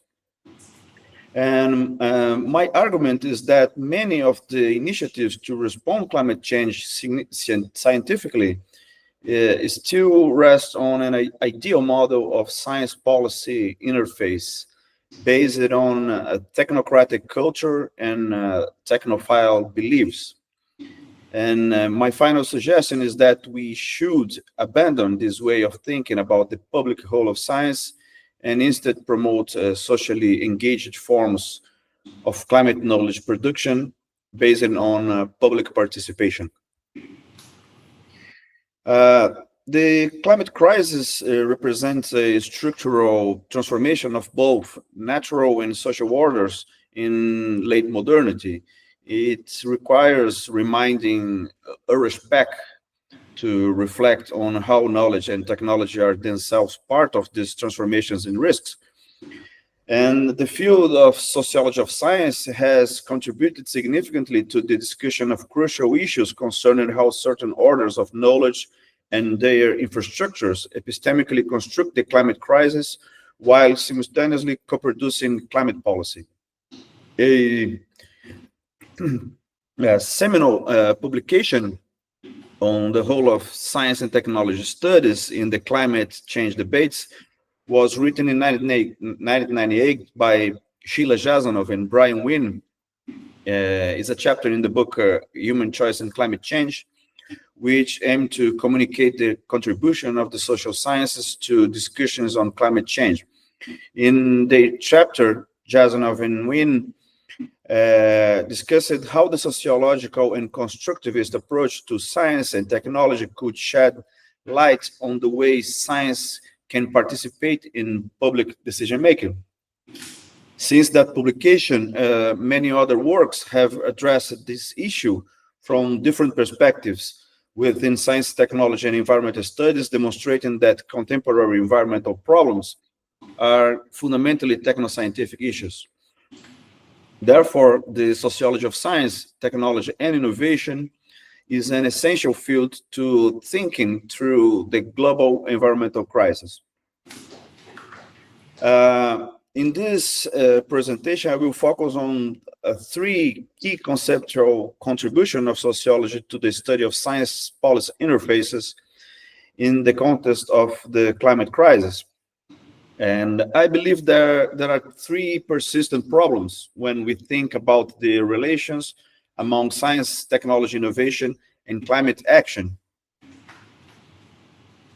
The first is technocracy, which raises the question of which orders of knowledge and expertise define and govern climate problems. Climate change has been predominantly defined by the natural and exact science, whose agendas are shaped by dominant scientific groups seeking to influence government actions in a linear model of science policy interface. And the second problem is technophilia, which raises the question of how certain forms of technological innovation gain more attention than others, appearing as deterministic solutions to the climate problems. Technological solutions are frequently presented as the main pathway to decarbonization or adaptation, such as solar panels, green hydrogen, or advanced climate prediction, etc. This passion for technology, however, ignores that climate change is much more than an issue of energy transition or adaptation that can be solved through innovation promoted by the green state or the corporate companies. Like technocracy, technophilia ultimately tends to concentrate power in a few innovative groups and corporations that define what counts as legitimate technological innovation. Taken together, these two tendencies form what I call a climate techno-ethos. The implicit morality of climate technocracy, the idea that acting rationally for the climate means investing in technological solutions. This climate techno-ethos conceals the new extractivist and expansionist rationalities underlying the energy transition, turning climate action into a new frontier of technopolitical expansion of capitalism, rather than a process of social transformation. What are interfaces between science and climate policy? When we talk in sociology of science about interfaces between science and politics, we are referring to the spaces and processes where scientific knowledge and political decision-making meet and interact. In a sociological perspective, these interactions are shaped by cultural values, social norms, and political interests that creates a space to science in public issues. The long history of IPCC has sought to build interfaces between science and decision-making. However, it has not adequately reflected on how different national contexts and their distinct political cultures relate science and policymaking. This is precisely why sociology is essential, to understand the various ways in which science can be mobilized or questioned across diverse political arrangements and socio-cultural settings. The IPCC model of science policy interfaces, it reflects the linear conception of science production. It reinforces a technocratic view in which scientific authority is taken as neutral and universal, while politics appears merely as a receiver of information. The history of the IPCC shows that these institutional arrangements emerged at a time when climate science needed to demonstrate that the hypothesis of climate change was credible. Consequently, a clear and secure separation between science and politics was expected to be maintained. The term technocracy refers to a government or social system controlled or influenced by experts in science or technology. Technocracy is a hypothetical form of government in which political decisions are made by those who possess specific skills. Historically, the term technocracy and technocrats have been associated with authoritarian regimes, although they are not limited to them. Technocracy can also assume a softer form within democratic regimes, particularly when the public whole of knowledge remains not discussed. The technocratic model, therefore, presupposes a relationship between science and politics that can be interpreted as a linear process of speaking truth to power in an impartial and objective way. Ideally, science would receive support and incentives from politics to directly influence decisions, while remaining formally detached from the political sphere itself. Many sociological studies have shown that this model is an illusion that persists in the common sense imagination of science. The sociologist Regina Moraes Morel, in her seminal book in the field of sociology of science in Brazil, analyzes how during the military dictatorship, the planned use and valorization of technology were taken as proof of governmental rationality, identified with administrative efficiency, which through technical language served the function of depoliticizing issues of public administration. The discourse of the military government, which proclaimed its intention to make Brazil a global power, regarded science as a constitutive element of sovereignty and development. Support for a national science was therefore one of the hallmarks of the military regime, which, according to Morel, was grounded in the technocratic ideology that technical knowledge is the only valid principle for legitimizing power. After the military regime, with Brazil's redemocratization, the social sciences engaged in extensive and often self-reflective debates on how to overcome the legacies of political dictatorship. While considerable intellectual effort was devoted to analyzing the democratization of politics, the scientific community and its role in public sphere were seldom problematized. By overlooking the fact that political redemocratization also required a redemocratization of science, the social science ultimately allowed the technocratic ethos of the dictatorship to remain alive. As a result, when new policy controversies emerged requiring specialized scientific input for decision-making, Brazilian society and its institutions were unprepared to address the epistemic and political complexities involved in integrating scientific knowledge into democratic governance. Science must be heard. This has been a recurring demand from members of the Brazilian scientific community in the recent decades.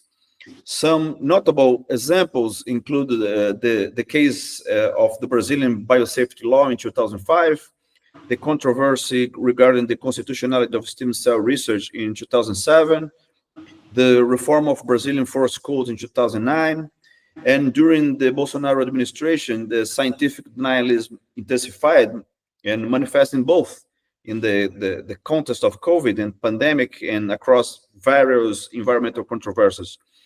These cases exemplify situations in which the scientific community had to take a firm stand to participate in the public debate. In each instance, scientists sought to inform decision-making by providing policymakers and the public with expert knowledge on the topics at hand. In some cases, scientists even had to defend the credibility of science itself and their own legitimacy against attacks from authorities and anti-democratic political movements. In 2019, the Brazilian Federal Senate held hearings on climate change ahead of COP25.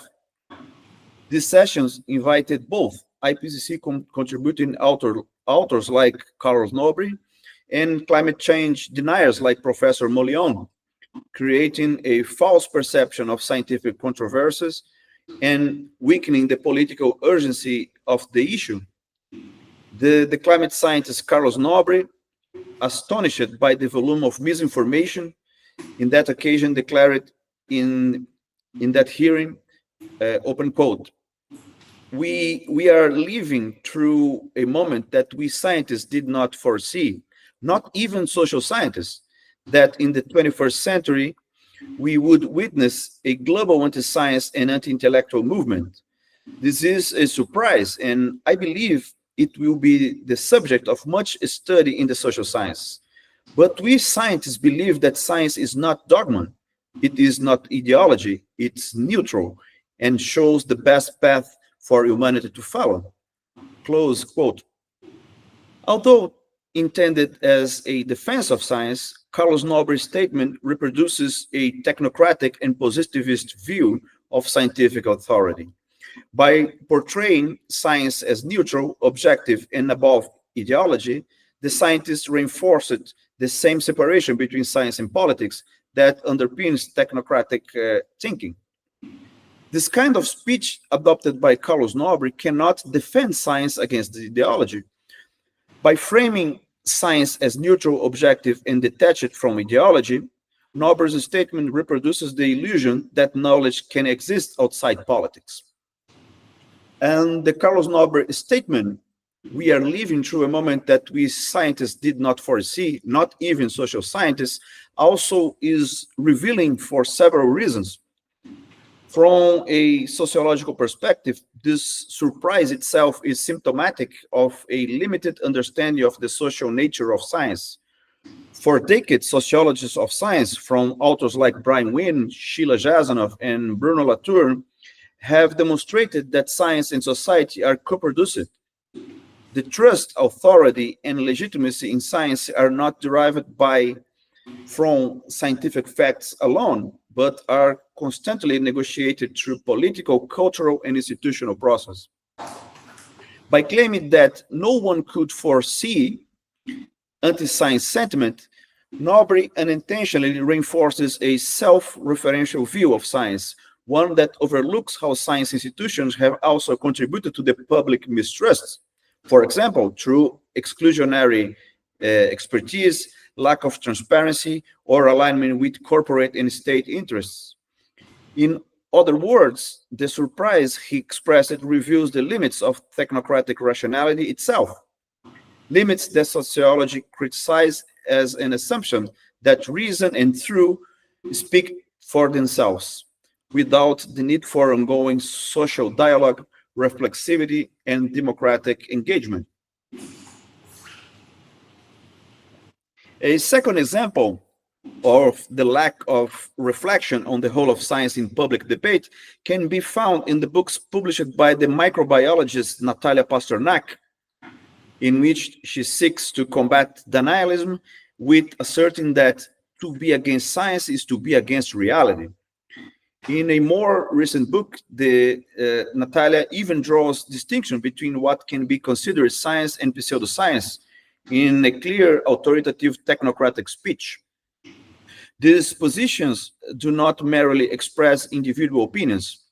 Rather, they reflect a broader technocratic political culture that is reproduced by the scientific community. To emphasize the collective technocratic culture of scientific community in Brazil, a good example is the participation of the Brazilian Society for Advancement of Science and the Brazilian Academy of Science during the reform of the Brazilian Forest Code in 2012. The associations organized and published a guideline book to communicate the scientific facts to congressmen and decision makers. Despite this important initiative, the problem is the way that they imagine the interface between science and policy. Quote, all the proposed measures should be grounded in scientific knowledge on the respective subject. If the knowledge required to support some of this proposition is still controversial or unavailable, they should be marked as pending scientific support, subject to later revision and included in a program to fill knowledge gaps, to be funded by public research agencies. Close quote. By suggesting that decisions should await sufficient or complete scientific validation, they reinforce the idea that political deliberation must be subordinated to scientific certainty, rather than recognizing science and politics as mutually constitutive dimensions of democratic decision-making. Taken together, these examples reveal how deeply technocratic culture continues to shape the relationships between science and politics in Brazil. The technocracy limits the possibility of imagining more reflexive, participatory, and plural interfaces between science and democracy. A critical sociology of science, therefore, is essential not only to understand the social organization of science and anti-science movements, but also to expose the technocratic assumptions that constrain science's democratic potential in the governance of climate crisis. The technocratic culture is related to technophilia, the belief that technological innovation guided by expertise can resolve the complex social environmental problems. In sociology of technology literature, technophilia is not merely an enthusiasm for technology, but a normative worldview in which technology is seen as the privileged driver of human advancement and social order. In the field of science technology studies, three important scholars are Langdon Wiener, Andrew Finberg, and Sheila Jasanoff. They work examining technological determinism and the politics of innovation, reflecting about the consequences of technophile enthusiasm in the science, technology, and policy. According to the historian of science and technology, Jean-Baptiste Fresot, the roots of climate technophilia lie in the institutional organization of modern science itself. By the analysis of climate science production and dissemination, Fresot concluded that, quote, the first and most potent reason for climate technophilia is that university, research institutes, and R&D departments, almost by design, prioritize novelty. They operate or aspire to operate at the technological frontier, close quote. According to Jean-Baptiste, technological innovation received disproportionate attention compared to the economic relevance of effectiveness and in reducing emissions. The main example in Fresot analysis of IPCC reports is research on green hydrogen, where the IPCC places a strong emphasis on its potential role to decarbonizing. This analysis helps explain the Brazilian context, where technological fascination increasingly shapes both state and corporate agendas in the energy and environmental sectors. Examples of this climate technophilia can be observed in the emphasis on computational modeling and infrastructure as central tools for planning and disaster prevention. Brazilian funding agencies invested millions in the creation and maintenance of large-scale modeling and simulation systems. These investments are made under the promise that mathematical models and calculation will enable better climate adaptation planning.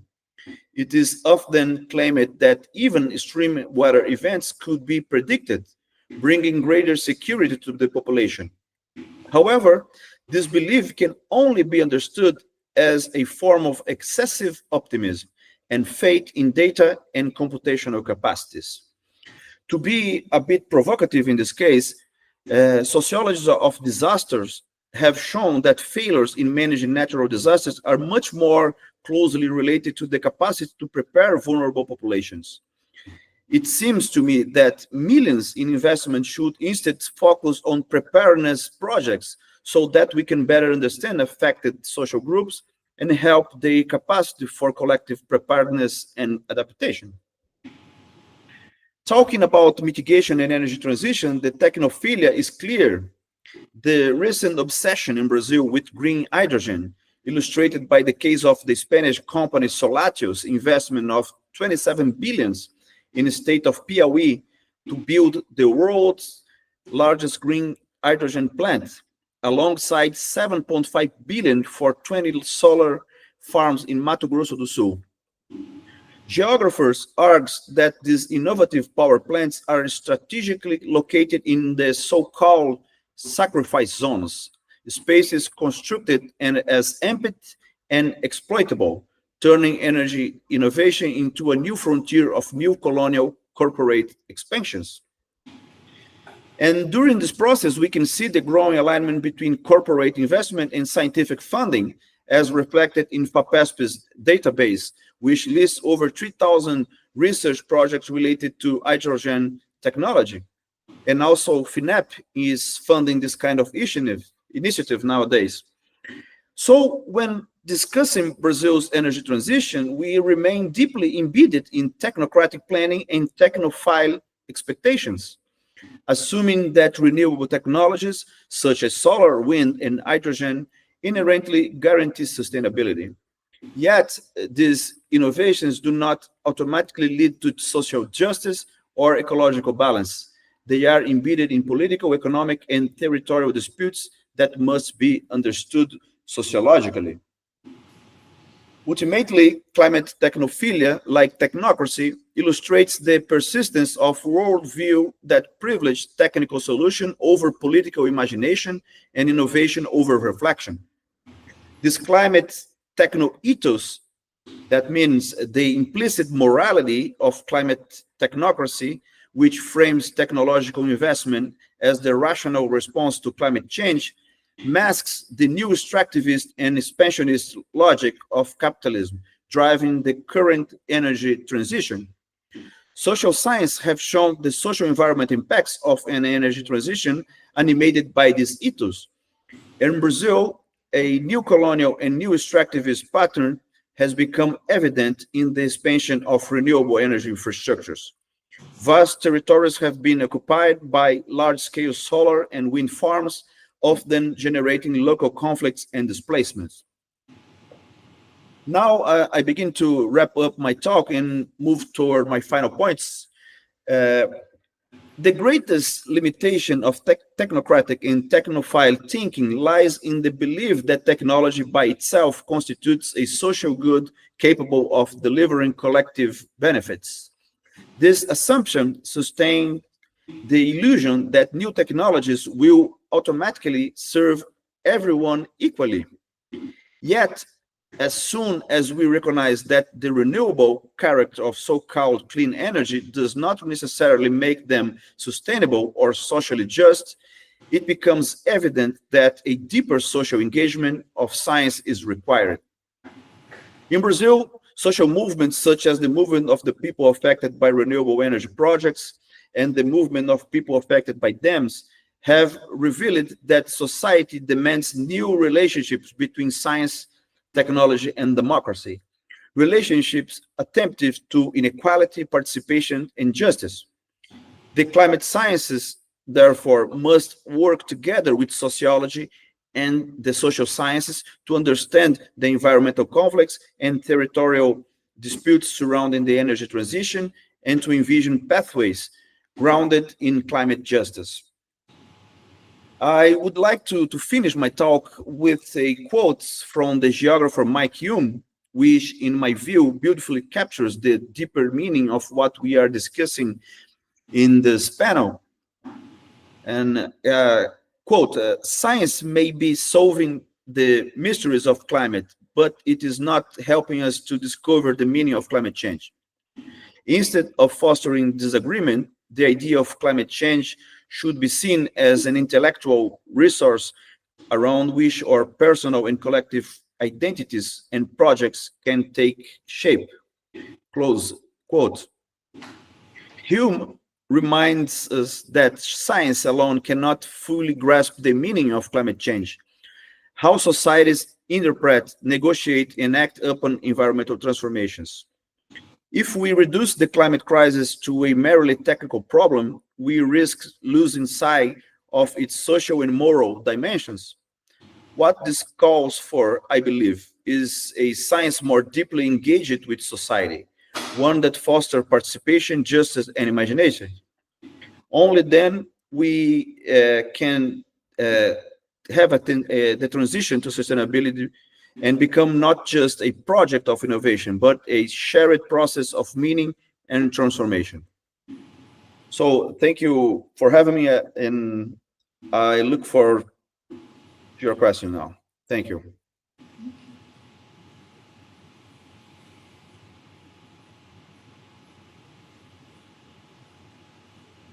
Acho que pode ativar o microfone agora. Sim. E o chat também. Okay, so thank you both for some very interesting presentations. Neto, would you like to speak some more, or can I go through the questions?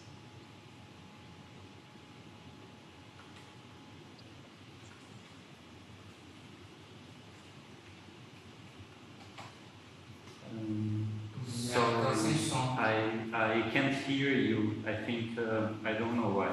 Your microphone, maybe?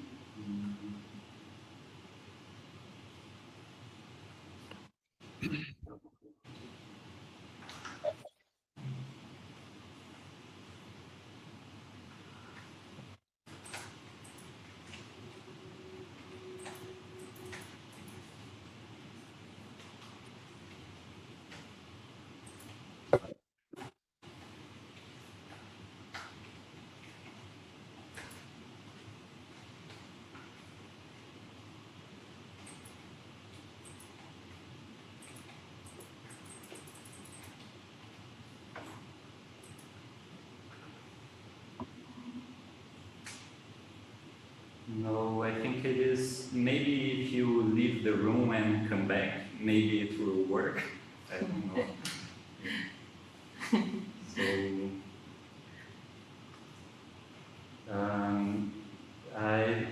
I am very grateful for the presentations. Thank you for attending to this event. Something I wanted to comment with you both, and let's wait for Neto. Can you hear me? Yes. Okay. Well, I don't know what happened. I actually thank you very much for both presentations. I would like more than anything to take part in the conversation, in the discussion, in the debate. I have a few questions to pose to both of them, but maybe I wait for you, Eduardo, to mediate the questions, and then if there's room for me to enter, I would like to participate. Okay, that's great. So what I was about to talk to you is that both of your presentations attend to the science and innovation perspective on climate change. And what I noticed is that they start from different starting points. So Pablo started with the Latourian perspective, which is very focused on following the actors, following the technical objects as they enter society, as they enter social life. And the presentation by Professor Jean Miguel is very focused on the role of discourse and power relations in shaping the relation between science and policy. So I see these two perspectives, the Latourian perspective and the Jasanoff perspective to science and policy. And I would like for you to talk a little about the tensions and the synergies between these two perspectives and how each one can help in shaping our thinking, our answers to the climate change. If anybody wants to start, I would be very, very interested to hear what you think about it.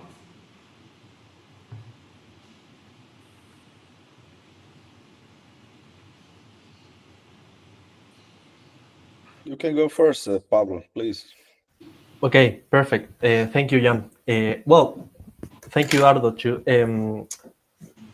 Well, I think that I will not talk about my presentation really, because I think that what Jan said makes more like, I think that makes more provocative what I try to expose, basically because like when John finished his presentation talking about the tensions that technology and these innovative solutions create in some territories or some places, it sometimes we are how can I say, tempted to feel that those are technological solutions that operate in a sort of linear road, on a single way, and just we can see their impacts of what those technological or innovation solutions create, but not seeing what at the same time those experimental ecologies and sites of transformation can alterate. And having that having said that, I think that if you try to think with Latour and against Latour at the same time, every kind of radical technological experimentation, and nowadays, at the face of climate collapse, energy transitions, climate disruptions, etc., it makes more important and necessary to think what are the afterlives of those technological experimentations and solutions, which kind of territories, forms of life, more than human ecologies are affected by those technological discourse and plans that try to restart our planet, create a sort of new planet, but at what cost? You can't deny, as I said before, the afterlives and problematic afterlives of those technological solutions. I will say that. Thank you.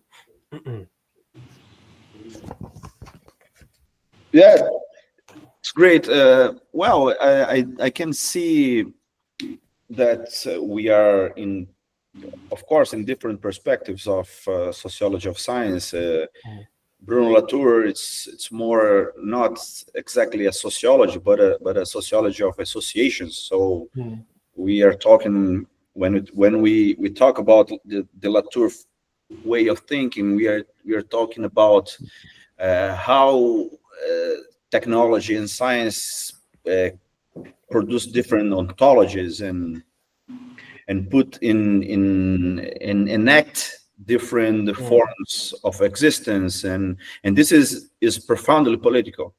So I think that there are different political levels that we can discuss.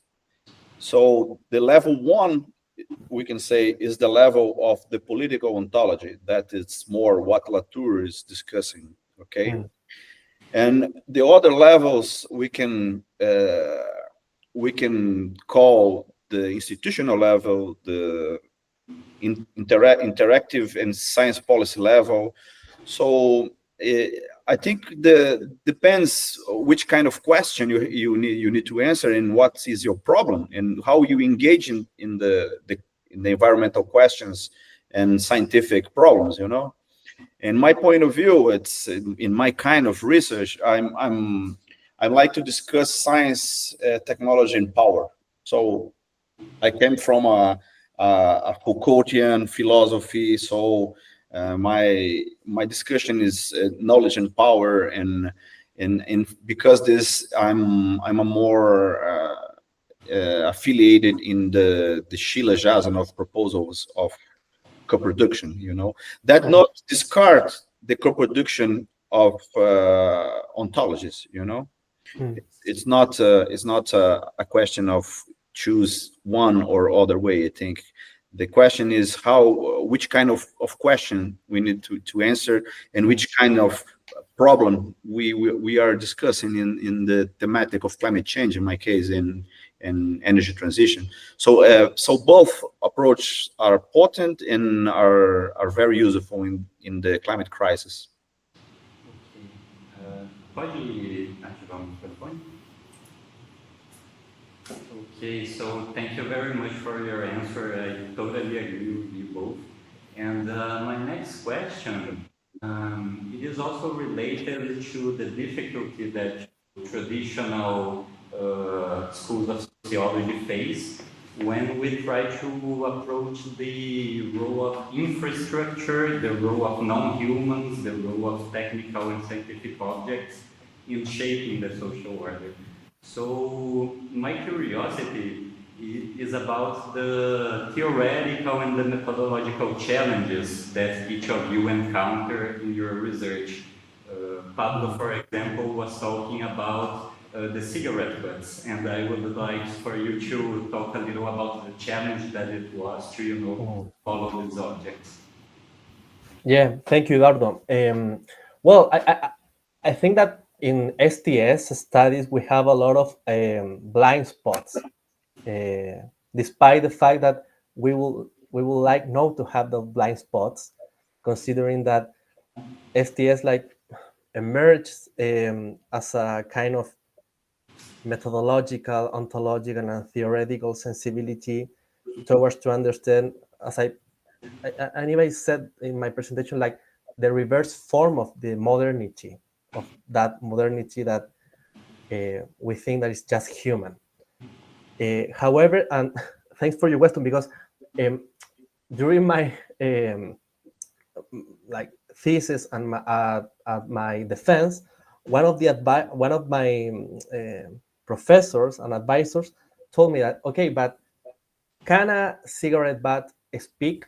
Does a cigarette butt has language? Can a non-human speak?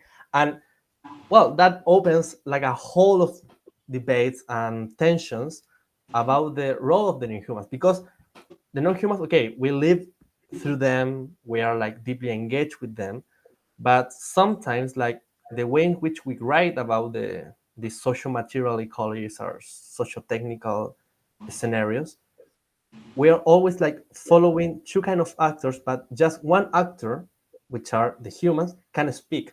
They can provide us like something about a discourse about something.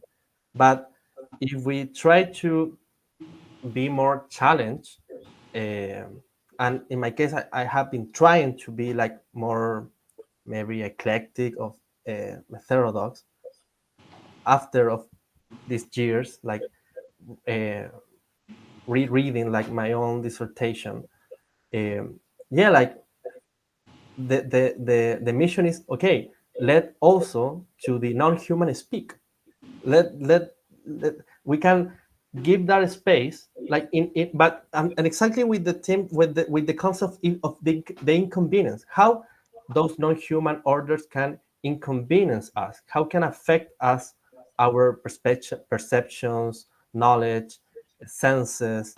So, and I think that Latour, like, I don't know, like in the ontology oriented object project and the new realism has been like very criticized by that. However, in Latour, that non-human perspective, I think it remains open. It's something that it's plural, it's undetermined, so the non-human can also have that place of tension with the human, not just as something that is beside us, but something that interact and change our understanding of that human. Thank you. Yeah, the methodological question is always the tricky one, isn't it?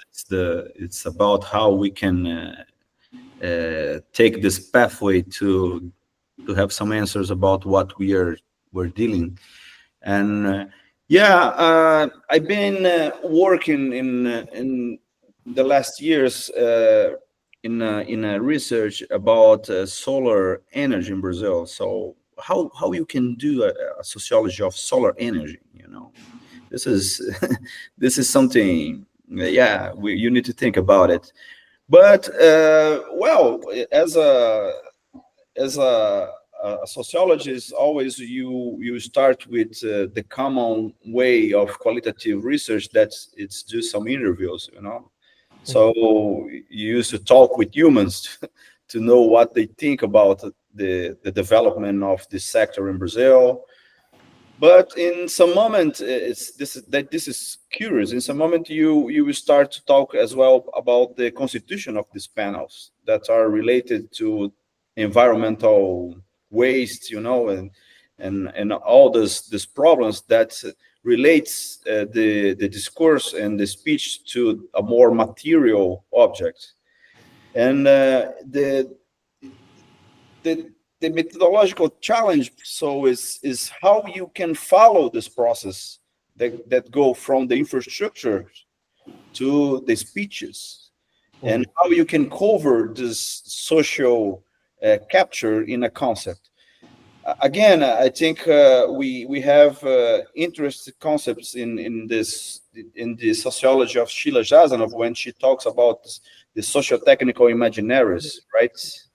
That is this proposal that, well, all right, you will catch some kind of mentality that is attached to some material infrastructure that is co-created, that co-emerge with these infrastructures. So methodologically, we can experiment with different technical forms of qualitative work, ethnography, interviews, and well, it's challenging, but I think we need to have always in mind what is our object, you know. So which kind of process you are following. And I believe that we have the tools to deal with this infrastructural and political problems together, you know.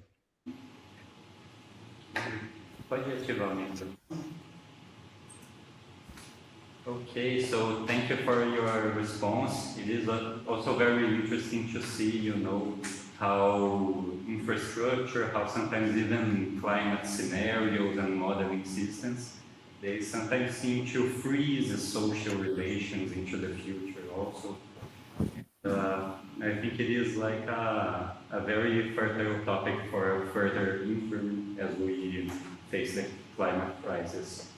So, does anybody have any more questions? Neto, maybe?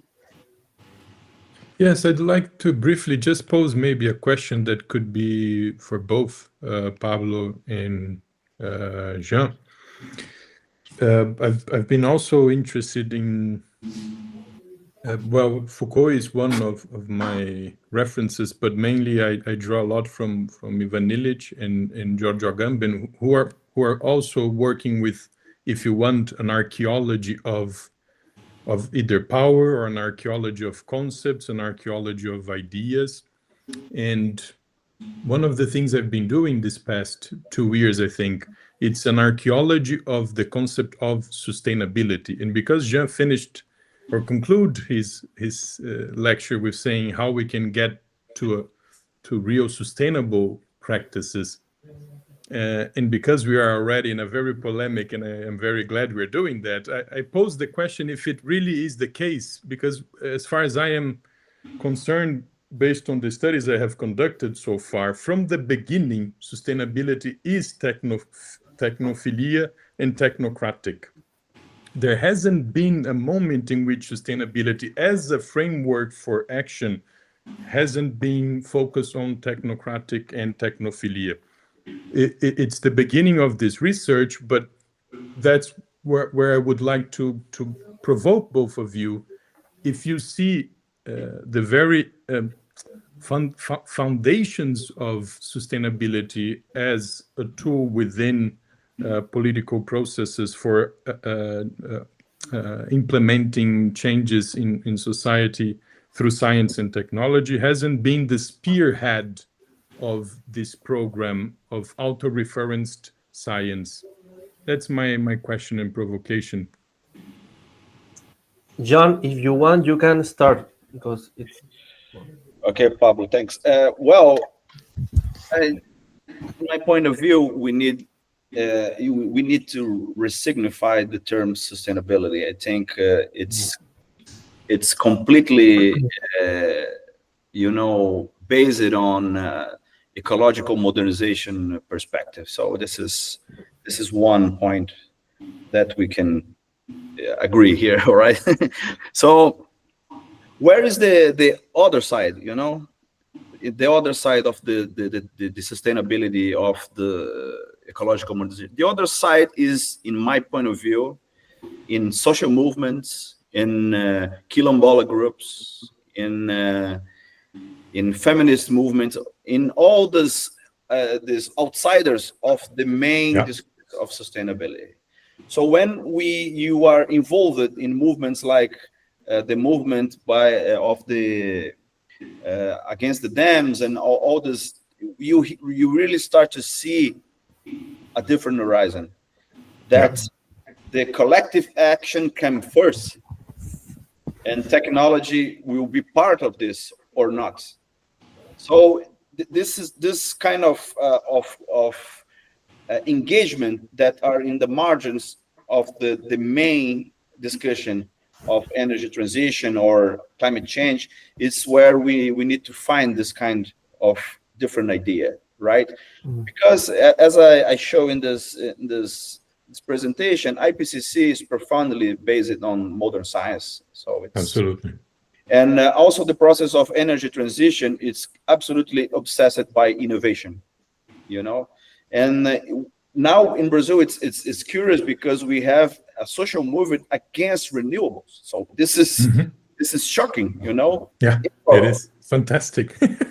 Europe is doing everything to decarbonize, to put solar panels everywhere, and we have groups saying, well, we want renewables, but not in this way.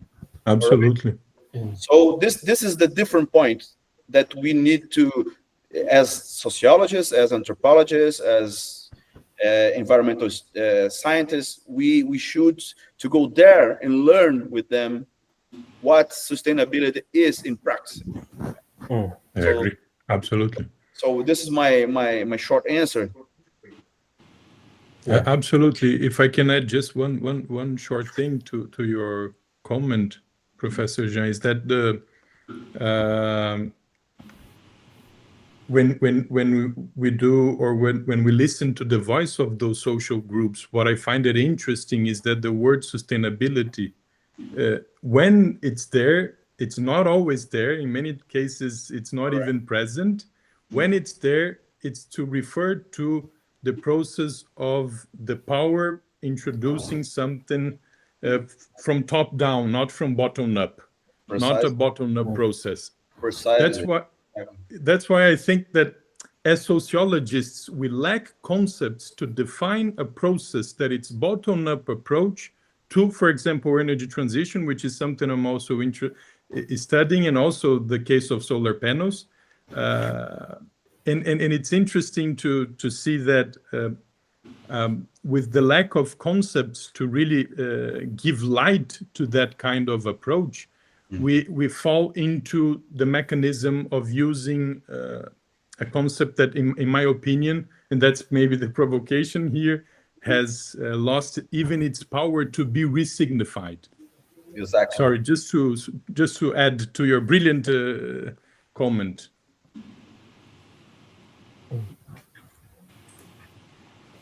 Yeah, well, I agree with both, first of all. But yeah, I just will add that, as Neto and John, you were saying, yeah, like sustainability and like this practical approach that we as sociologists, anthropologists, we should develop about the concept. Also, I think it has to be based on the fact that sometimes sustainability it's part of this late liberalism, like grammar semantic. Exactly.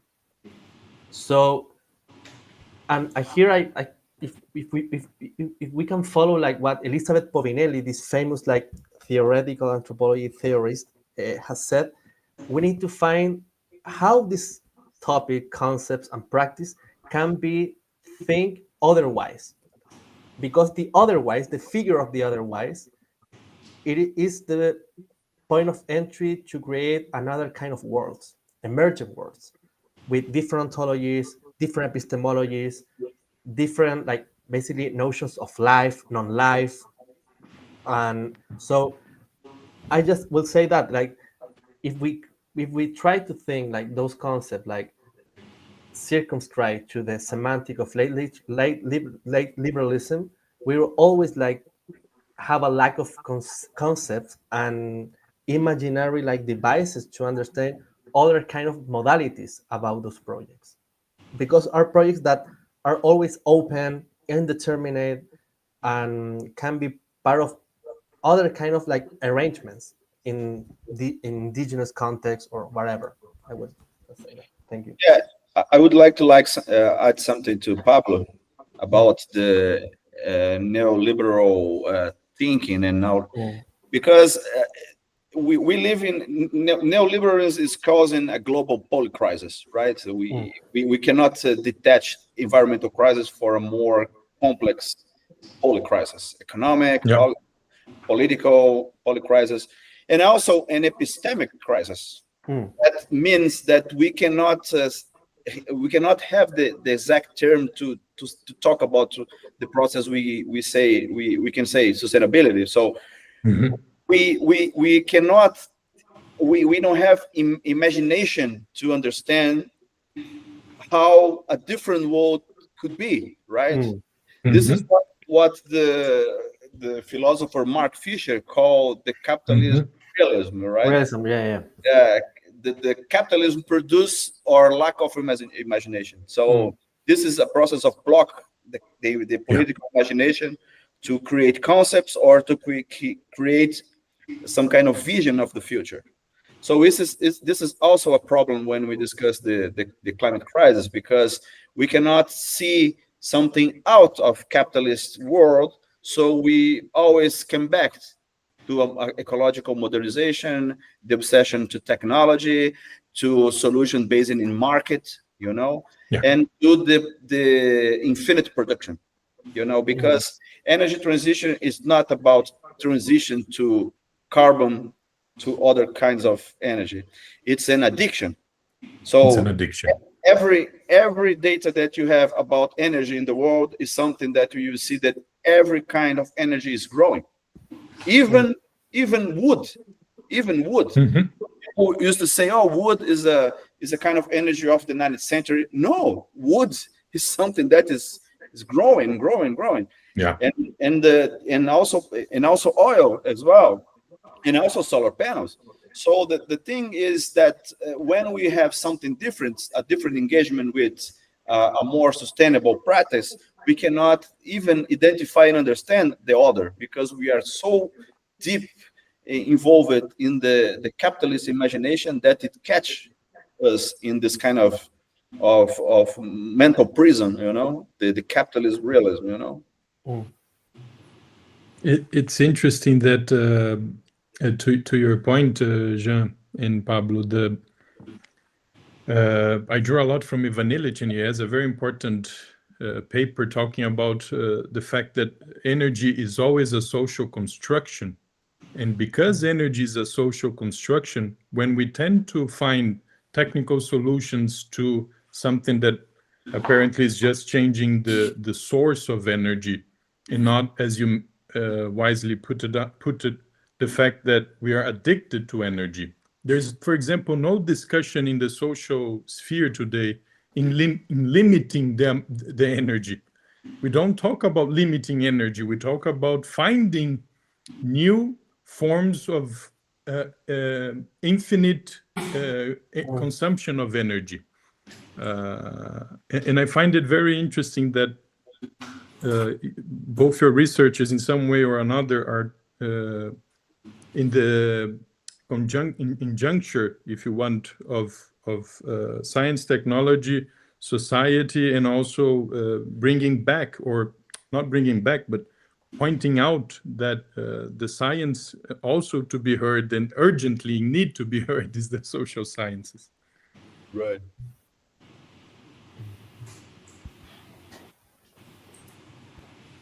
Okay, can you hear me? So, Yes. Yes, yes. So I think we are heading to the end of this panel, and it was a very fruitful discussion. I'm very happy to have you here, and I hope this is an ongoing dialogue. So thank you very much, and if nobody has further questions, I would like to call an end to this day. All right. Thank you. Thank you. Yeah. Thank you very Thank you very much. much. Thank you to all of you.